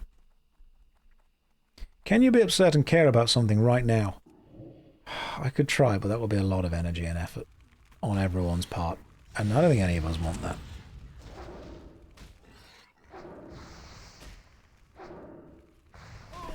Hang on. There we go.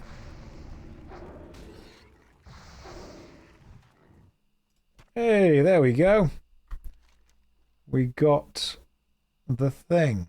Fantastic. Whereas that's... Ah, he wants 1 keg of Thunderbrew. I know that's not...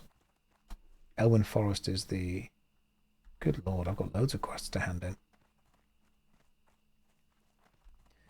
There is no Griffin Master in Elwyn Forest, is there? Which is a shame. Where am I handing... I suppose I can go back to Storm and then just hand in the Elwyn Forest quest. I'm in no rush to get anywhere. Did Josh actually see the video where Warcraft, quote, originates from? It's from giving insight into Blizzard's future. From what I remember, it was pretty much they wanted it to be a war... They were working on a Warhammer game originally. Hey there. Let's go to Stormwind. Safe travel. Correct me if I'm wrong, but wasn't Blizzard working on a Warhammer game?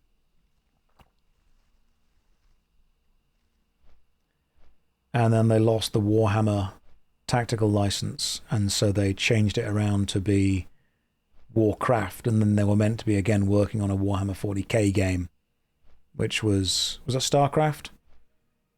Which is why you've got the Terran, the Zerg, and the Protoss, which were meant to be the Space Marines, the Tyranids, and the Eldar. StarCraft was the Warhammer 40k game they're meant to be working on. Yeah, that makes sense.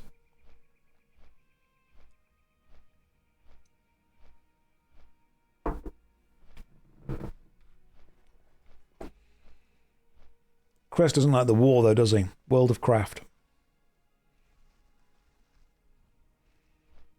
Yeah, which is why the StarCraft game is basically just Warhammer 40k. And it's also why it's quite interesting that now there is a StarCraft board game where the units have been physically made. So there is a board game of a video game that was meant to be of a board game.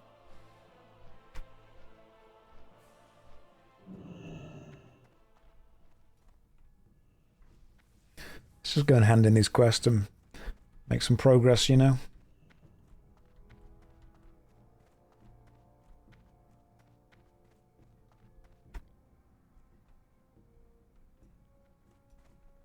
Don't mention real-time strategy games too loudly, we will summon Greg. Well then, we will play more Supreme Commander 2. And I will win with my artillery spam. I don't care what he says. It's a perfectly valid tactic. Right, let's go to that place, which I think means going this way.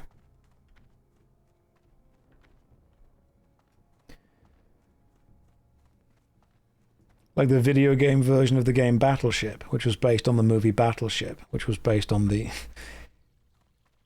You guys will have to correct me if I'm wrong on this, but isn't there... There is a Street Fighter video game. And then there is a Street Fighter movie which is based on the video game. And then, please check that I'm right on this, there is a game called something like Street Fighter the video game of the movie of the video game. There is a Street Fighter game based on... Yeah, Street Fighter the movie, the game. Just so dumb. That is so incredibly stupid. I mean, I love that it exists. But it's so dumb.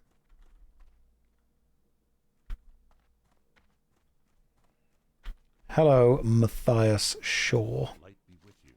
The Defias Brotherhood. Yeah, I've killed loads of those. Be careful. Go with honor, friend.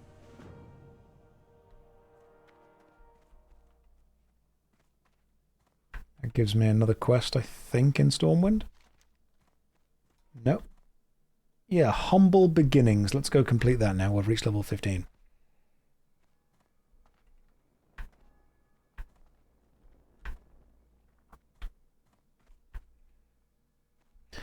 You feeling a bit sad today? Do I have any meta tricks to counter that? Be nice to say yes, wouldn't it? That'd be a lovely thing to hear.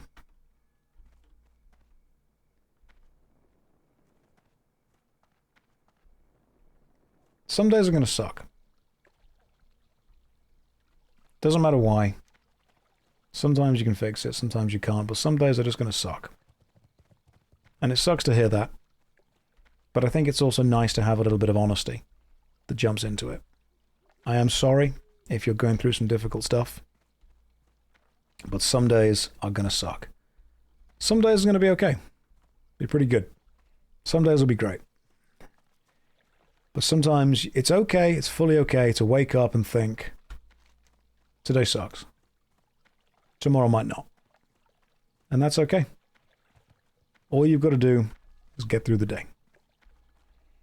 Hi, I'm working on a class project. Are you the real JoshStrifeHayes? I hope so.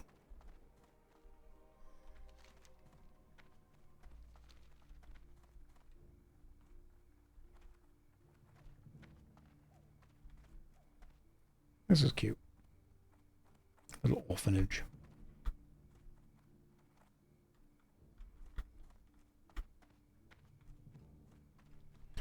Some days you are the statue, some days you are the pigeon.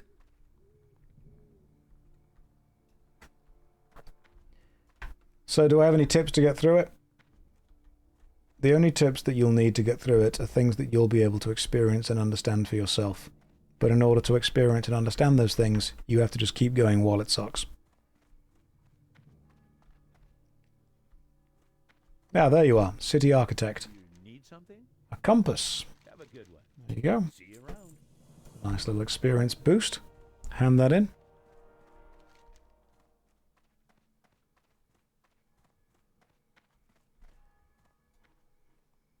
That is a quest over in somewhere else.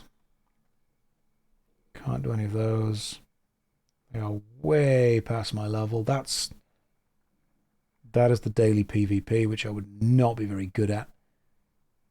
I think we've managed to deal with most of the quests to get through now. Oh, it's the tram quest. I'll go and do that because you can turn that in, can't you? Josh, why sock on mic? That's the mic sock. I think everyone knows why you put a sock on a microphone. Come on, Rage, you're a professional streamer. You know why you put a sock on a microphone. It's so when you put the microphone into a mug to record vocals, when you're doing a live green screen section, the metal of the microphone doesn't touch the ceramic of the mug and give you reverberations. Everyone knows that. Josh, can I switch the green screen so we only see it and not you? Like a reverse chroma key. Only show this color. There is probably a way to do that. Yeah, this is the microphone doesn't reverberate when placed inside the mug sock.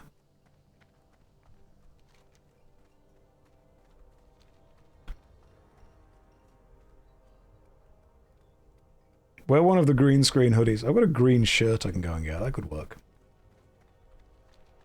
Yeah, sometimes I unattach this microphone. Yeah, so what I do is I unattach this microphone and then I hold a mug while I'm recording and the microphone sits in the mug. And if you don't... Do I ever wash the mic sock? Every day. And if the mic sock isn't there, you've got the metal of the microphone physically touching the ceramic of the mug, and every time I move even slightly, or if I speak too loud, you get reverberations within it that the microphone picks up pretty heavily. Look, I said I'm not going to lie to you. There are some days when I don't wash my mug sock. No, my mic sock. I'm going to be real, there are some days I don't wash any of the socks. That sometimes happens. Right. Now we could... Has anyone in the chat never seen this tram. Just... Do I wear socks twice?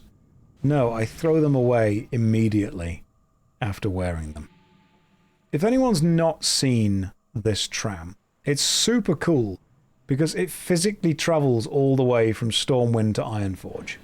You have to get onto it and then sit and then actually wait. And it will take us all the way to the dwarven city of Ironforge, which I just realized I don't need to actually do because the quest is turned in on this end, not on the other end. And there's an Easter egg, so I actually don't need to go this way. So instead, can you jump out now? Yeah, there we go. I don't need to be this way. So I'm going to jump out, I'm going to walk back.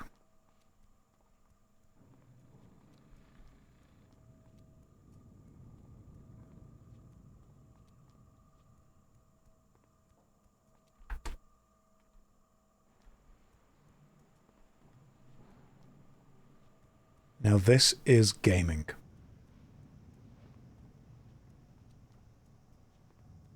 As long as the tram doesn't come back, and I think it... Does it kill you if it hits you?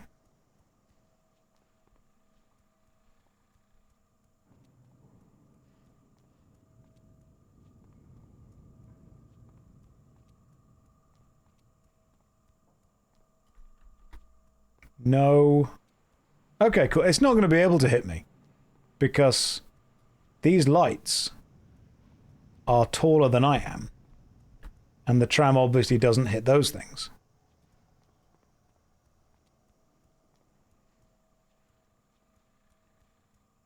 Now I'm assuming that what I need to do at some point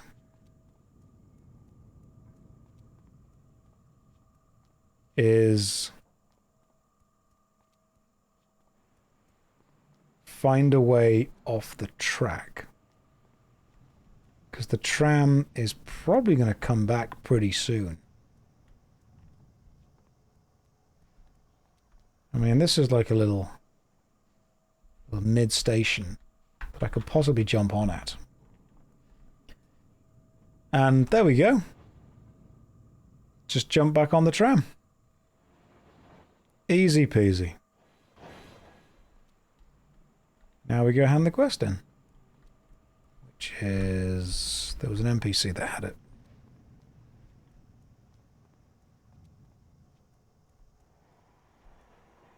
Some of you are like, he isn't very good at games.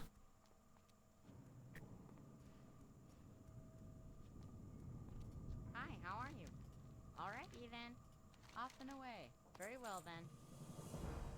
So, just out of wonder, what was impressive about that? Like, was that not meant to be able to happen or something?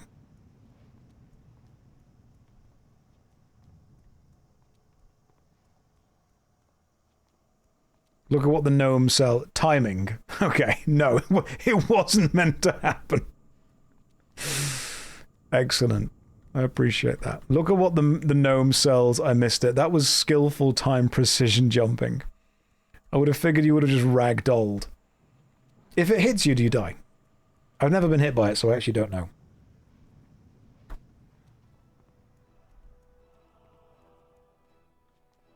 Because I'm guessing there's no real physics in it, and it just kind of pushes you along. Okay.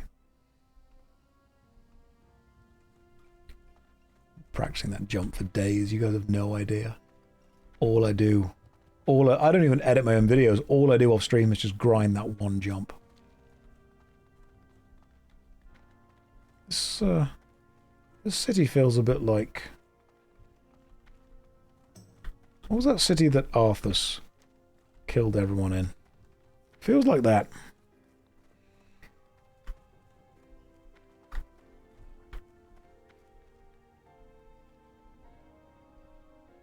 Strathome, that's the one. Just feels like Strathome. Do I prefer Horde or Alliance? I have no strong feelings one way or the other. Both sides make good points.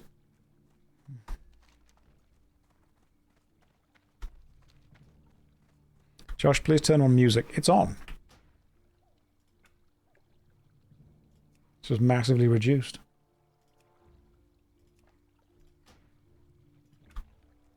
Hang on. There you go. You got music going on now. I assume that's not going to get me cancelled. Loop music as well. No, you don't deserve that. Don't push your luck.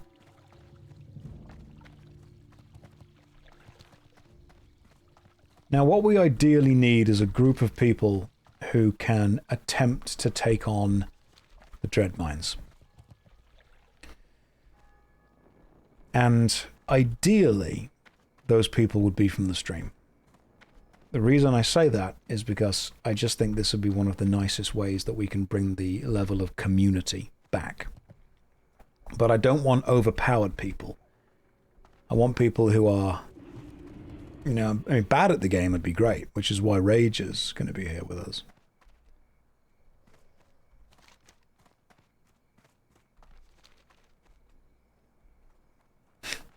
I'm kidding. I'm kidding. I'm being nice.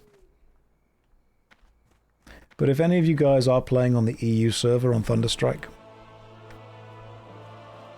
bad at the game, sign me up, coach.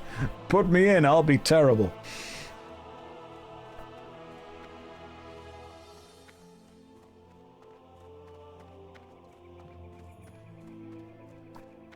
Without looping the music, you don't have any music left. No, I'm going to keep... This is fine.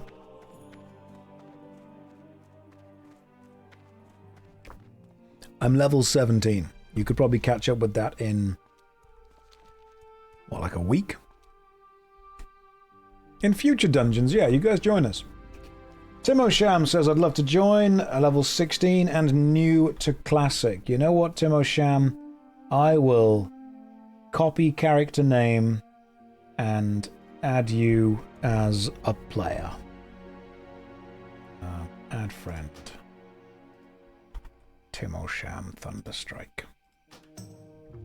There we go. We're slowly building up our collection of in-game stream-known people. Because I want to do the dungeons. I just want to do them with you guys. That'd be cool. You can type play to see how long it took you. Hang on. I have so far played for 16 hours. So I've gained just over a level an hour. The classic dungeons are also pretty chill, from what I can tell. When I say it'll take you about maybe a week or two to do that, that is normally trying to assume that most people aren't doing what I'm doing, which is playing 8 hours a day. Or, you know, 4 hours a day, that kind of stuff. I think streamers and YouTubers often forget that most people don't have 5 or 6 hours a day to pour into a video game. Whenever I say to someone, yeah, you know, you can finish this game in like 30 hours, and they go, oh, so like 2 days. I'm like, no, like a month. Other stuff happens. King's honor, friend.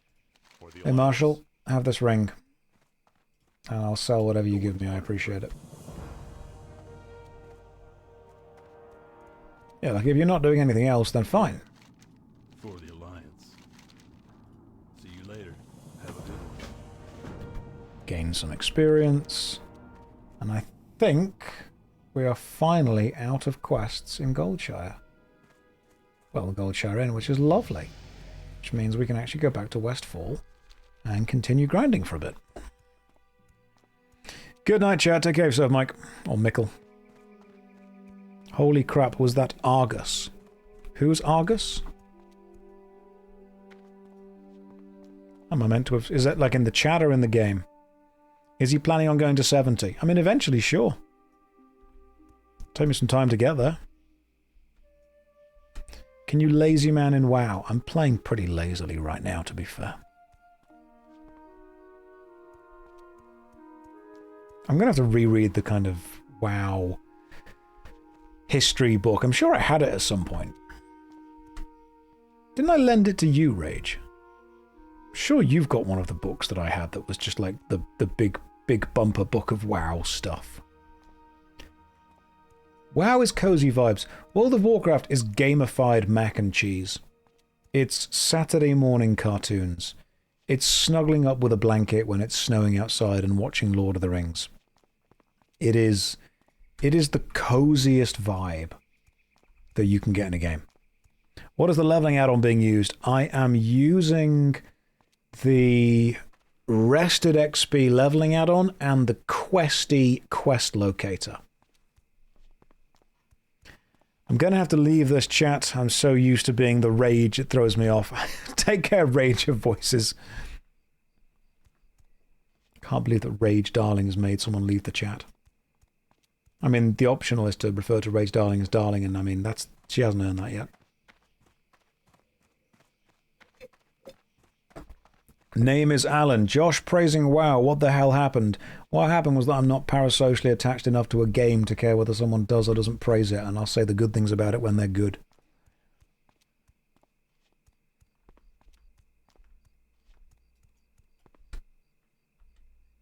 I've tempted you to get back into WoW. Do it. Did I pay for Rested XP guides? Nope. Do I have a kid? Hope not.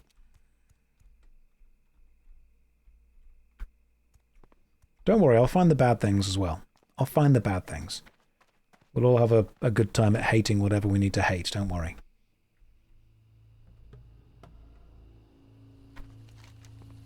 Right.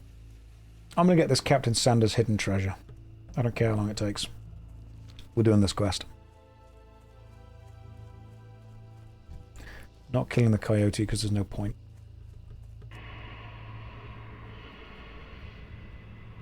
You have a lot of knowledge about the WoW lore. It was your special subject. This community is so mature, it's rare nowadays. Everyone playing an MMORPG game is mature. Well, we're old. We're not all necessarily mature, but we are definitely old.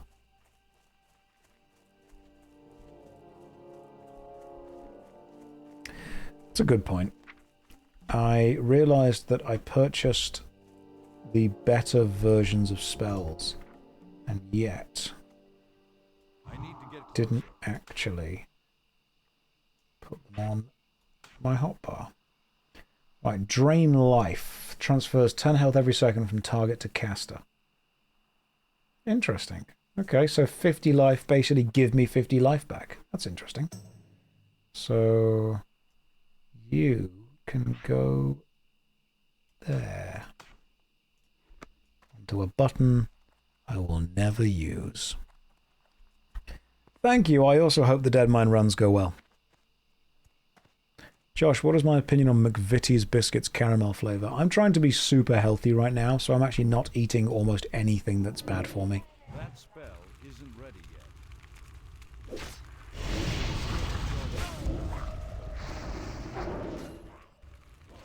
So that's an instant... Okay, so Corruption is now an instant cast. I did not realize that. I thought Corruption took ages to cast. Hang on, because... Rank 1... Oh, instant cast, instant cast. I really thought... That's instant. That's instant. Okay, so Corruption... You spec'd it because of the talent. Gotcha, okay. So I can now instantly cast 2 things. That spell isn't ready yet.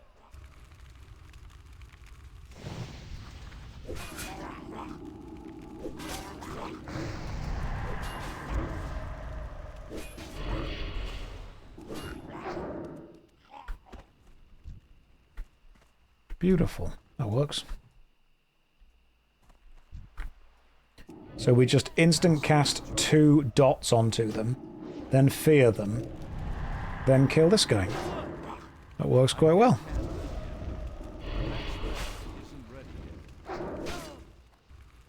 That works quite nicely. I like that.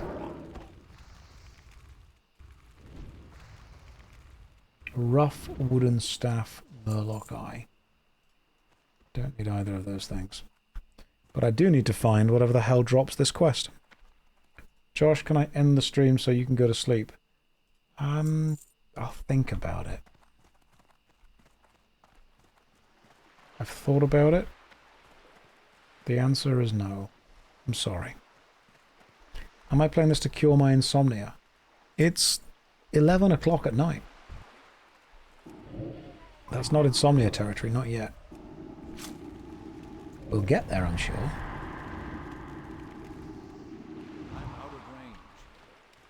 So, what happens if you just, like, swim out into the ocean?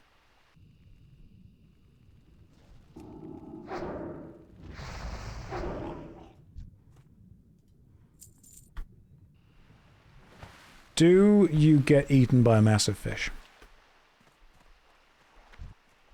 Because if you don't, I'm going to be sad. Oh my god, they're just goofy little guys, aren't they?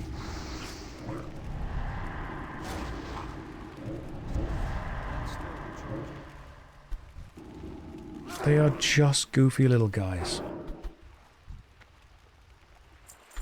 Kind of like them. Greetings, Josh. Have you tries? I don't think so.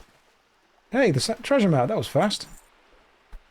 Excellent. We got the treasure map for the quest.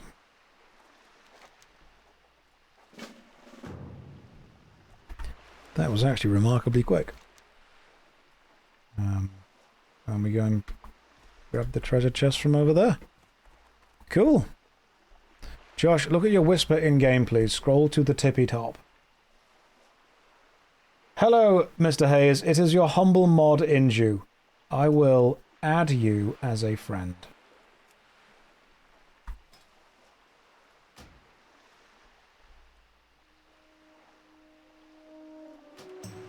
You have been added as a friend. Welcome. How are you a level 5 druid already? Carry on to the tippy top. When do you want to do dead mines? Like, soon? In next week? Before next weekend? Possibly. Does that work for you?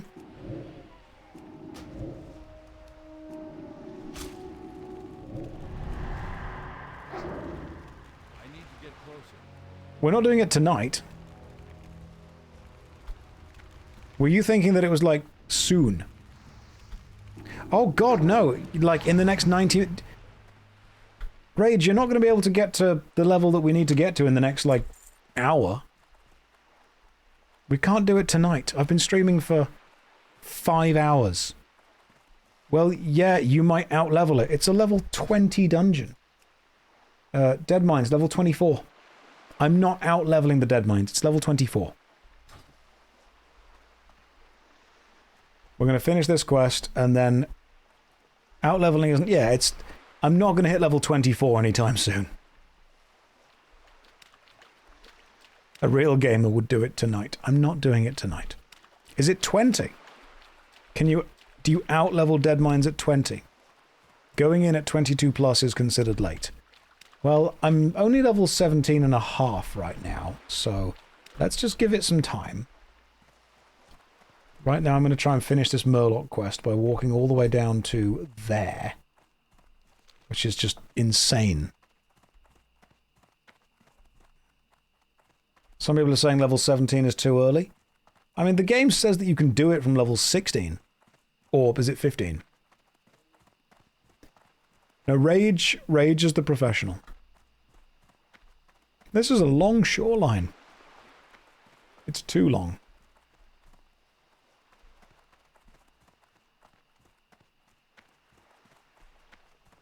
The last boss is level 22. Okay. Which means it's going to be resisting most of my spells if I attack it when I'm less than level 22. Your dad works for Nintendo and entered the Dead Mine at level 2. Well, my dad is actually John Blizzard.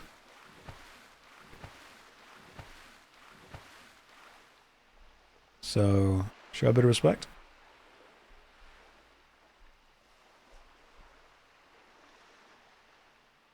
I'm going to run all the way along the shoreline to reach that bit to hand in this quest. The John Blizzard, the Jonathan Blizzardual. Indeed. He actually invented games.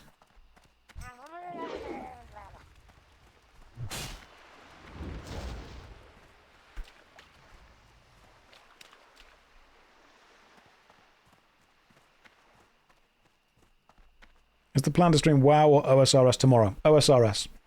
Saturdays are old school RuneScape, and the Union has put lots of work in. I'm not going to damage the Union. Hello, Mr. Hayes. I've just installed the game and renewed my sub because of you. If you would like it, I would join your journey. Yeah, sure, Havesh. Absolutely. I'll add you as a friend. No problem at all. It's annoying that you can't just right-click and then click Add as Friend.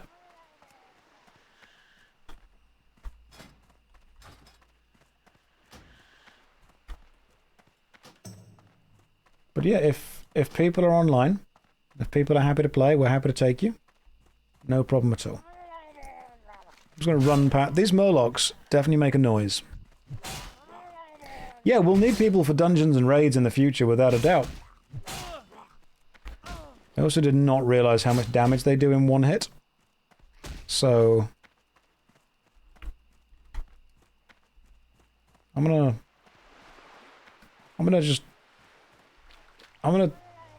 swim into the ocean. Okay, so the ocean's dangerous.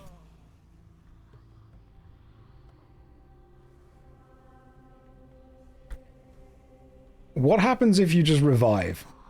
Because we're actually a bit closer to where we need to be. What is the price that you pay if you revive? Is it experience or money? Res sickness? I don't care about that. Right. If you find your corpse, no penalty.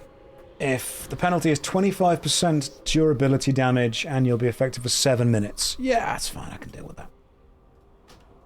Res me, my friend. And we've got some more people. Divine Pal and Kongpaw. Yeah, sure. We will slowly but surely add more people. And there's Timo. Oh, there's Timo again. Copy character name. Yeah, let me slowly but surely add more people. What should the guild name be? We will make... Yeah, we should make a guild, shouldn't we, at some point?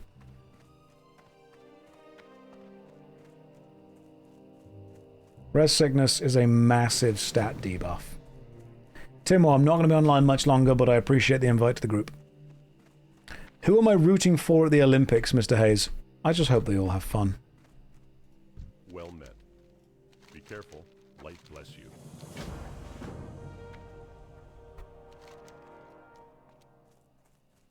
As long as they all have fun and do their best.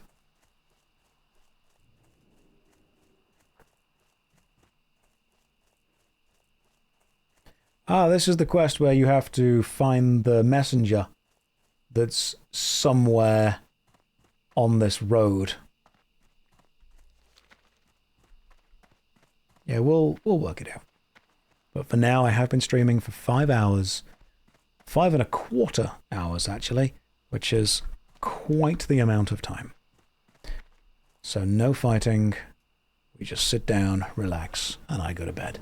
I will be streaming tomorrow from 7 o'clock and Sunday from 4 o'clock, and then from the following week, if I am free in the evenings, I will be streaming WoW Classic. However, I cannot guarantee that I will be free in the evenings. I'll find time as and when I can.